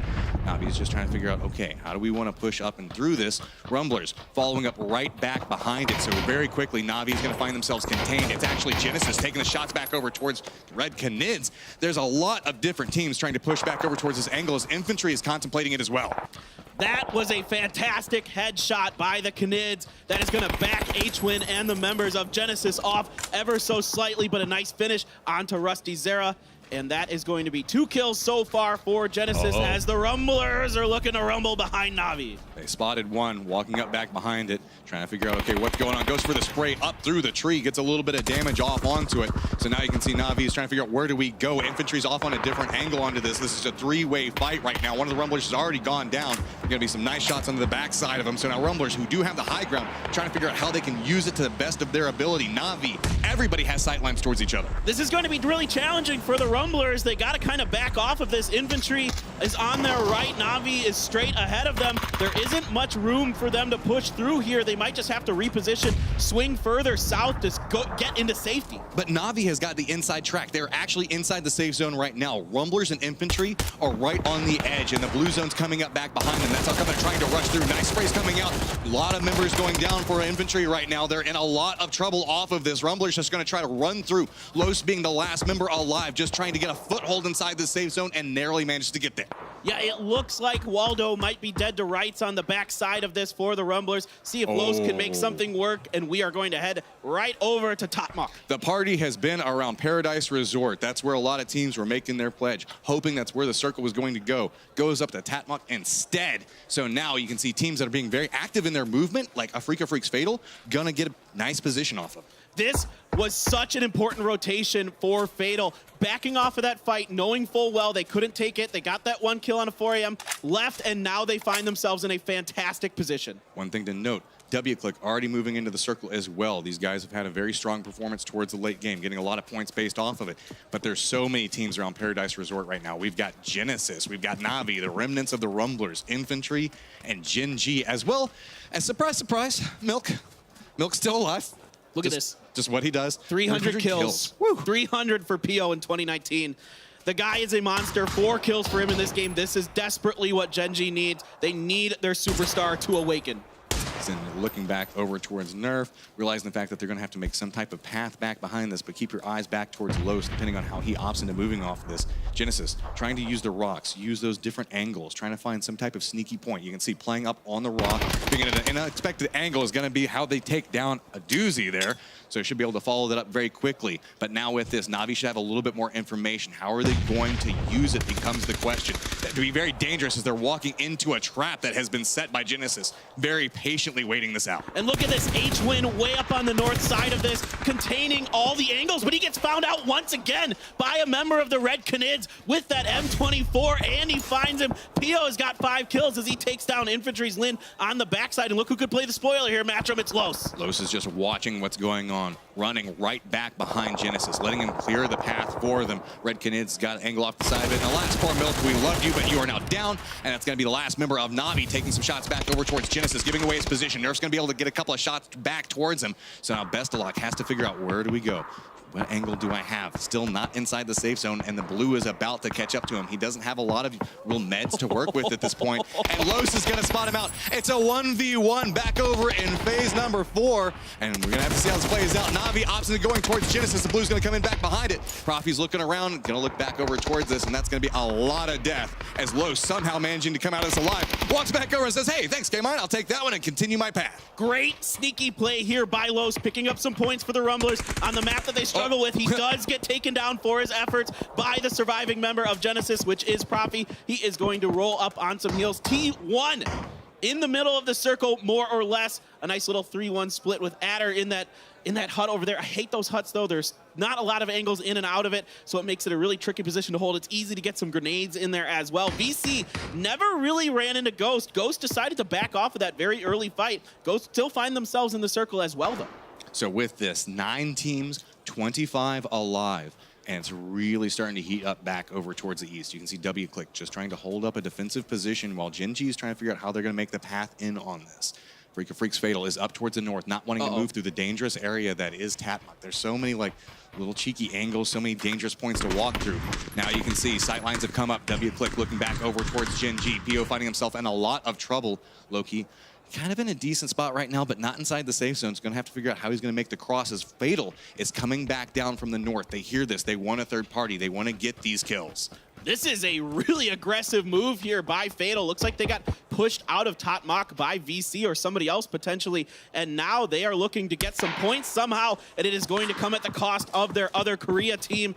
Gen G. PO is healing up as best as he can. Here comes NN up the hill. Nice shots. Spotted out by Loki. Good shots coming out from Loki. He gets the down and the flush back over towards it, but the rest of Fatal. Just Lambu throwing up the grenade over here. Loki's going for a reposition, but WClick is going to hear this. All the information getting fed over back over towards them is going to allow them to take the shots. The moment anybody steps away from these rocks, Loki's still caught up in this. PO in no position where he can provide any support. He's still tangling with WClick right now. Loki's trying to get the shots back, but no, it's going to be Lambu that gets the grenade back down onto Loki. PO's got to get out of here. Lambu trying to survive and get some more points. There's still 9 teams left, so neither him nor PO want to go down. Oh, 1 hit point left for PO there. Harold with some really nice shot. Excuse me, not Harold, but another member of WClick as Harold was looking over at PO. Looking back over towards this.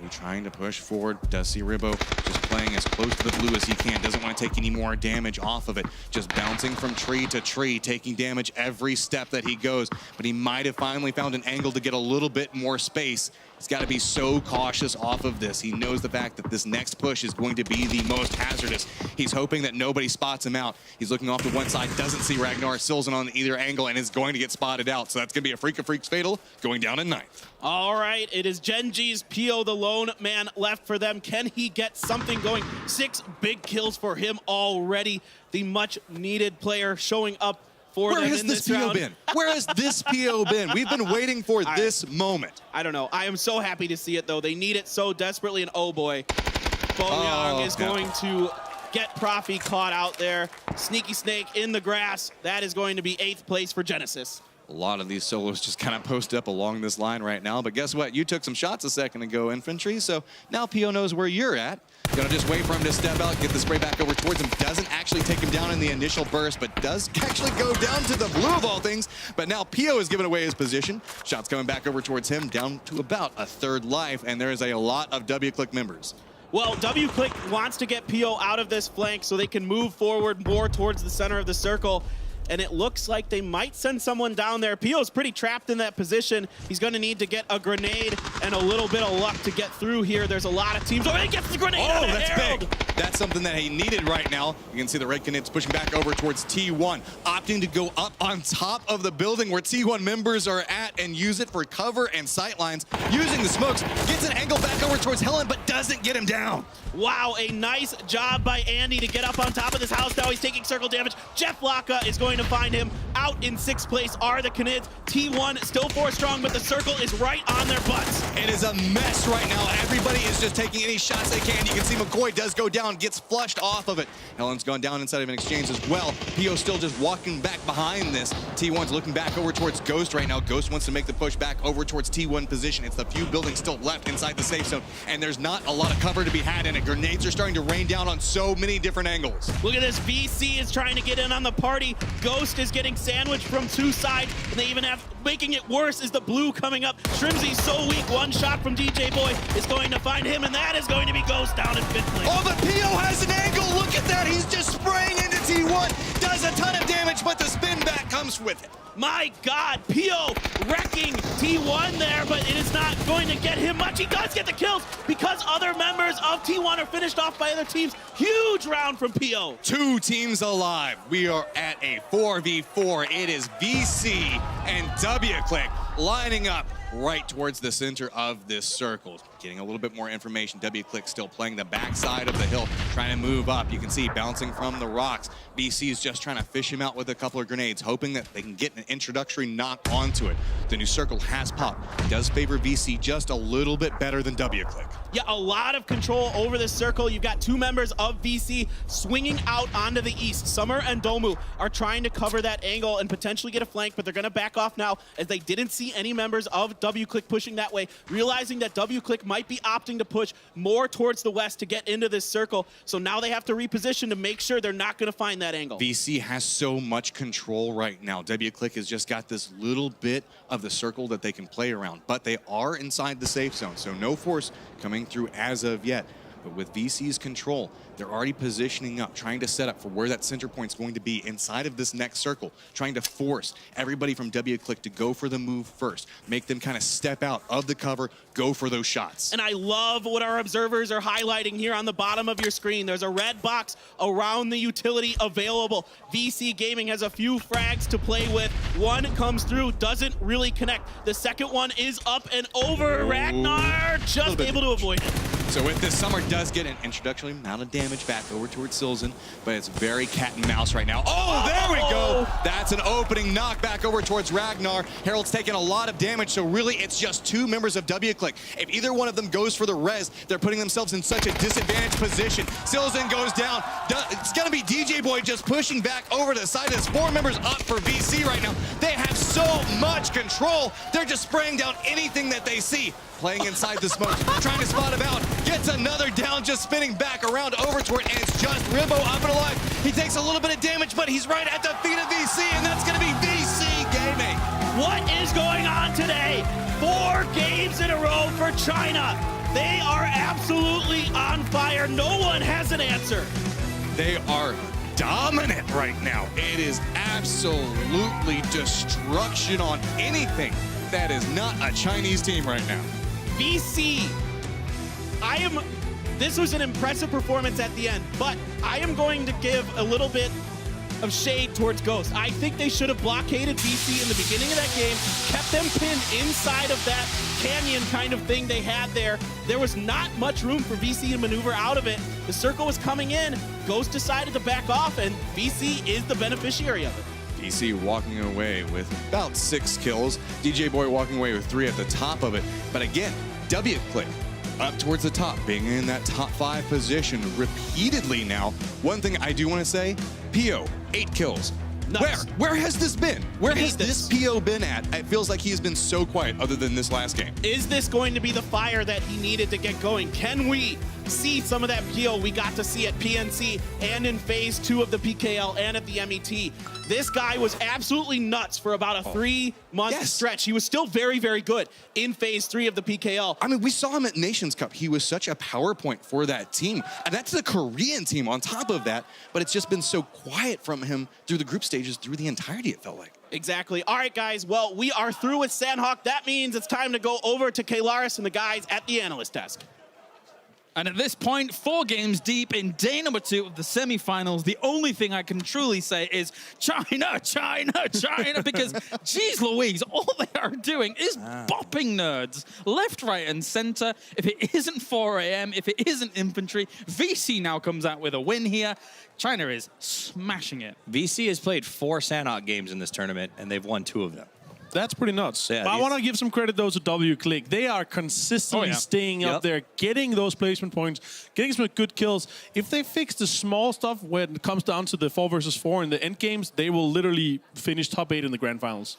Well, you can see WClick, they were a little bit passive there towards the end. They did a 2-2 split. But VC, they took control with a full line of 4 people. Basically, 1 push down, take a few shots, back up. Next person goes from the other side, takes a few shots, and then backs up. And they just kept on jiggling like that on WClick. With 3 or 4 teams left, you could really see that click of like, we have absolute utmost confidence that we're going to be able to control this circle and then start the powerful sweep across. It was very well played by them, especially in the final moments, it felt like. Yeah, no, you definitely saw that WClick in T1, 5 kills. Gen G with 9. PO, what? With 8. Oh my goodness. I mean, he was just massacring people. You don't think he was massacring people? Well, it's like, finally, right? Yeah, that's fair. That's fair. Yeah. We've been waiting for him. Better late than never. Sure.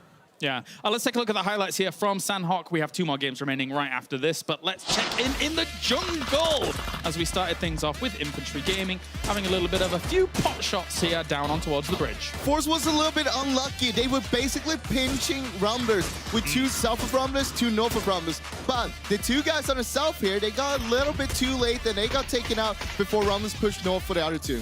Yeah, I mean, Rumblers got 3 times more than they normally get on this map with 3 kills. So they did put some points in the bank. Yeah, I'd say, you know, PO's improving, Rumblers is improving, I guess, on this map. Maybe it's a good move. I asked them for 4 points, game it free. I'm happy with that. That's fair. That's fair. All right, so we're going to men. They've been absolutely dominant. Genesis here, it's opening up okay, but ultimately they just sort of got caught and eradicated. But still, 5 kills, not bad. I mean, when you play Sandhawk, it's so unpredictable. Most teams, if you get 5, you go, all right, that was a good game. It was okay. Salpino was a little bit surprised, you know, in the bottom, 4th, phase, 8th. Well, it's not surprising at this point to see FaZe down there. Wow. I mean, they're in danger of rowing down the same road Liquid did at this point. It has been a bad day for FaZe, and they need to clean it up. I mean, we'll get into that. They're going to pull up. They're going to pull up. I hope so. We'll see it. They're going to win 2 games back. All right, you FaZe with the double? Yeah, hopefully. Jeez. Wow. Okay, well. It's been extremely dominant. Obviously, we do have a majority. We only have 5 Western teams playing, so we will, statistically, we should see some dominance. But this dominance from China, though, it's been insane. That's right. Yeah. VC Gaming getting themselves the win here. And overall, after seeing them approach the PGC as a whole, they did well in the eliminations, and they get themselves a win here in the semi-final group stage, which is big here for VC Gaming. The match results coming in, 16 points for them. Not the biggest kill game by any means, but they turned on at the very end and they showed up.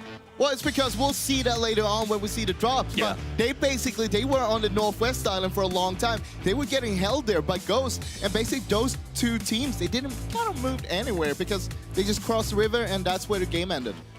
I mean, the hero for me is Gen G on this match. They went out in 4th. They still move up to 2nd because of how many kills they racked up on that one. They sort of never stopped fighting, and that's what you got to respect. Sandhawk teams that maybe they don't get the W, but they get the kills. They put the Ks in the bank. That's how you make the big money. PO was all over the place just grabbing those kills. We saw the Gen G holding together 3 guys, and then you had PO running around. Oh, absolutely. Very good. Avenger?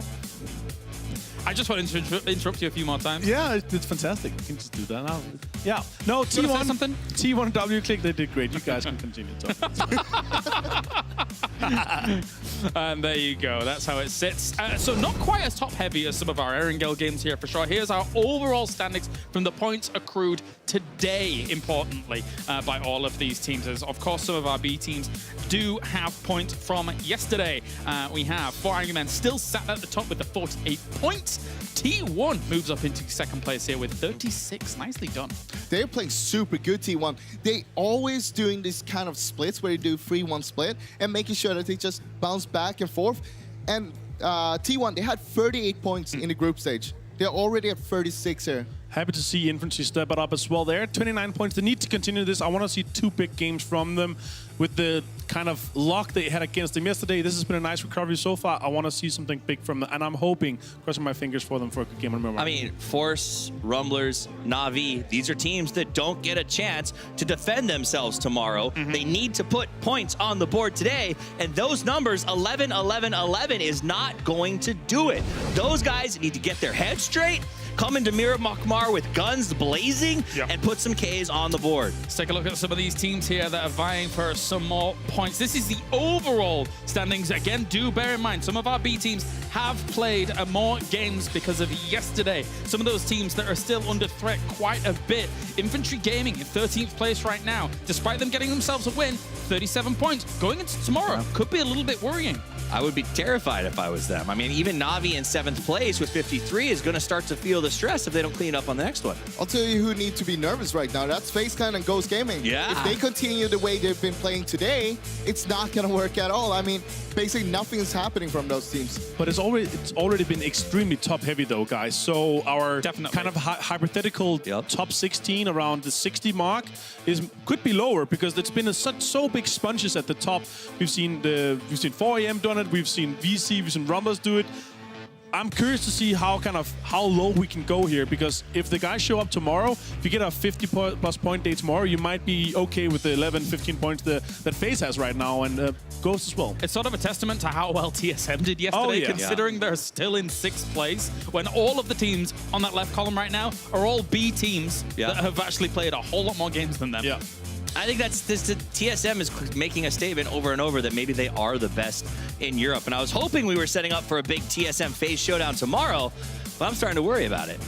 Well, they're going to be playing tomorrow. They're not eliminated, so we're going to see. We're going to see it. But as you said, we could potentially be looking at TSM bullying FaZe because they are looting Milta and FaZe is in Milta power, so that they could kind of gatekeep them a little bit. I'm excited to see what's going to happen, but still got 2 more games here. I'm hoping to see some FaZe pull up because they have Montenuevos with themselves, and they have been showing some really good tendencies on Miramar so far.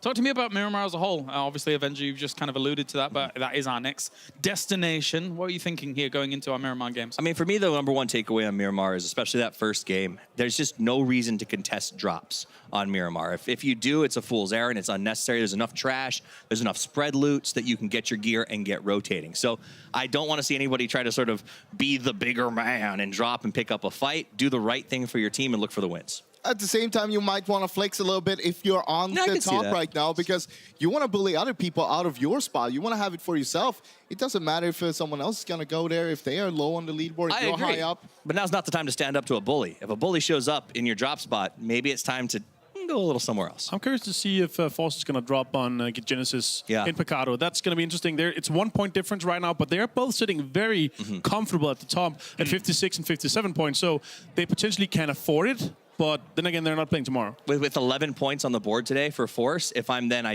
definitely do not take that attack.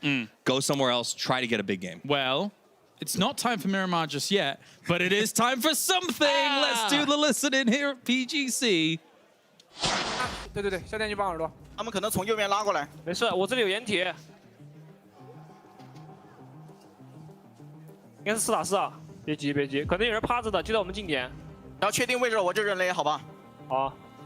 还有雷吗？多的？没有没有，我什么投入都没有了。我给你2颗，我给你2颗，我4颗。等下扔后面。别着急，我们在圈呢，别着急。没事，我们离圈近，别急别急。我知道我知道。右边我能看死。 你雷等一会儿再扔，好吧？准备捏雷，我们俩。对，来，雷等一会儿再扔。来，别急别急。155我这边。等一下，捏了，扔了。我们应该等一会儿再扔的。大倒，等一会儿，往右边顶了，刷了一会儿再扔，别慌顶，别说我有个，别慌顶，退回来一点，别慌。我退了，右边那个打残了，我想顶我那个绿标石头，给他倒一个，这石头能顶吗？可以倒，我躲。右边可以顶，下来跟我。耳朵慢点，别急，慢点，黑岛慢点，你没掩体。倒一个，顶！黑岛我跟着你了，头哥，这边倒一个。眼里，别着急，往后，别急，倒了，别急，这边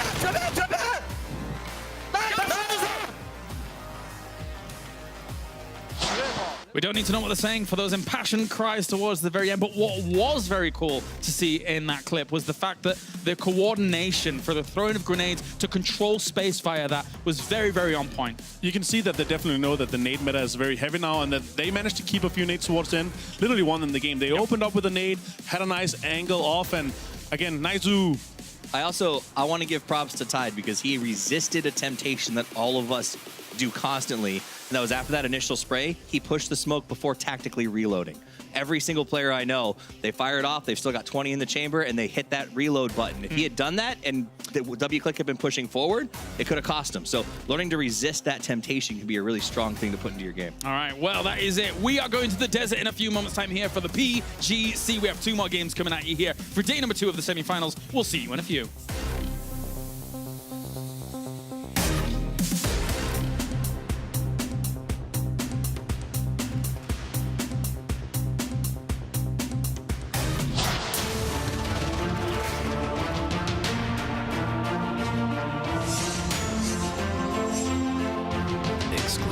Black equalizer brightens dark scenes without overexposing bright areas. Color vibrance allows for more realistic and vibrant colors. It also provides the convenience to tune colors in-game, making you see the change instantly.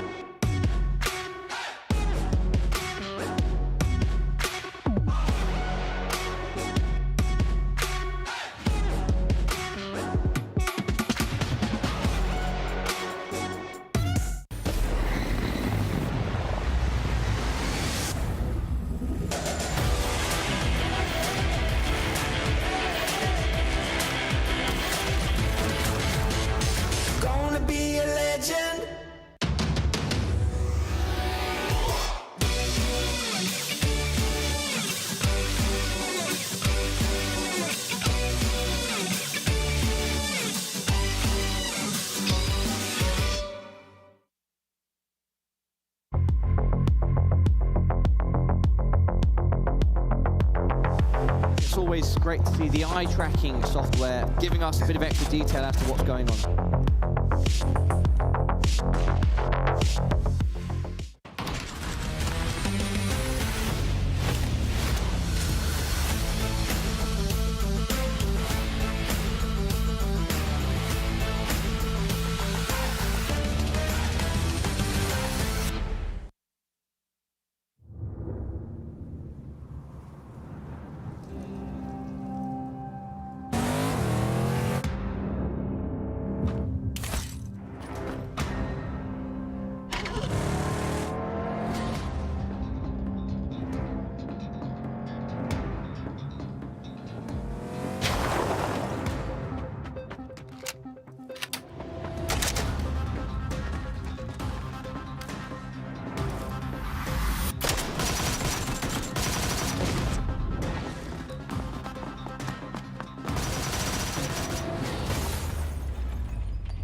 my veins.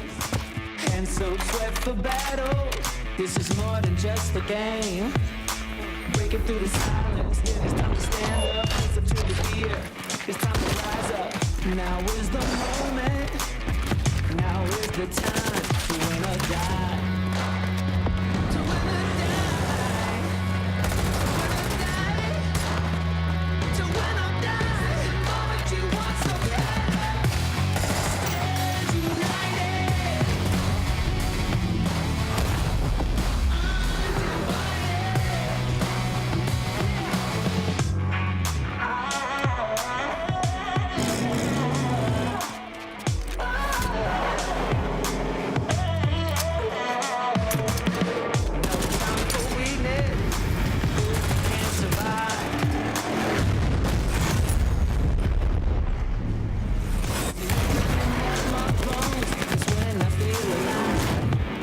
Got metal in my hand. We roll, yeah, we keep coming on. We have the scroll, yeah, rise up to the sky. The enemy is here. We win or die. We win or die. Win or die. To win or die. The moment you want so bad.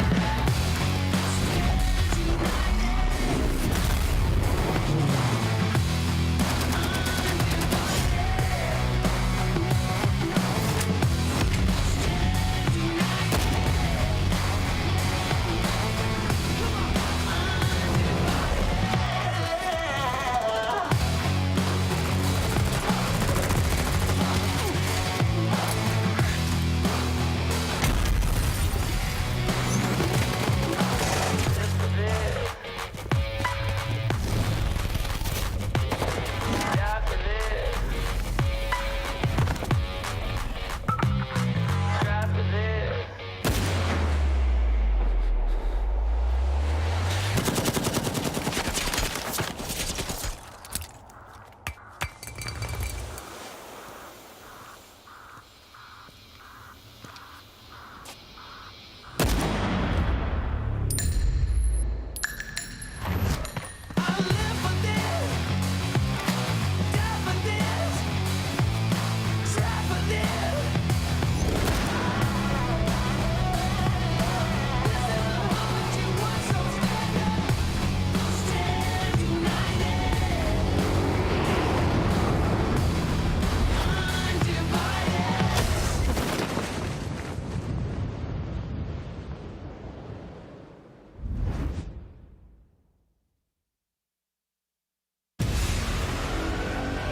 And welcome back, everyone, to the OGN Super Arena in Manhattan Beach, California.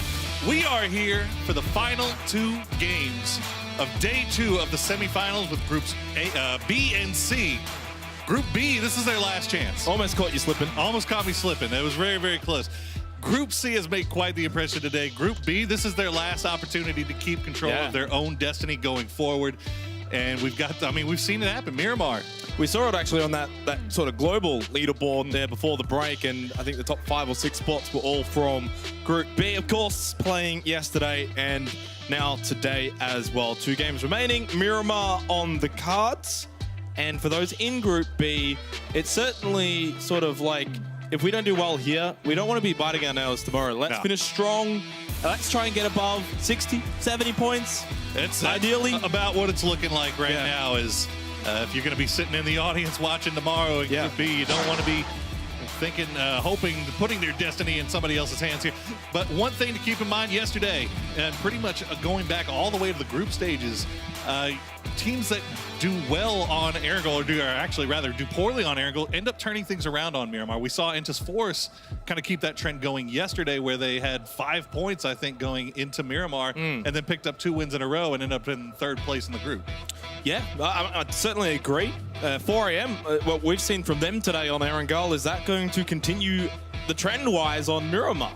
At this point, I don't want to bet against 4AM. Oh, God, no. That team is looking just dominant. They're on a different level today as we head into match number 5 for day 2 of the semi-finals, Group B and C. And as we've mentioned, it's the final 2 games for Group B. They do currently at least have 5 or 6 in the top portion of the leaderboard. But where will they finish tomorrow? That's the question. So, time to finish strong. Rumblers is a team that needs to finish strong as well. They had a great day yesterday. So far, not looking as good. Yeah, that's kind of slowed down a little bit in their Erangel game. Still currently I think they're still first first. place. Yeah. You know, but I mean, in comparison, it's not a death grip on first by any means. It's not something that they can feel comfortable with going home. I mean, they're tied with VC Gaming. Genesis right behind them, Gen G as well. Entus Force, TSM, Nodus, Vincer, and OGN Entus Ace rounding out that top 8. But everything is so very close. And look at this. We're going to get a far north circle here. Right on top of VC and 4AM as well, as you said, with this far north circle. Both have been doing well. Layla's landing the shot there as Gen G coming down. Well, that's how confident 4AM's feeling right now. Wayless, the artist formerly known as Godby, still taking these long-range shots with confidence. From what I understand, he switches between the handles, or is he completely changed over to Wayless? You know what? I'm going to just call him Wayless. He wants to be called Wayless. I'm going to call him Wayless. Hey, wants to change it over. All I know one is thing everybody that hasn't changed is the skill. Yeah, it's still there. And everybody in this lobby right now has way less points than 4AM. Oh. Hey. Shout out Toffees. Okay, Puma. I know he's going to appreciate that one. I'm appreciated. That was a dad joke. FaZe Clan, way off to the north here. It's kind of an interesting job for them, as they normally drop in Manda Nueva. The plane obviously not too ideal for that, but it's something that they could have dropped and maybe gone for vehicles, but instead electing to go all the way north is actually working out pretty well for them. Fortunately for a lot of these teams, the plane path was obviously going straight up vertical, so that's why we've got a lot of teams up north. We've seen, at least in the past at times, with more southern planes, you might actually see anything above San Martin might be empty. So that's not the case here for this sort of circle. There's a lot of teams, though, that are down south, the Freak of Freaks, all the way down in Porto Paraíso, and obviously we've got 2 teams in Los Leones, Infantry's down there, and Chumacera for Rumblers. Although for Rumblers at Chumacera, I think pretty easy rotation. They'll go out west and make their way in up north. For everyone else down south, though, around Los Leones, it'll be interesting to see how they decide to play this sort of circle. Whether they go direct or far out to the east or west. Domu got a little idea that Wayless might have been just below him. It doesn't look like he's too concerned here.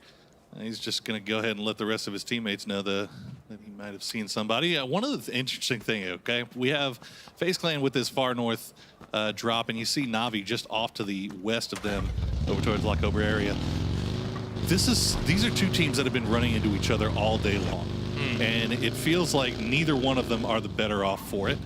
FaZe definitely not Na'Vi. FaZe and Na'Vi obviously have probably the worst days that they have had.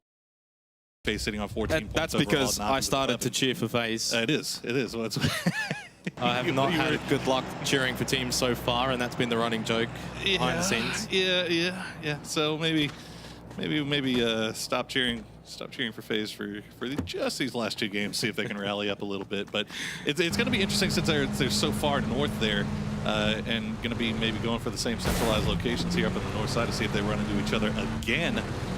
Hopefully not for our I think it'd be interesting if they do. European fans. Why not? Bring it on. Navi. Let's see the bloodshed.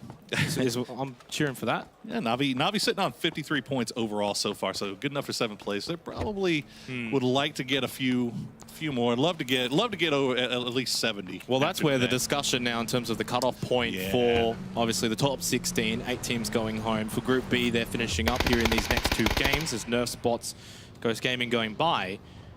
Whether it's, 60 to 70 points, it depends on if it remains to be top heavy or if the point distribution starts to spread out a bit more, then it might actually determine how that cutoff will look like.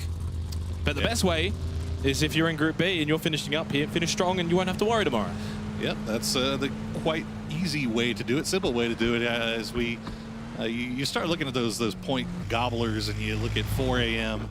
You look back at yesterday, you look at TSM, but other than that, everybody else has been kind of spread out here. So it's going to be definitely interesting. But we have 2 more games here left to play, and we see Microfry taking a few shots over towards Mickey. Nothing going to land just yet. Mickey going to be able to get out of that just fine. Now Tentis Ace rotating westernly at the moment. As you said, they're going past Rumblers. Back tire popped.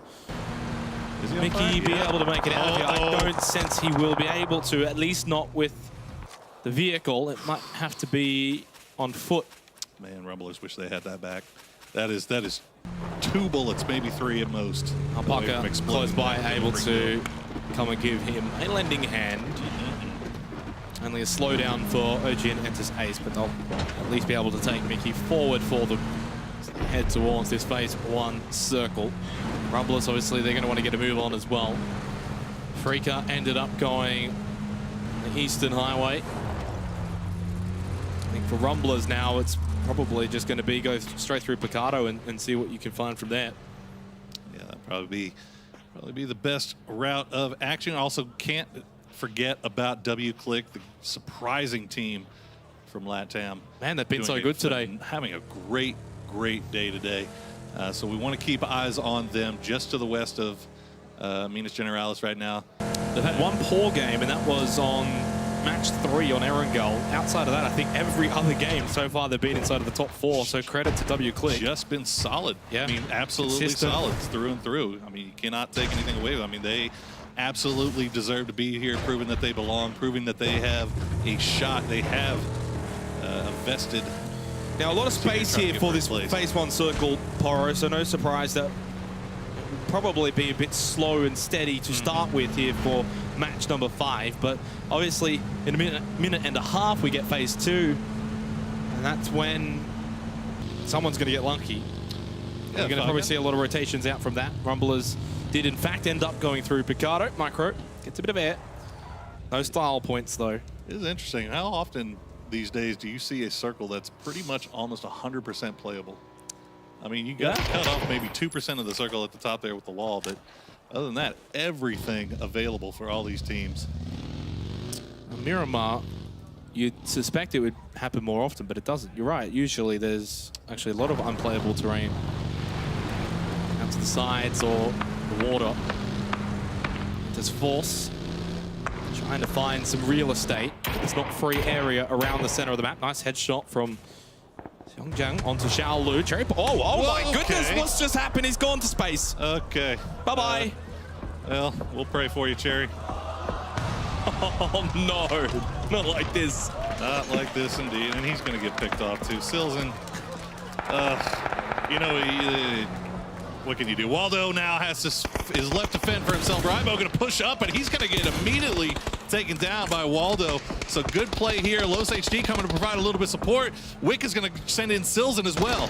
Los HD caught to the backside, though, already very low. Gets knocked down by Ragnar. Waldo pops out, tries to get Silzen, who's just pushed in for WClick. Ragnar at half health, but he primes the nade towards Waldo's building, throws it in. Waldo against Nick. Oh no, he went back in!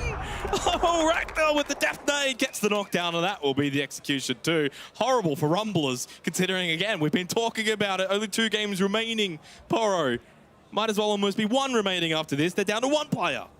Hate to see it. Hate to see it, especially hate to see it happen like that, unfortunate. But Microfry's still alive and up for the boys. He's off to the south. He's going to have to play this one out as a solo, just try to see if he can stay alive a little bit longer, maybe pick up a few cheeky points by himself. But now SKT is running it by WClick as well. They're not done, WClick. They've been impressive today, to say the least, as they found a couple of headshots here of the rotating T1. We did get phase 2, shifted over to water treatment in the western side of the previous phase 1 circle. So the teams on the east starting to rotate now. T1 going south. That's why they've just gone past W Click here at Hacienda. But water treatment's where we're starting to see 4am rotate around. VC are on the other side of the road from there. That's also phase just north of water treatment as well. So that's the place to be. The congestion for phase 2 taking place there. Yeah, with all this space that these teams have had to work with, we're seeing a surprising amount of early fighting going on here and a lot of shot trading. As we see SKT, Helen's going to join the rest of his squad. They still have to make it inside the circle from the south side of San Martin. And just Ace that pulled up onto Genesis very briefly. We see check on phase. Etsy is going to be all by himself. They have a nice little split going across the road here, just north of water treatment. There's a lot of safe areas around here as well, Burrow. Like, going back to your comment in terms of phase 1 and the playable area, it remains, of course, probably for the rest of this game, how it plays out, obviously. So we're not going to have any tricks sort of like that Roshok game we saw, for example, on Erangel. The way it usually plays out. Gen G. Wow, Gen G wants this. Yeah. They saw this. They saw FaZe crashing this compound from the mountains just to the north. They've only got the 2 here, though. It's only Pio and Loki, so they've got to be careful if they get too aggressive. I think they've realized now that FaZe are here, it's time to just retreat back. Smart play. Pio, though, might not make it in the Murado. Open rooftop is nice with the scenic driving, but it's deadly. 8C knocked down by Senya, though, of Na'Vi. That's going to help out Gen G. Oh, caught out. Completely out in the open. That is unfortunate for Etsy. I mean, he wasn't even part of this fight going on with Gen G. He was just kind of making his way in, and fortunately for Na'Vi, they once again catching out their European brethren, getting a free point there. It continues to be FaZe and Na'Vi running into each other. I think you jinxed it at the start of the game. I might have. I might have jinxed it at the start of the day because they've been doing it for 6 games, or 4 games at least now. 5. P.O. going to do his normal scouting routine. Unfortunately, this time he's not on a motorcycle as he should be. He's going to be on this Murado. This compound that he's about to rock up to is where FaZe were. Yeah. Just before FaZe pushed down. And now Gen G are going to find that this is open. They're going to send Loki and Taemin and the rest of the crew towards this position. Infantry are close, but Gen G should be able to get Esther there and the rest of Gen G. Now it would actually be a decent spot for them. 17 seconds till phase 3. And we've only lost 5 players for what's been a slow start here for Miramar match 5. Longska doing his best driving for Infantry Clan, who have now rocked up to 4 AM from behind. Phase 3 pops happening. And it does go on to water treatment, which is good news for VC. Good news for 4 AM. They open it up onto Lin. They spot them first, although a trade back from Zhao Young onto CGG, who's been the front leader for 4 AM so far today. Forever's got the flank though, gets the knockdown. He is getting shot at by Boldiang. Headshot, but look how far away he is, Burrow. He's not going to be able to help out much more than that. Yeah, super unfortunate for Infantry. The lost track of what was going on at this compound here. 4 AM pulled up. They weren't even expecting it, so looks like they're going to go ahead and lose 2 here. Boldiang and Longsker are going to have to play this one out. Gen G are, of course, sort of around this area. Snooping and listening and seeing what they can find. They hear the vehicle of Longsker. Pio's going to pick over this ridgeline. He did get spotted by way less than 4 AM though. That might just send him back behind it. It actually helps out Infantry. Longsker might have been obliterated there if it were not for 4 AM. He's able to get away now, and Zhao Young will be finished off by Forever for 4 AM. Infantry heading off to the north. They're outside of circle. They're going to do a little bit of a longer rotation around AHQ. Going to be sending it off to the east as well. You can see that they are doing their best to stop and scout out before they make their moves inside. But man, there's just no room to be found to really move in here. So the east side very clustered. Went from a lot of space for the first 2 phases to now not a lot of space at all. Also have a fight breaking off here. This could be huge as Ghost and Genesis right on top of each other. K-Mine is going to get spotted out and immediately flushed off by the Ghost gang as they are on the high ground just outside of circle here. This is going to be a tough fight for them to really continue too much longer, so they might just take that free kill and bail on it. Surprising that. Ghost Gaming need points. And he's sitting on 14 so far after 4 matches. Not wanting to commit too much. Style knocked down and finished off by Rusty Zero. Nade thrown towards Shadow, holds on for now, but Fortunately, CGG's hunting him down. 4AM are just so aggressive. It's the elimination, 3 kills. They're not done yet, though, knowing that the rest of Afrika Freaks are just really on the other side of this mountain. I wouldn't be surprised to see ZGG and Forever continue to push forward, maybe even peek over this ridgeline. You can see in the background of that shot where we saw Longska knocked down by Seongjang, and the rest of Infantry Clan are eliminated in the process, out in 16th position. This is bad news for Infantry Clan. This is their last day of games that they can play, so they have one more game left to make an impression, and right now they are sitting pretty low. It just feels like 4AM have got eyes on everywhere. Eyes on everyone as they wipe out Afrika Freaks Fatal. 5 kills now, 4AM. 15 minutes in and they've got eyes on Red Canids, they've got eyes on AHQ as well. And we're about to get eyes ourselves on phase 4. Will it continue on to water treatment? DJ Boy tied holding there. They've also got 2 members of VC south of it. It does actually go over to Enter's Ace. Ghost Gaming are inside of this circle along with Genesis as well. Out to the far west. Forever takes the shots on the Raspu. The nade from Forever was in there first. Forever will confirm his own kill. 6 now for 4AM. I mean, Raspu, he was a little bit far away from the rest of his squad, but he was serving in kind of a scout role, and he was doing it about as right as he could. But man, 4AM, I mean, they just, what can you even say at this point that hasn't already been said? They're dominating. 2 players remaining for Red Can. It's Psycho and Andy. As HQ have moved up, as we go over to T1, pushing up onto W-Click. Ragnar along with Harold and Silzen. Silzen's not there, though. Harold tries to hold the concrete building, gets the elimination onto a CAD. 2 more members of T1 to deal with around here. You can see Howland in the distance. He's providing the cover fire for Jeff Locker and Ada. Around the side, though, the back of the building where Howland can't help out. Jeff Locker with the headshot knocked down. And they deal with 2 of the members of W-Click. Silzen remains at the warehouse. Oh no, for how much longer? As I've said it, Enter's Force have just breached him completely. Meanwhile, AHQ has to work their way around Red Canids here to Andy. FBS going to take a few shots, get about halfway health with Yanli. Milk going to have to hop out the car. What? Oh. With the SKS. He's got no ammo left for his Scar. He's going to finish off the fight with the SKS. Why not? In style for Psycho.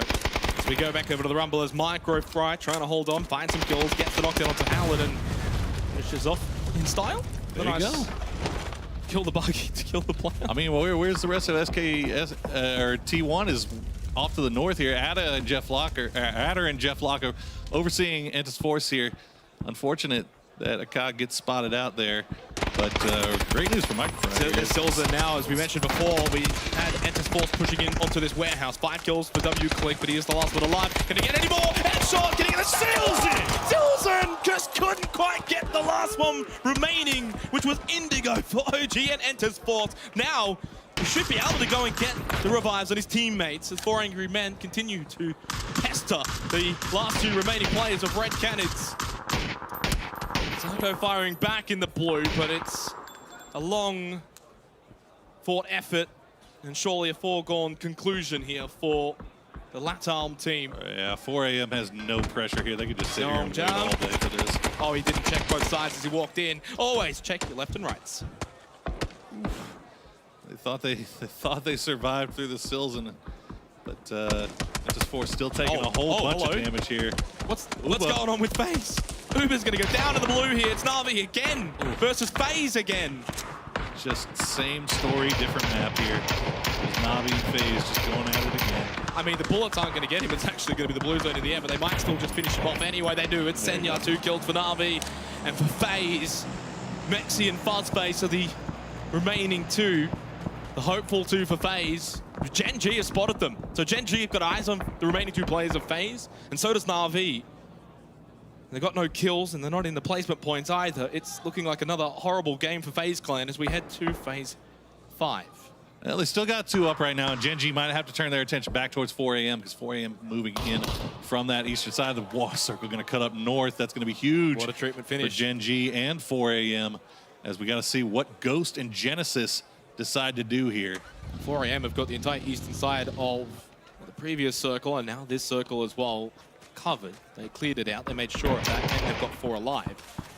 And once Gen G deal with FaZe, they've got the north side water treatment cleaned up as well. And while FaZe are in a pickle, a logjam. Maxi down to half health. It's either going to be Na'Vi or Gen G. You feel will pick up the points here onto FaZe as Red Canids will be taken out in 12th. There wasn't much Psycho could do from that position. He survived about as long as he could. It's going to be interesting to see what Na'Vi decide to do here as well. The immediate threat is Genesis. Yeah. They can't just pick on FaZe. They've got to take the fight with Genesis, who really need to take the fight with Na'Vi because they need to push into the circle. You can see a doozy with the Toby eye tracking, just scanning that ridge line.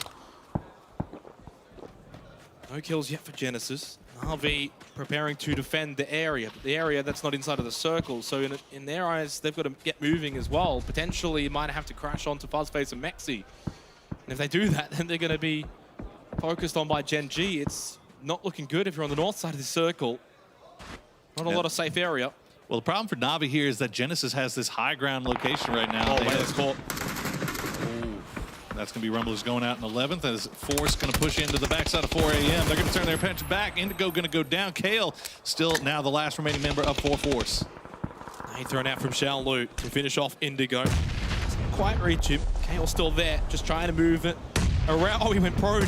Try and cross over. It's worked. The smoke's there as well. The nades being thrown as the flush onto Indigo comes out from Xiaolu. 7 kills now. Oh, Mexi's caught. You can't just go prone there. To your right, PO is the last member at Fuzzface, and he goes down for FaZe, just shy of the placement point. As we see the end of T1 as well, and we see the end of OG and Enters Force. Never mind, T1's got 1 left. I should say it was only OG and Enters Force. Profi knocked down. H-Win and Nerf, the remaining 2 for Genesis. Na'Vi have made the push over to the other side of the road, but Gen G, you think, will eventually get involved here as Adder's finally eliminated. There goes T1 finally. Yeah, Gen G wrapped around the north side here away from 4 a.m., ran into the backside of FaZe Clan, and now they have a really nice position working the cliff side. Na'Vi trying to make their way in. They got the down onto Profi. Now Genesis is going to have to pause to get this heal off. But how much longer can they stay alive before Na'Vi decides to push into them? See, Profi going to get the heal. Pokemon Doy has gone down as Gen G is turning their attention back that direction. And we can see Na'Vi playing, kind of doing a 2-1 split across the road. New Circle is popping, going to go dead center. Ghost Gaming has now been eliminated. Shrimsy tried to make a run, but it was not going to be enough. And just Ace now has to make their way out of their compound and down this cliffside. That's going to be rough sledding. How has Genesis managed to hold on this long? The smoke's obviously helping. 4 a.m. and Gen G, along with VC, over towards water treatment. Bomu, and now Antis Ace, all wanting the shack at the same time. Throws out 1 nade. Do they spot it? Rang and Mickey have got to be careful. They both jump at the same time. They'll make it away from that position of the nade. But if one were to be thrown into that shack, there might be some 4 upset men in there. And Summer's still outside here. He kind of left Domu on his own. He gets taken about 25% health by a nice little shot from Entis Ace. So see Na'Vi in a rough spot here too. They have to figure out what they want to do. Pio is just keeping them pinned down. Genesis is going to provide a little bit of support though. Well, Na'Vi have got the shack. I think they want to see if a doozy can find a better position for them. Senya with the knockdown of the Profi. They do still need to deal with Genesis, but Genesis aren't really an immediate threat. Although headshots from H-Win land onto both members of Na'Vi inside of the shack. PO knocked down as well on top of the hill near water treatment as we see Summer finally eliminated by Forever. Doozy with the elimination. H-Win Nerf gone as well. Genesis, I believe, it down to 1. Yep, they're out. No, they're out now. Out in 5th. All right, so now we got Entis Ace towards the center of the circle. They have 4 strong by the shack. 4 a.m. still 3 up, and they have a nice little bead here on the Entis Ace squad. Unfortunately, nobody can get within range here to get a grenade over there. Just yet, anyway. Entis Ace and Gen G. The only 2 teams with 4 alive. 4AM have got 3, but a decent position inside of the zone. Xiaolu doesn't land the initial shots onto Joy. PO with a knockdown to Adusi after they just lost Bestalotcha. Xiaolu gets Rang onto Entis Ace. Look, when Liporo, it's not looking good for Entis Ace. Despite their numbers of players alive, their position, it's not good. It's going to draw attention to these nades now from 4AM, who are up to 10 kills. They hide on the backside of this shack. Oh, there goes Rang, though. But Alpaca's moving up. He's on the right side. Can he provide a frontline initiation onto 4AM? Find a knockdown or 2 to allow the rest of Entis Ace to try and cross over to the other side here, to the hill at water treatment. Gen G are doing a decent job of really controlling the north side of this zone. Gen G actually protecting Entis Ace here a little bit. They got the down on the ZGG. They're making it very difficult for Na'Vi to get out of this shack. That's just down to Senya. Senya's just going to try to stay alive for as long as possible. He's pinned down by Esther, but he just all he has to do is just not peek. Alpaca, Mickey, both now have made it across the road. You can see how close Alpaca is to Xiaolu on the map. Knockdown onto Loki. 4AM looking at Gen G. That might allow Entis Ace to initiate the fight they want on their terms now. They get the knockdown onto Xiaolu. 4AM and now 2AM. And Gen G can start to turn their attention over to 4AM as well. Esther's going to take care of Senya. Surely. It's a matter of time now. That blue, there we go. It's actually Taemin who gets the elimination. Now, time for Gen G to circle back and collapse onto the rest of the players south. But Forever actually taking a detour. He goes inside of water treatment, close to Loki and Pio. Now spotted. He gets Pio. Knockdown. Can he find a second one? Loki's in there. Esther and Taemin have got the higher ground. Taemin from above gets the illumination onto Forever. Gen G. Oh, the grenade. Oh, the grenade finished off the down Pio. All right, 3v3. We got an all-Korea final here at the water treatment plant. Gen G versus Entis Ace. Paper Thin be shaking his fist like, come on, I always wanted this. Paper's been dying to get the all-Korea final. Mickey's going to get taken very low, but he's going to trade out with Esther. Gen G have got the high ground. Entis Ace, though, now got the numbers, 3-2. Esther gets eliminated, no revive there. Taemin and Loki. Taemin's been doing a lot of the work. 5 of 8 kills from this high ground position. But he's got to somehow get Loki back into the fray. He's actually not inside of the circle. I think he is doing the right thing, trying to buy some time, but he might have to help Loki here. Needs to spot Joy. Oh, man. And potentially Alpaca as well, who are looking down into water treatment, making it difficult for Loki to get out here. It's difficult enough as it is. The nade from Joy towards Taemin. If Taemin goes out here, no chance at all for Gen G. Needs to find 1 or 2 that are close by. Mickey's gone for a massive wrap up north. If he gets this to complete, it's over for Gen G. Taemin's got to make something happen. Yeah, there's just so much pressure on Taemin right here. He's got to be listening for these footsteps.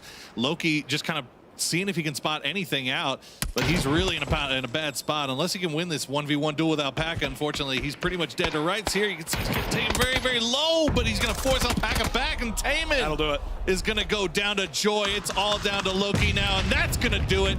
He's going to get finished off by the blue, and a big, big win for Entis Ace. Miramar and Entis, name a more iconic duo. Well, in the end, Korea take the top 2 spots. It wasn't a flashy finish by any means. I mean, I think for Gen G, the fact that they had to go into water treatment to deal with 4AM made it a lot harder for them to have a better finish there towards the final fight with Entis Ace. And Entis Ace played that so well. You consider the move to the shack, then from the shack having to cross the road to take on 4AM, and then from dealing with 4AM to pushing up towards Gen G, which was not exactly a foregone conclusion. They had the lower ground. Gen G had the high ground, despite the fact that one was in water treatment. They maybe should have still done a bit better. So well played by OG and Entis Ace, and that'll do them a world of good with 1 game to go today. Absolutely, and you can't deny the fact, though, that 4AM, despite finishing 3rd, they come home with 12 kills. They racked up a lot of points from this lobby and took a lot of those points away out of the pockets of everybody else. I mean, look, Genesis finished in 5th place, 0 kills. I mean, you could almost say that I think for 4AM, they don't even have to play tomorrow. They might be. They might be good to go. I don't know. The fact that they've got 7 games remaining still to play for 4AM kind of goes to show how far ahead they are right now. And look, there's a lot of pick and votes for 4AM. Very spooky. There's a lot of people who will be happy with how they're playing right now going into Oakland. They're a very, very spooky squad. Very spooky. Very scary, very terrifying squad. Another terrifying squad is hanging out over on the desk, ready to talk to Caleris. That was an interesting one. Disrupts the domination here for South Korea as they're able to topple the Chinese Titans that have established themselves throughout the day. Great stuff by OG and Entis Ace. They get the win. For me, my part, they did have a lot of the circles. They did favor OG and Entis Ace. That we've seen that kind of actually be a little bit of the story of their wins. But regardless, they get the win. They got themselves kills on the board. Much needed kills and points moving forwards in these groups. Ace was desperate for a win. Gen G, this is going to make them feel better. PO is able to get kills from the grave, apparently. But the reality is the top 2 teams still only got 4 more kills than 4AM. Like, you combine those teams. That's how powerful 4AM is right now. It's crazy to watch. I loved how Ace they pushed onto that shack and managed to make it work. We could potentially have seen some more gatekeeping from them, but they made it work with the smokes and everything, and ended up taking the 3 versus 3 and won it. I love that.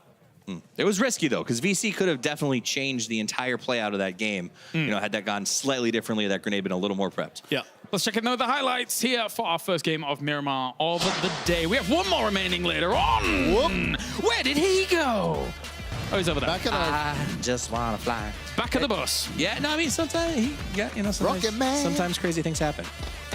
And not great for Poppins, but, you know. 4 AM was basically just bullying people. Yeah. They just want to kill people. They don't care anymore. They farmed so many points. I mean, basically, they said it. The caster said it. They don't need to play tomorrow.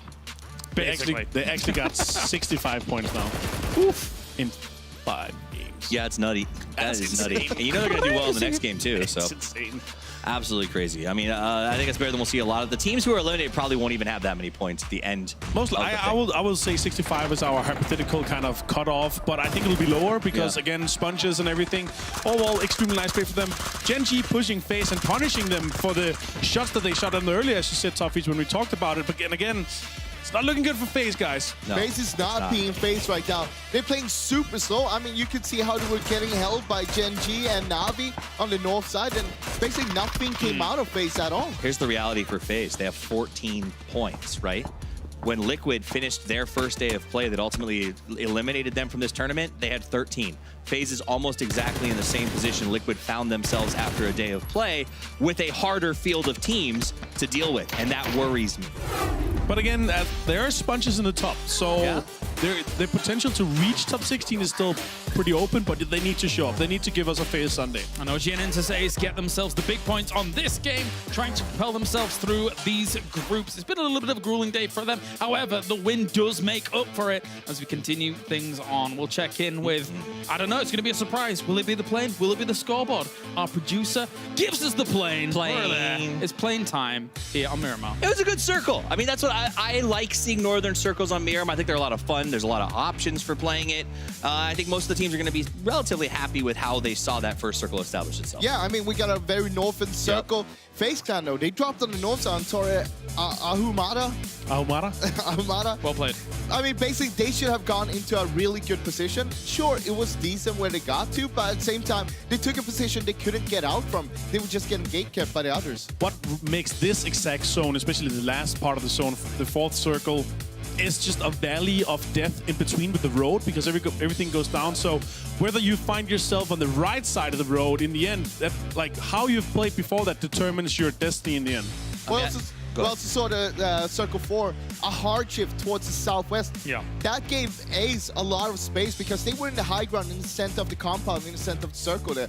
Basically, the circle went away from them, but they still played the high ground very well, which we can see here. As you look at those tracks there on the map below, you can see there's a temptation, I think, to maybe take a little away from 4AM because they'd have to move very far. But if you looked at the way that they moved, it was never stopping. They were constantly looking for things, always checking, and they moved almost as far, I think, on foot as everyone else sort of had to move in cars. And I like that proactivity instead of just sitting still and holding the top of a hill. I mean, what I like with 4AM is even if they lose people, they just keep on going. They don't stop. They're not trying to get into just the placements like we can see with some other teams. They want to go for the kills. And a big one for Ace. Ace definitely needed to put some more points on the board. They were running a little slow going into this one. I think they're in 10th place on the day with only 16 points. This is going to be a huge bump for them. I think 4AM will still walk away with second in the overall scoring, but that'll push Ace, I think, a little more comfortably into preparing for tomorrow. But they still need another big game. A lot more. I think they're actually going to be close to being kind of safe here. They're going to get a few points, then it's going to be looking very good. 18 points, though. It's going to double their points or more for today. I'm going to tell you, they're going to be pretty damn high, to say the least. 35 points yesterday, 34 points today. That is airing on... That is qualified. That is qualified. That is pretty much qualifying. 18 points from this game here overall with 4 angry men. Another 17 points. They didn't even win. No. And they got themselves 12 kills to boot. They really are a very frustrated, annoyed group of individuals. Furious. That's what they do. Furious. Hey, 8 very needed points for Na'Vi, though. Yeah. They were towards the bottom of the leaderboard. This will push them up a little bit. Hopefully they can keep up and do a little bit better in the next game, because I mean, they need more points. They got 19 so far. They're looking pretty good, though. 61 points is kind of on the cusp, though. I doubt that we're going to see 12, like 11, 12 teams pass them after we're done after today, so they're looking very good. W-Click showing even more consistency. They end up in 4th. This is a team that has been sort of quietly pushing themselves into what I think will be the top 16, as their consistency has been impressive. This is a weird thing. All right, just bear with me here for a moment. Okay. It's very unlikely we see many, if any, teams break 3-digit numbers when it comes to this semi-final stage. However, 4 Angry Men could quite easily do that when it comes to, if they continue that performance on tomorrow. You can see OGN enters Ace there with 69 points. As you mentioned, almost assuredly qualifying themselves for the finals in Oakland. Yeah, we saw VC with 93 points after 12 games in elimination here. So yeah, I'm expecting them to beat the 100. I'm looking forward to it. And the People's Champ, they are showing up. It's impressive. Literally, 4 Angry Men in 3rd place after 5 games is mind-boggling to me. I know they were good, but man, this good. It's unprecedented. If you think okay, this is a little bit different. Think about it. PGI 2018. OMG, with the way that they were able to dominate that day, where they got first, it was a little bit different to this, of course, but it's the same kind of ilk, the same kind of mind frame here that we're seeing from a team like 4 Angry Men. That if they continue this on, they could be a world champion. I mean, right now they look like world champions. And then the Pick'em skin is not going to be as valuable as you thought, because it's going to be a million plus people that's going to have it. You're not wrong. You're not wrong. Gentlemen, do you know what time it is? Listening. It's time for a change. We are heading into the listening here, but with a little bit of a twist. It's more like PG listen. 이거 이번 쪽이 있을 거야, 니키야. 나 들켰다. 이번 쪽 진짜 있어. 가져야 돼. 기절. 나이스. 야 이거 붙는다. 야 너 보고 내가 붙어봐. 내가 계속 여기 있는다. 나이스. 여기 보인다 핑. 원통에 있어. 원통 하나랑 원통 잠궈. 형 원통 오른쪽 내가 원통 하나 라스 하나 어디야? 몰라. 형 원통 오른쪽 잠글 테니까 있을 거야, 수 있어. 집중해. 야 이거 여기 있다. 4번 원통 왼쪽 봐봐. 4번으로 빠졌다. 거기가 라스야 아니면 뭐야? 한 명이야. 하나 더 남았어. 하나 1번. 50. 나이스. 천천히 들어와야 된다. 형 그 원통 안에 내가 확실히 잡아줄게. 2대3 맞지 이거? 왼쪽 2대3. 이거 원통만 잠가봐봐. 우리가 잠가줄게. 나 믿어. 왼쪽 가고 있어. 2대2. 나 크게 도는 중. 도형 빨라. 빠른 거 하겠어. 야 저기 인서클이야? 저기 아웃. 간다. 비켜. 안 보여. 폭 갈게. 저거. 확인 안 돼. 원통 다시 잠고 올게. 너 하지 마봐. 비켜. 원통 지금 2대 때려놨거든. 기절. 라스. 아래. 라스 저거. 천천히. 왼쪽 감고. 나이스. 야 갔다. 드디어 갔다. 잘했다. That's right, one word is transcending language barriers. But overall, it's really weird. All of these teams listening to the same tense music in these listen-ins as well. A little bit more frantic there, though, for some of the moments as they're trying to deal with Gen G, but still very controlled. Yeah, I mean, it reflected an excitement of a kind of a mediocre day coming to like sort of a climax for them. They were excited. They were really pushing for that win, and they executed it well. And it was not an easy one. Like, they had a huge rotation to get there. They crossed half the map, and they earned it. Yeah, but they played well as well. You saw that up there. They were just putting up a long line there, make sure if someone gets knocked, someone else can just step it up and just get the trade straight away. Yep. Especially getting the opening knock as well. They maintained so much control, had by far the upper hand, nearly gatekeeping Gen G in the end. There's extremely well executed by them. For day 2, though, so far, we have one more game coming up. The East has absolutely dominated every single facet of today, it feels like. So it's an extremely strong performance from China so far. It's a strong performance from South Korea so far. Very strong. I haven't understood a sound clip yet. There's one more team, though. W-Click. They have been super strong today. They have been playing very well. Like, I am actually astounded by how good they've been playing today. 8 points per game on average over 5 games here, especially how well the Eastern teams have been playing. It's really nice to see they're pulling up like this. They pretty much put themselves in a position to be in the top 16. And I'm excited to see if they can lock it down here in the last game. All right, gentlemen, time for a short break. And then when we return, we have more PGC coming at you. A huge thank you to some of our sponsors, of course. Plantronics and HyperX here representing at the PGC. We'll see you in a few moments for the final game of the day.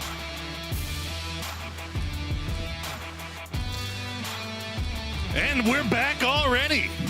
How quickly did that happen? I am Poor Source, and joining me is Xenox. We have, as they said, one final game here on Miramar for this BC matchup. The final chance for Group B teams to collect points.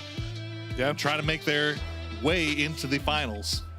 I think the infantry, unfortunately, day one has cost them here 37 points with 1 game remaining. They would need a 15-kill win, and even then, they'd still be sweating tomorrow. It's going to be very tough for him. I mean, as I said it before, they probably barely even have to play tomorrow. In fact, when they showed the standings, of the top 8, Poro, 7 of them were from Group B, which is understandable. You would expect that. They've now played 11 matches. The only team that wasn't from Group B was 4AM, sitting in 3rd on 65 points, and they've got 7 matches to play. If they don't top the semifinals, I'd be staggered. T1 looking like cruise control mode at the moment, but of course they're going to play tomorrow. Yeah, T1 13th place right now, 40 points. I mean, they're sitting in the same place as W-Click after today, Lazarus after their 1 day of playing. So they still fully in control of their own destiny. Like to see how they've been playing on Miramar. Gen G currently in 1st place, 70 points overall. But this is your Group B team. They're going to have to sit there and watch tomorrow. I mean, I would be very surprised if 70 points is not enough already. And of course, we've still got this final game. So for Gen G, and what this sort of shows us now is at the conclusion of this game, we get a kind of rough idea, Poro, in terms of point requirements for that 16th position, because you can see all 8 teams of Group B will be done after today, and it just gives you a rough idea as to what you're going to need. Yeah, and there's, as they said, I mentioned on the desk, I think Kalera said, day 1 was the day of the Western teams. Day 2, really kind of turning things on for the Eastern boys. China, Korea, all doing really, really well today. Yep. We have not seen So much. what you're saying is day 3 is going to be the day of the OCE team. Oh boy. I have faith. I'm not going to take that faith away from you, buddy. You can take that with you to the grave. Wow, that's as straight as an arrow. That is about the nicest plane you want to see coming across the south side. That's going to open up pretty much everything. Yep. South Pozo and San Martin now. El Azahar probably still in play. Anything north of that, you might have to travel a little bit farther. But this is not a bad plane here for your last day of the game. As you said, last match of the day. Match 6 of day 2 of the semifinals. And for 8 teams, it will be their last game until maybe Oakland. Until next weekend. Until maybe Oakland. Until you don't maybe make it. And that could be your final game of PGC. I don't know. They don't know. They'll be watching tomorrow to find out, of course, when it is going to be A versus C. But now, final game of B versus C. Let's see how it plays out. Oh boy. Well, that's not good stuff If this enough. doesn't just encapsulate the day that Navi's been having today, I don't know what does. Senya already going to get knocked. He should get res, though. He should be fine. There's nobody anywhere really near them. They're just off to the west opposite. Yeah, Pokemon going to go ahead and be fine. Provide a little bit of support for his fallen teammate. Navi inside of the top 8 currently, which is where you really need to be. Dead center circle. All right. Man, this is like the perfect game. We had the straightest plane path, now dead center circle. You really can't ask for more than that. I mean, honestly, 100% playable again. Yeah, if the players definitely can't complain about this one. There we go. Senya has been healed up. Just make sure you don't run over any rocks that are too big. Don't run into any walls. He should be fine. We talk about how, he's got 1 knock now. He's going to bleed out faster later. Well, I mean, that hasn't really been a problem for them. They've been... It's one of those things where it's not going to be an issue, but if it becomes an issue, I don't think that's the main reason for your concern there. It's not an issue until it is. If he's getting constantly knocked, then something's going wrong anyway, right? So you can't go back and blame that. So, look, they'll be fine. They'll find the first aid kit, painkiller. He'll be back up to full health, and then they'll be jolly. Check in 4 AM, extremely wide split. I mean, this is how confident they are, right? They're farming.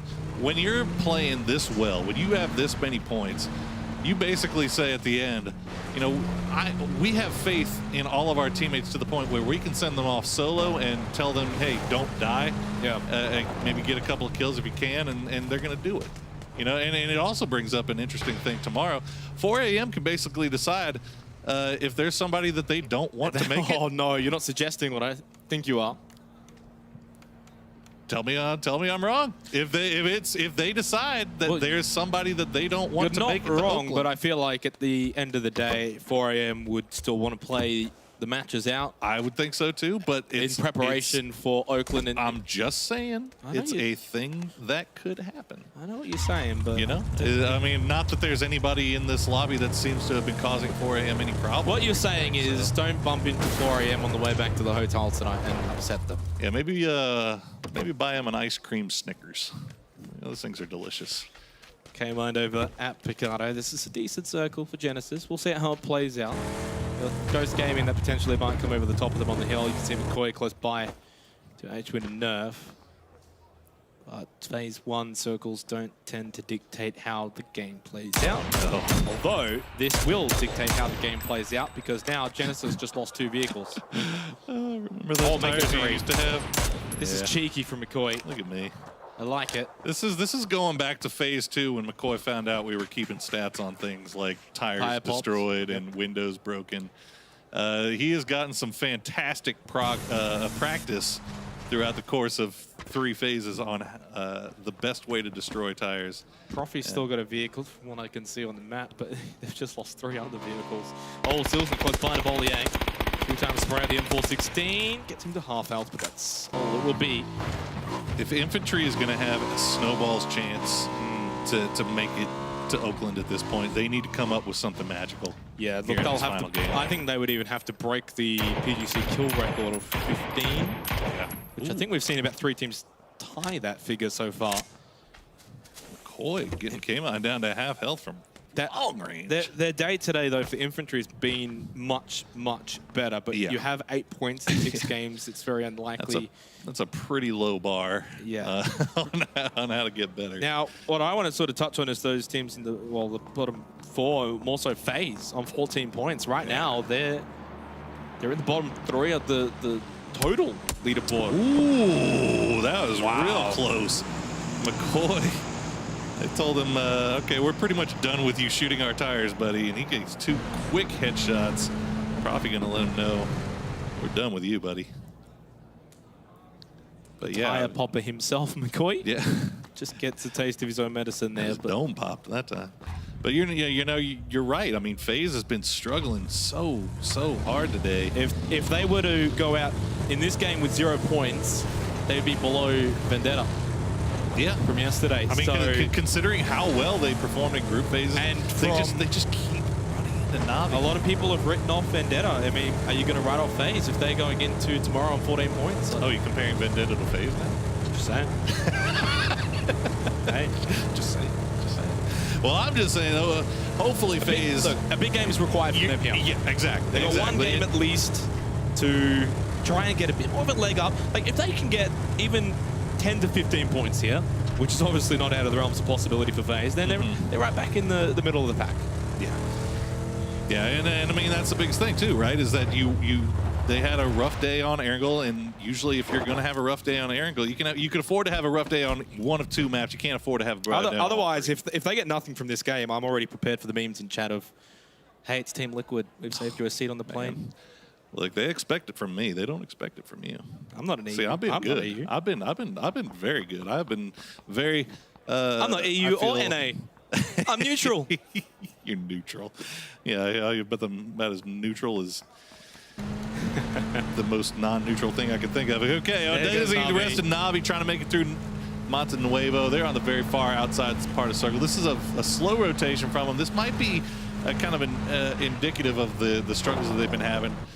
Maybe deciding to come in a little bit late and maybe elect to play edges rather than trying to dive center. It was a better game from Navi on Miramar. You spoke about it actually before we got started on that Miramar game, whether they turned it around on the map, and well, so far they have. And we also spoke about 4 a.m. Would they continue the form here onto Miramar? And well, that was answered with a very solid yes. Yeah, no, I mean, look, Navi so far this tournament has not been the greatest for him. And you looked at a People group keep phase. saying this, but it hasn't. They're fine. They are fine, but this is not. When expectations are set so high for you because of how well you perform in your own region. Doesn't matter if you win by an inch or a mile. Right now, they're doing enough. And if they can have another solid game here, they most likely will make it to Oakland. So let's take a step back a little bit here and see how. Well, I haven't put them in the grave just yet. Oh, it sounds like it. They're having a little rough sledding. All right, 4 a.m. Let's check in on the gang. They are all by themselves. As Loki gonna run right into Summer. Summer gonna send some shots his way, try to push him back. Yeah, I think Loki just looking for position. Summer's already there. He'll fire out the warning shot saying, "Shoo fly, go away, don't bother me." Yeah, Summer was ready to bail on this if he needed to, which is good heads-up play from him. But fortunately, it looks like he should be fine staying where he's at. Genji's not in a rush here. They've got the mountain just south of San Martin. Yeah. If it goes north for phase 2, then they definitely don't need to be moving too far anyway. They're just south of them is Ghost. But now they'll hold up and just see what the next 10 seconds will bring us for phase number 2 of match 6 of day 2 of the semifinals. FaZe got a really nice split here going on across Picada. They got two.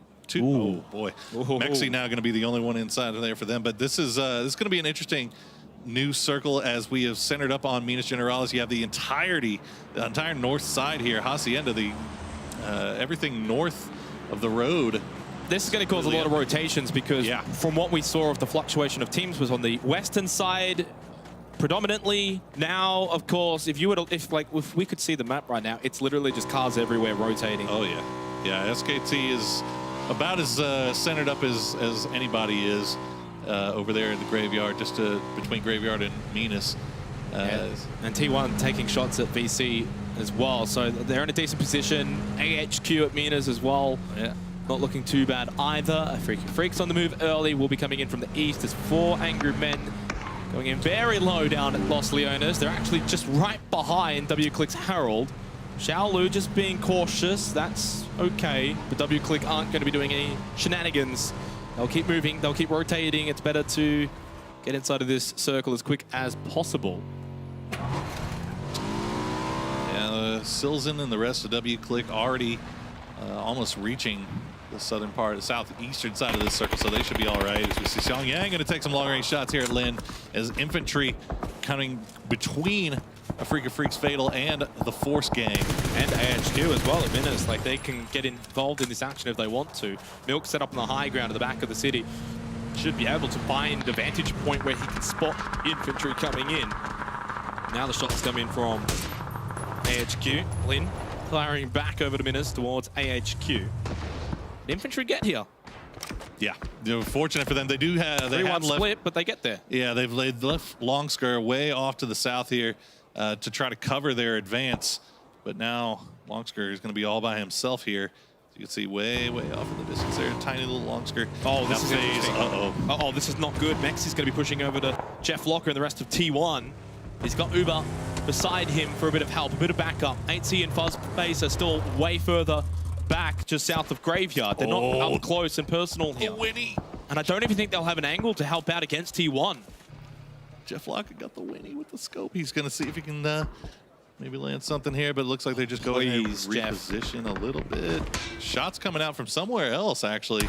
Yeah, I think that's Antis-Ace. Antis-Ace. You can see them there on your screen, just on the other side of FaZe, south of them, near La Bendita. Hot property real estate around this area, and FaZe wanted to get a piece of it. They have.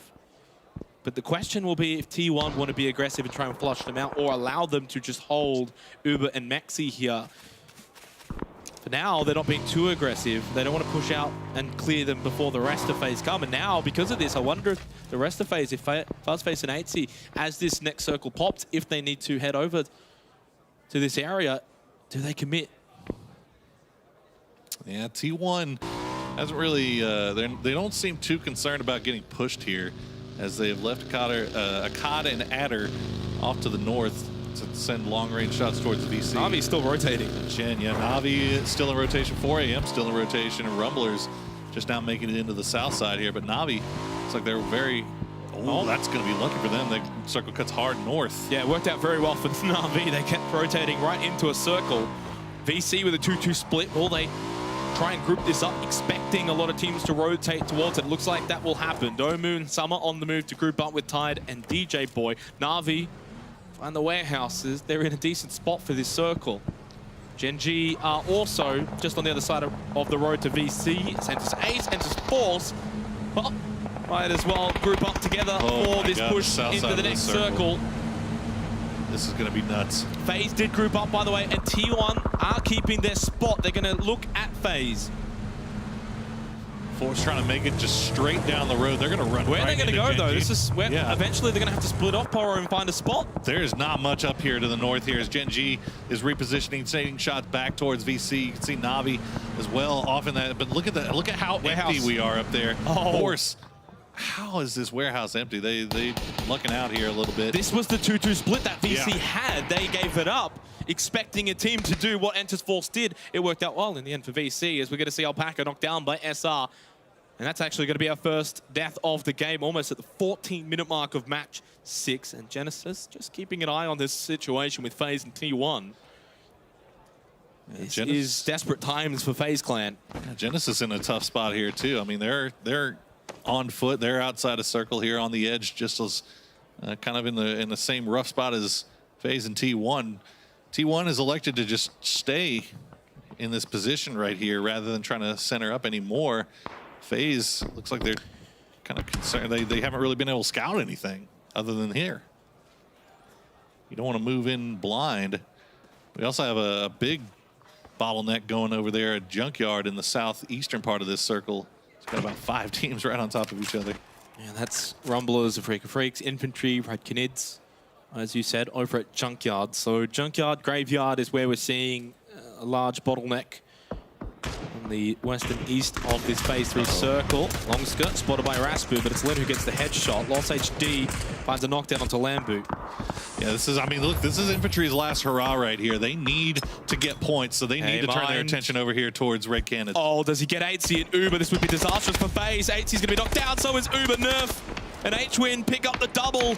And for FaZe Clan, it goes from bad to worse for the final game of the day.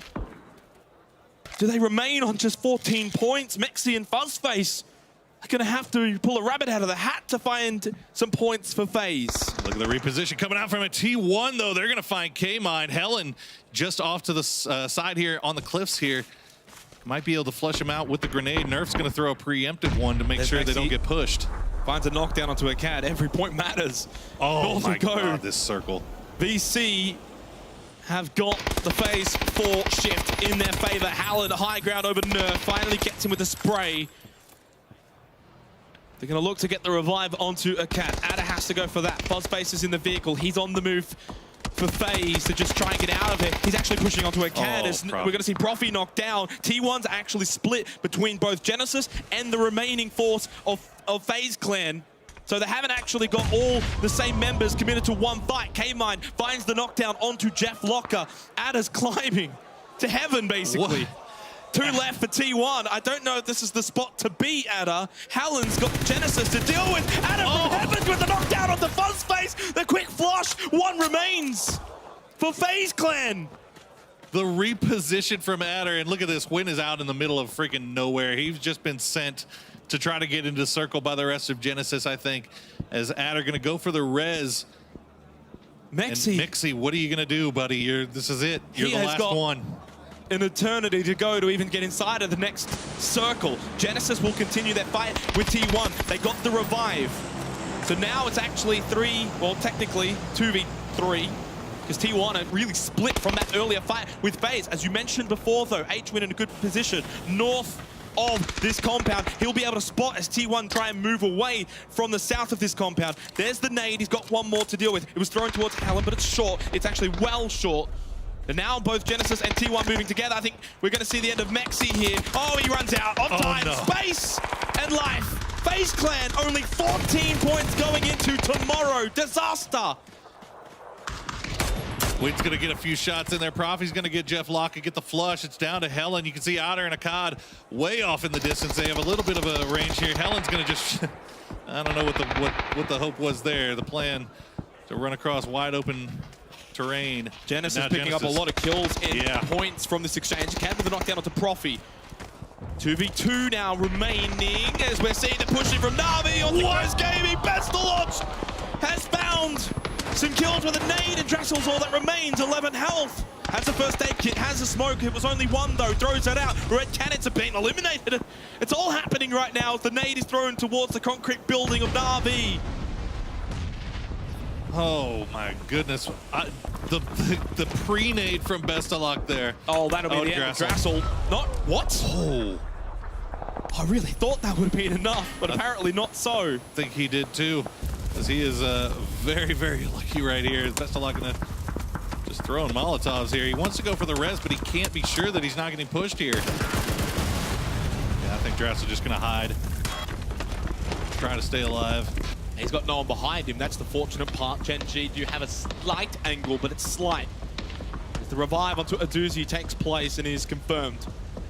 Bestalot, though, still concerned with Drassel. The underarm, you can see just the tags on Drassel in the background there, and it will be Xiaolu from 4AM who will send Ghost Gaming packing in 13th position.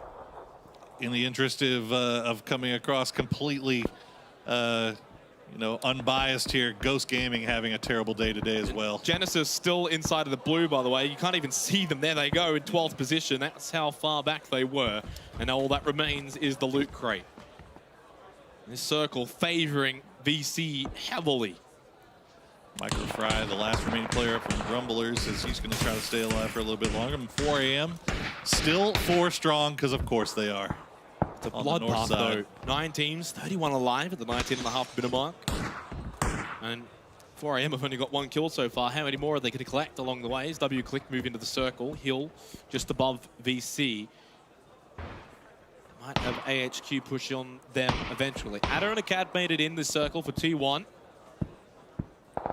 So they're still alive from that earlier exchange with both Genesis and FaZe Clan. Let's see that replay of Bestalot, who was getting pushed from Ghost Gaming. It was the preemptive nade. This one right here hides behind the crate, and they had no idea. Just roasted. And Aduzi, I think, was just coming in for party tricks. Yeah. He didn't really do too much there. He did not. He ate a little bit of grenade from his own buddy, but you know what? He got rezzed up. He's fine. As Na'Vi now turning their attention over towards Gen G. As we see Entis Force on the south side, working some terrain. They're basically waiting to see where this next circle goes, because I mean, look, if you look to the west, to the north, it is all open field here. Someone's going to get lucky. Yeah, I mean, that's basically... That's how it's going to work here. Does Na'Vi get the feed for phases 6 and 7 and then don't have to move? Otherwise, if they do, I don't see a way for them to get much more from this game. They've got a decent split, Pokemon up north with Senya, but this open field is just horrible. I mean, you gotta say, W-Click once again, 4 strong, still in such a great position in this new circle.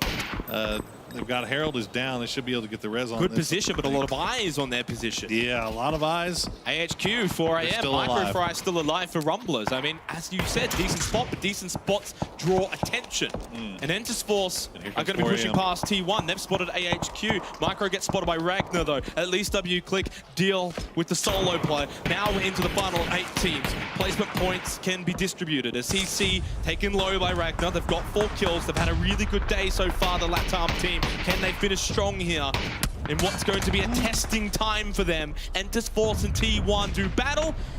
T1 are low on numbers though, only a CAD remains. And it's now 4AM get involved against W-Click. SR with a knockdown onto Rybo.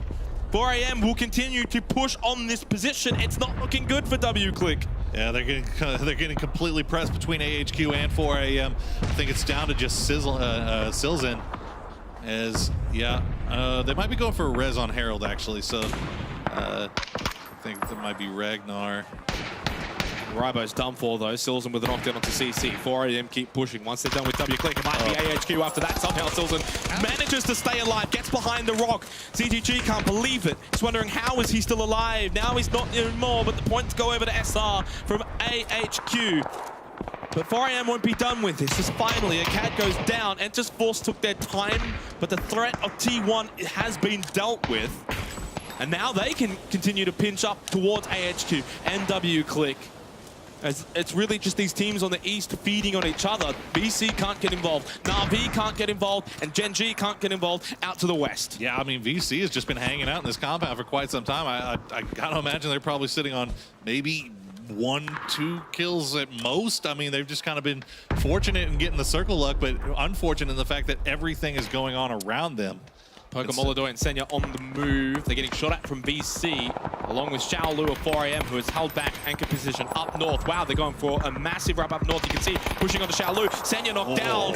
Pokemolodoy has made it across behind the rock, and he's safe there for now because there's no one behind him.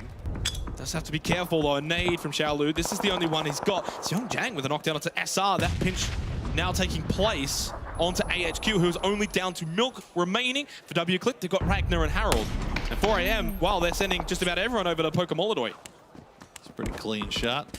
So Entis looks like Entis Force is actually going to turn away from pushing up to the north, and they're going to retreat, head back down towards the south, as 4AM is completely concerned with Pokemolodoy here.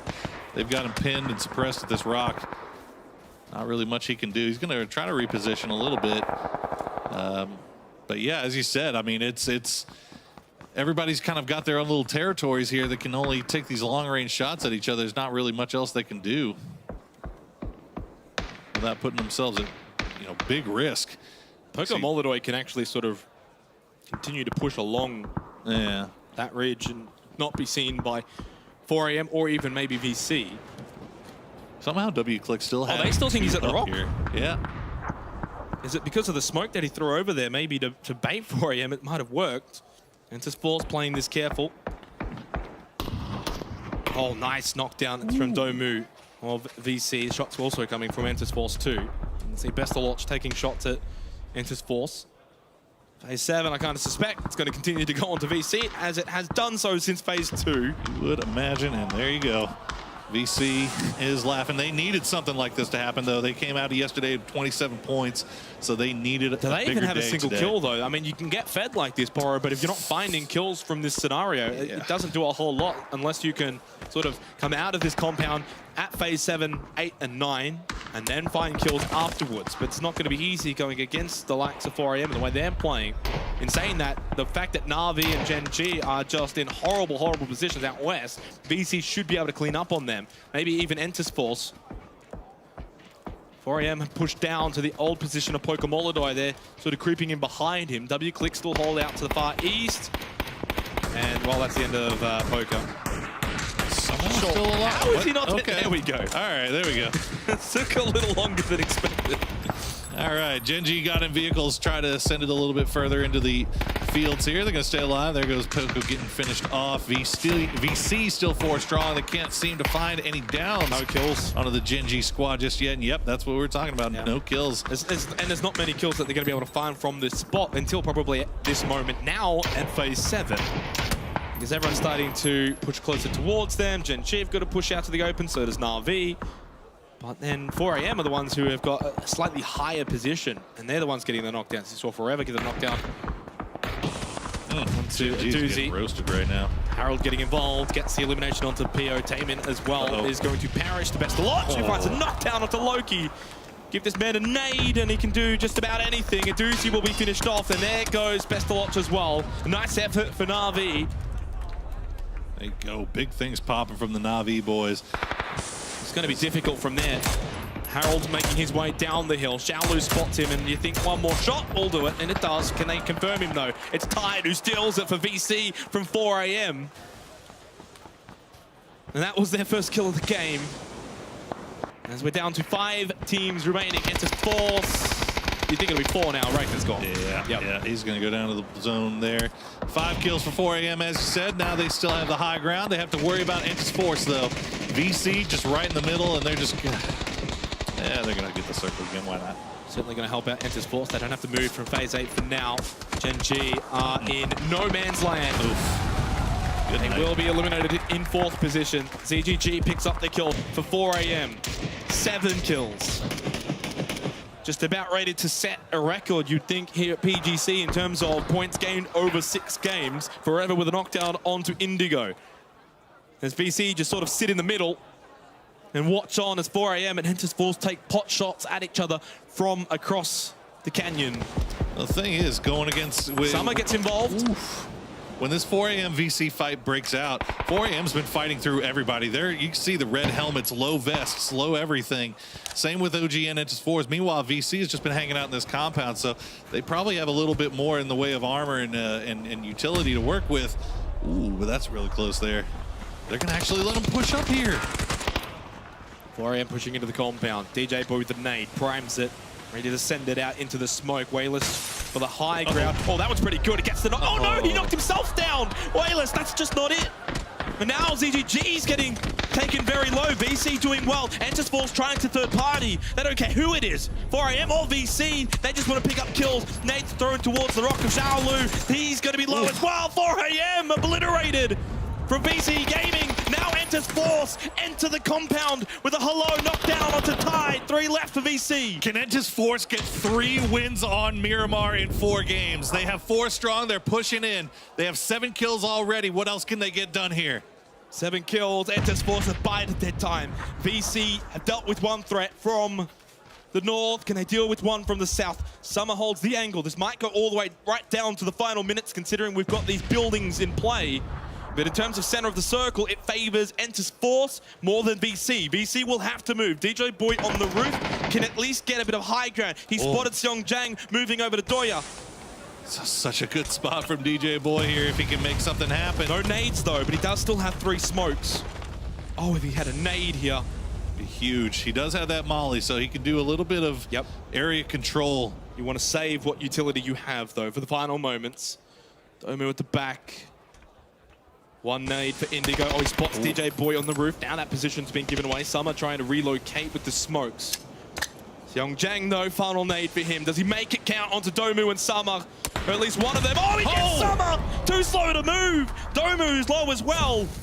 DJ Boy has to get this Molotov out to try and move Seong Jang away from those hay bales, but he just doesn't quite land it on the right spot. Now he uses the SLR. That blue tractor hasn't got a lot of real estate, but it's got enough. And now it's time for DJ Boy to use these smokes. Oh, he got the res, yeah, you're right. Smart. And Domu from the res gets the elimination.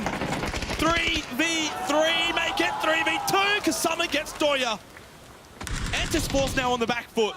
Now they're the ones under pressure. And VC, their tail is up.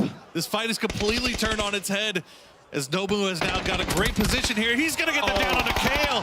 And that's going to be 1 more left. Indigo in a 1 versus 3 with a knockdown onto DJ Boy, who was on the roof. He's got 2 left to deal with. Summer and Domu, both low. Flash grenade thrown out. Trying to change the position now. Summer holds at the hay bales as Indigo trying to use the smoke. He's really close to the center. Doesn't have to move necessarily far. He wants to try and get rid of DJ Boy because he's giving information to his teammates of Summer and Domu.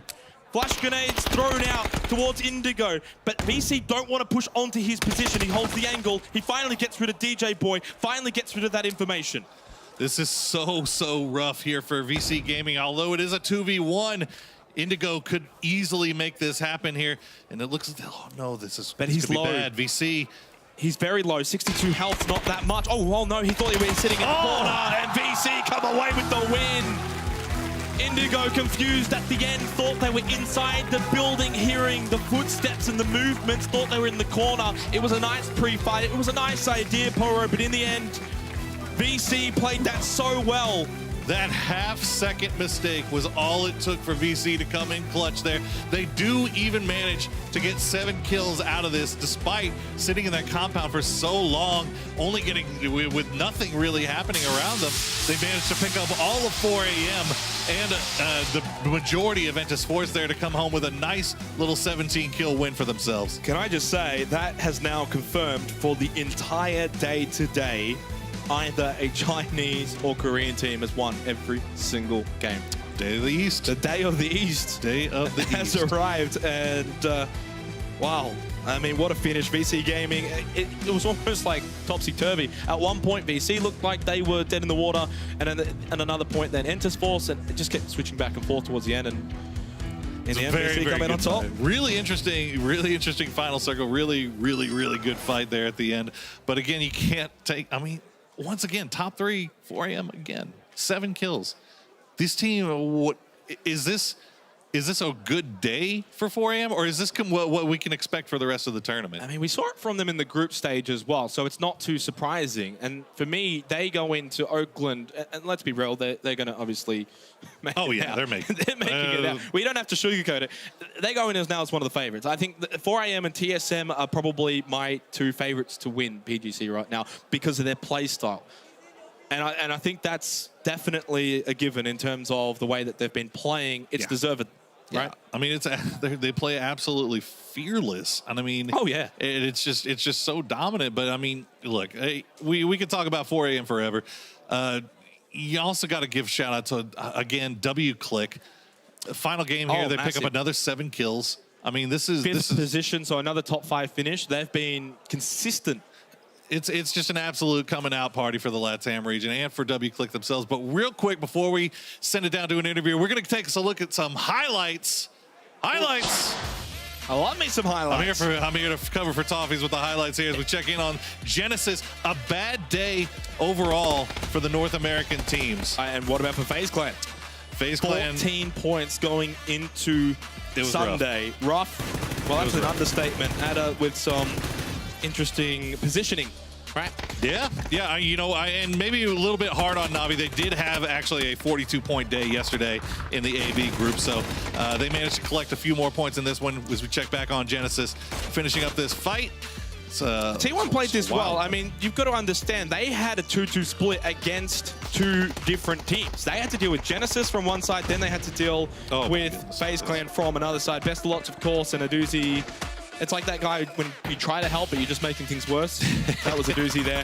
4AM biding their time. It wasn't as flashy this game in terms of the early on, but they favored the position, and from there they got rewarded as the game carried on. Best of luck, yeah, as I said before in the cast, give him a nade and, well, anything can happen there for Na'Vi. But when you are playing from this sort of position in the wheat field, unless it finishes there and everyone's in the wheat field, and it's fair game. Otherwise, you are going to be prime target. And of course, the finish between. You know, and that was horrible for Wayless, who made it himself. Bad luck. And Forever went down. Yeah, look, that was. I mean, you know, I was a little nervous here at that VC allowed 4AM to push into their compound pretty as easily, really, as they did. But fortunately, things ending up working out pretty well for them as they end up flushing out the 4AM boys before turning their attention over to Entus Force. The Entus Force, Entus Ace, all Miramar has belonged to these 2 teams, and you felt 4 strong Entus Force going into this. You felt like they had it.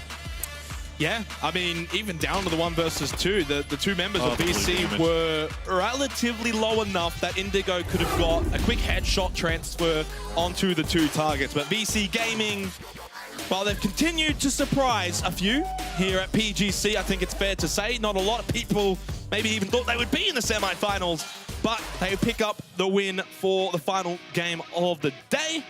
And of course, though, now they sit and wait in terms of tomorrow.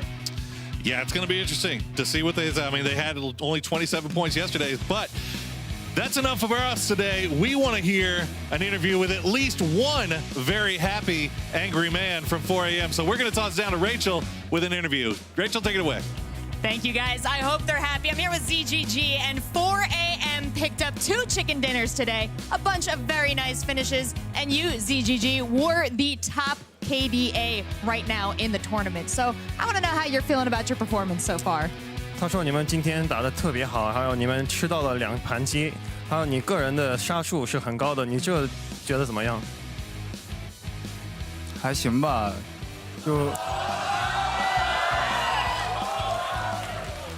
就运气有，指挥的好，所以说打得比较好。So it was okay. We had a lot of luck, and then we performed well. Well, that is the understatement of the century. We got a chance to listen into you and your team communicating in Game 1, and I have to say, across the board, we agree. Beautiful communication, very clear, very calm. So tell me about your communication strategy as a team. 他说你们今天打的时候，你们的沟通是蛮好的，还有你们的默契度是非常好。你们是怎么做到的？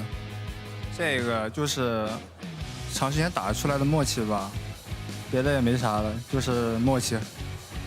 So it was just a normal chemistry we always have. So it wasn't really special, anything special. It was just the chemistry we always had.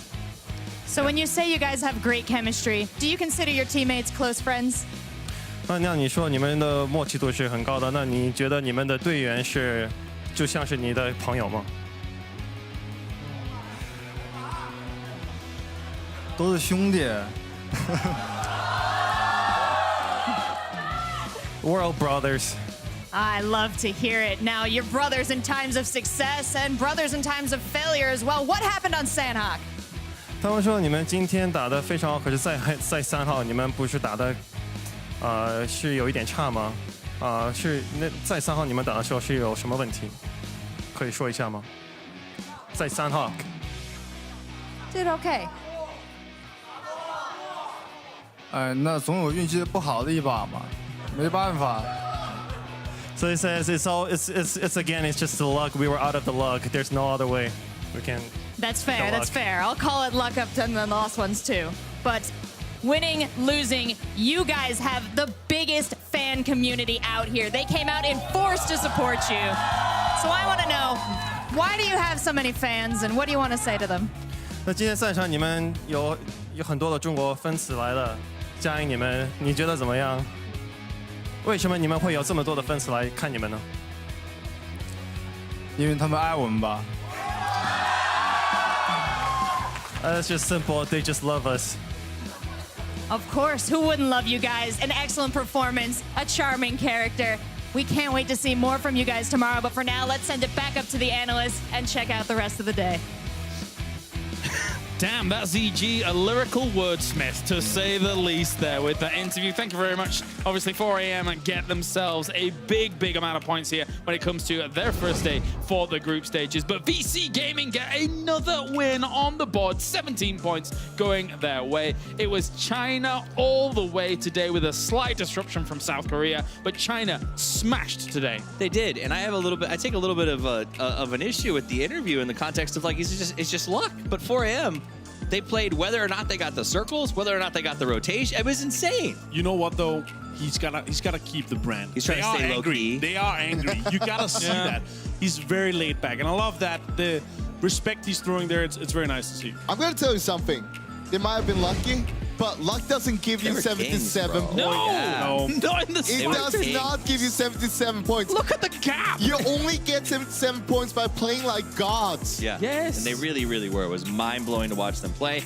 The final standings on that last game sum up what we saw all day today. 4 Angry Men, VC, W-Click, who's in third, had a phenomenal day. I'm sorry, I'm hijacking his interview. None of that interview did justice to how well they played. As you're mentioning, Froz, their 77 points after 6 games is phenomenal by 4 Angry Men as they take the top spot so far today, almost assuredly guaranteeing themselves 100% into the finals in Oakland. Massive stuff coming from them. I mean, look on the left side. It's all Eastern, except for one team, W-Click.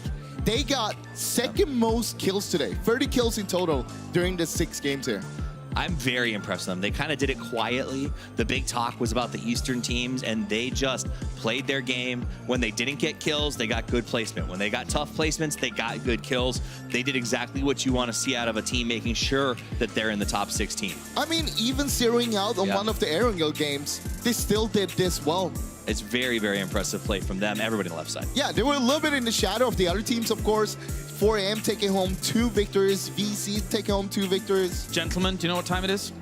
Time to see. Listening time. No, it's not. It's time to see the top 24 here to figure out exactly how everything is shaping up amongst these groups.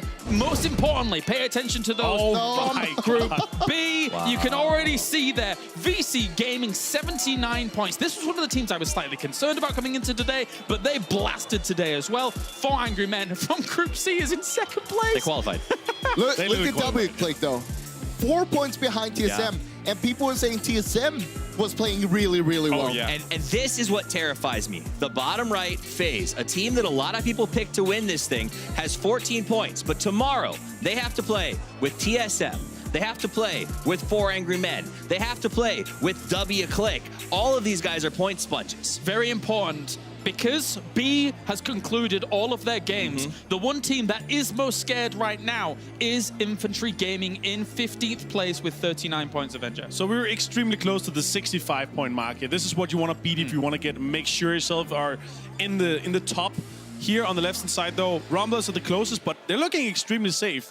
We need 8 teams to pass that. It's very unlikely we're going to see that many. So the left side, our top 8 right now looks extremely safe. 95% for all of them to be through already. And that's very interesting because there is so much from Group B there. Group B has really shown up. It looks like, unless we see massive, massive points come out from Group C, that there is the potential, and A and C, I should say even, sorry, is that a lot of those teams from Group B could potentially be going through to the final. A disproportionate size relative to 1/3, 1/3, 1/3. I mean, basically, if you looked at it, 9 to 24th, it's only A and C almost. Yeah.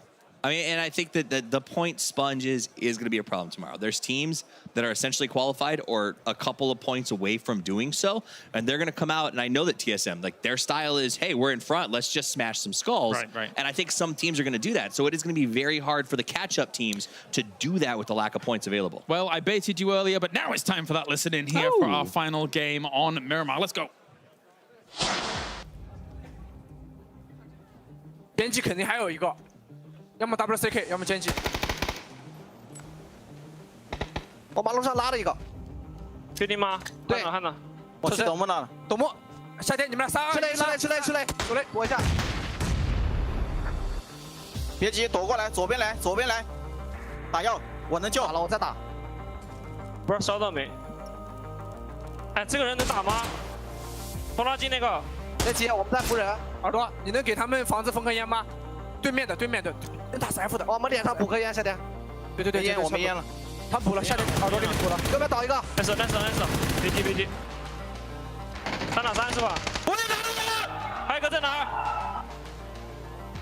团长房二层了，应该在2层楼，我在拖拉机了，别急。耳朵，你可以上他房顶。我能上吗？对，还有在1楼，他1楼，别急。我打个药。怎么打？牛逼！还有一个。别急，我打药。2楼，别急，他不带圈。我帮你锁雷，他翻下来了。没事，慢慢来。在左边，董博别急，别着急，你们俩一起，不用找他，别找，就在我脚底下，退回来，没事。他就在我脚底下。董博往他脚下丢个闪，房子背面就在我脚底下。还有吗？再丢个闪。没闪到他。别急。继续丢闪，没了。别急，我认识。抢左，墙左，房子左边，正门，左边，对，就这儿，瞄着，脸上，左边，几个，3个。That's right, we're back here for the PGC, and that was VC Gaming in the very end. But let's look forward into the future. Tomorrow, we have, of course, A and C playing against one another. All of these teams have already played themselves. The 6 games tomorrow, they round out how their points are going to be accumulated going into Oakland. It's another stacked lobby here, guys. What are we excited to see? I mean, you got to look at the teams in the bottom right now. It's AFF, you got Vendetta, you got FaZe, Ghost, Sun Sisters. These are the teams that need to perform really well tomorrow. So for me, it's exciting, of course. There's teams in the bottom, but we have had these sponges throughout this whole thing. So tomorrow, potentially, it's going to be easier to get into the top 16 that we formerly projected.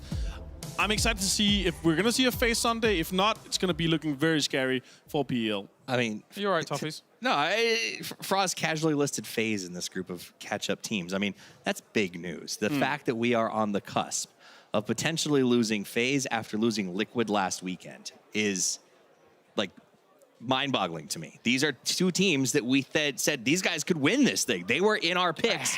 Every analyst, I don't care who you are, listed both of those teams as world champion contenders. And now we're staring down the barrel of FaZe, not only having to have a FaZe Sunday, but a FaZe explosion. Like, I mean, Come they have on. to win 2 minimum. Aren't you looking forward to that moment where all three of us are like, PEL?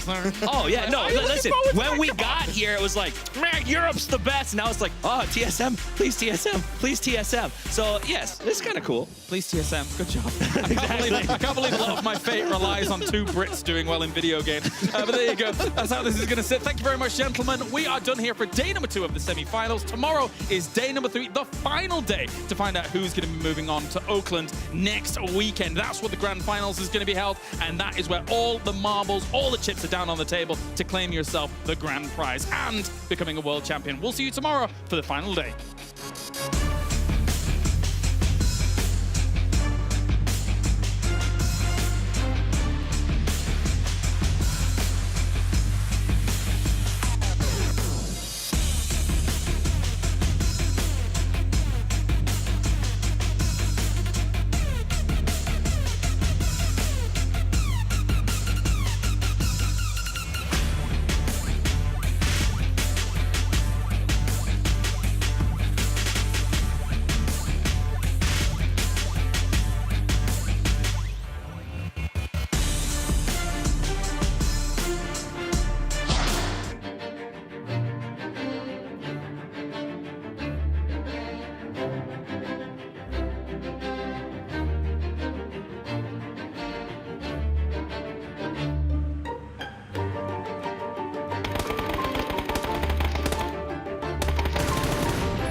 always great to see the eye tracking software giving us a bit of extra detail as to what's going on.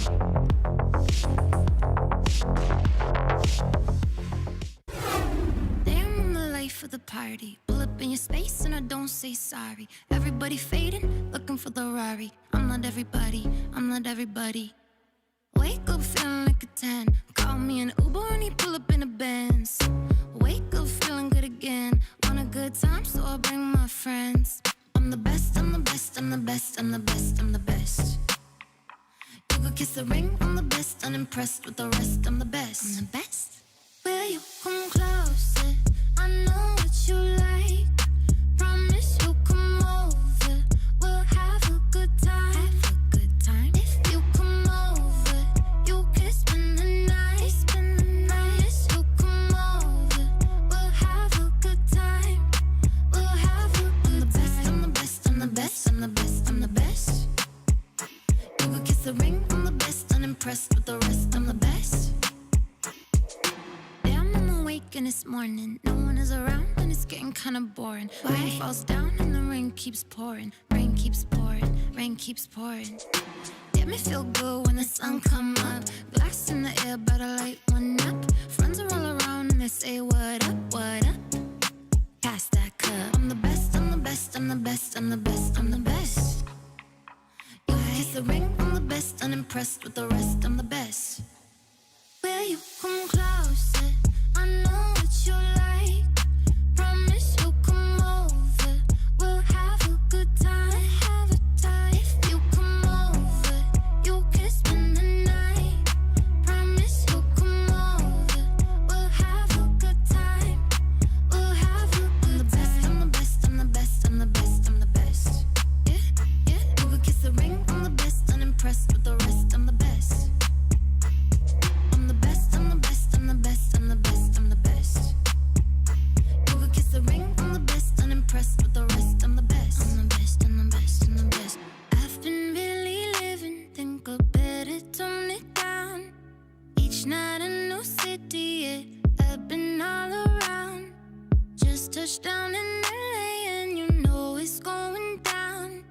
I've been really living. Yeah, I've been really living in this town. Will you come closer?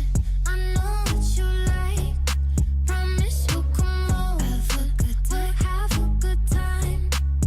If you come over, you can spend the night. Promise you'll come over. We'll have a good time. We'll have a good time. I'm the best. I'm the best. I'm the best. I'm the best. You could kiss the ring. I'm the best. Unimpressed with the rest. I'm the best. I'm the best. I'm the best. I'm the best. I'm the best. I'm the best. You could kiss the ring. I'm the best. Unimpressed with the rest. I'm the best. Damn, I'm the life of the party. Pull up in your space and I don't say sorry. Everybody fading, looking for the Rari. I'm not everybody. I'm not everybody. Wake up feeling like a 10. Call me an Uber and he pull up in a Benz. Wake up feeling good again. On a good time, so I'll bring my friends.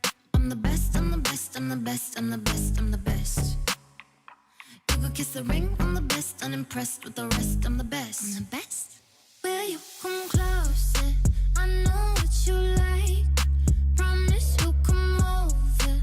We'll have a good time. Have a good time. If you come over, you can spend the night. Spend the night. Yes, you'll come over. We'll have a good time. We'll have a good time. I'm the best. I'm the best. I'm the best. I'm the best. You could kiss the ring. I'm the best. Unimpressed with the rest. I'm the best. Damn, I'm awake and it's morning. No one is around and it's getting kind of boring. Rain falls down and the rain keeps pouring. Rain keeps pouring. Rain keeps pouring. Damn, it feel good when the sun come up. Glass in the air, better light one up. Friends are all around and they say what up, what up. Pass that cup. I'm the best. I'm the best. I'm the best. I'm the best. I'm the best. You kiss the ring. I'm the best. Unimpressed with the rest. I'm the best.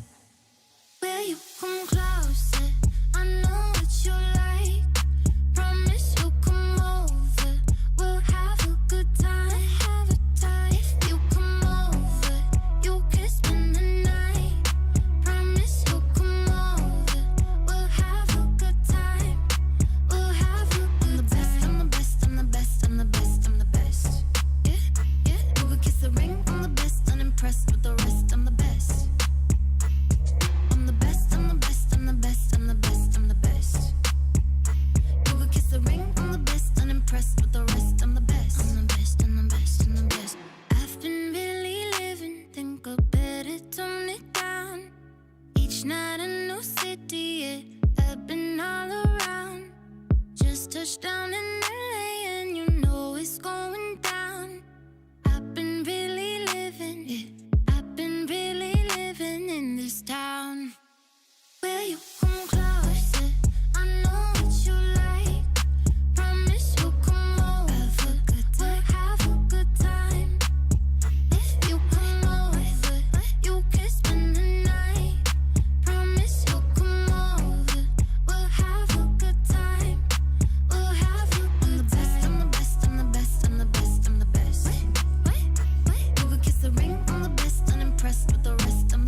say sorry. Everybody fading, looking for the Rari. I'm not everybody, I'm not everybody.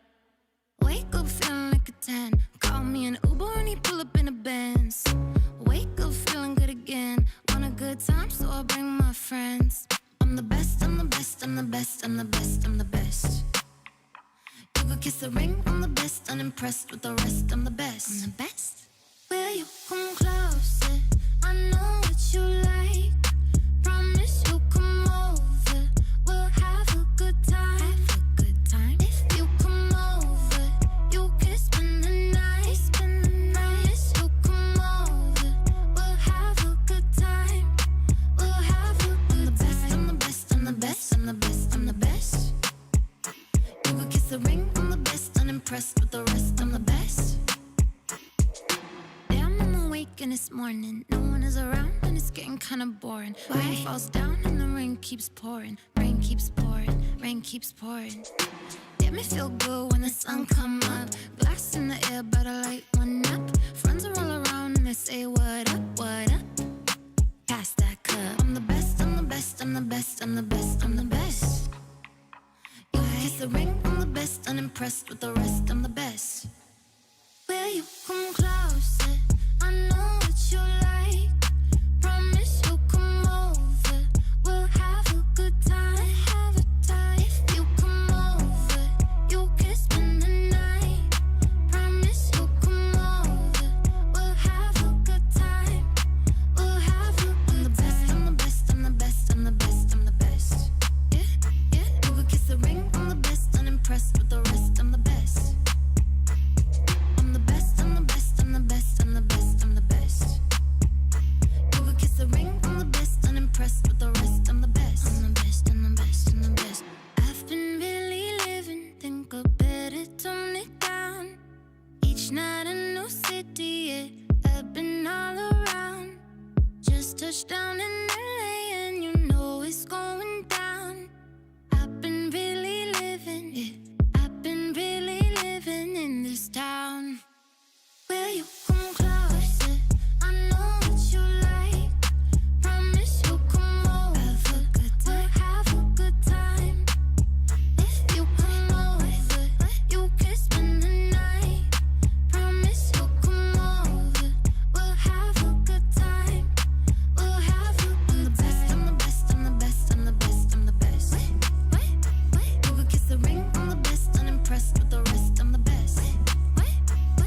I'm the best, I'm the best, I'm the best, I'm the best, I'm the best. You could kiss the ring, I'm the best, unimpressed with the rest, I'm the best. Damn, I'm the life of the party. Pull up in your space and I don't say sorry. Everybody fading, looking for the Rari. I'm not everybody, I'm not everybody.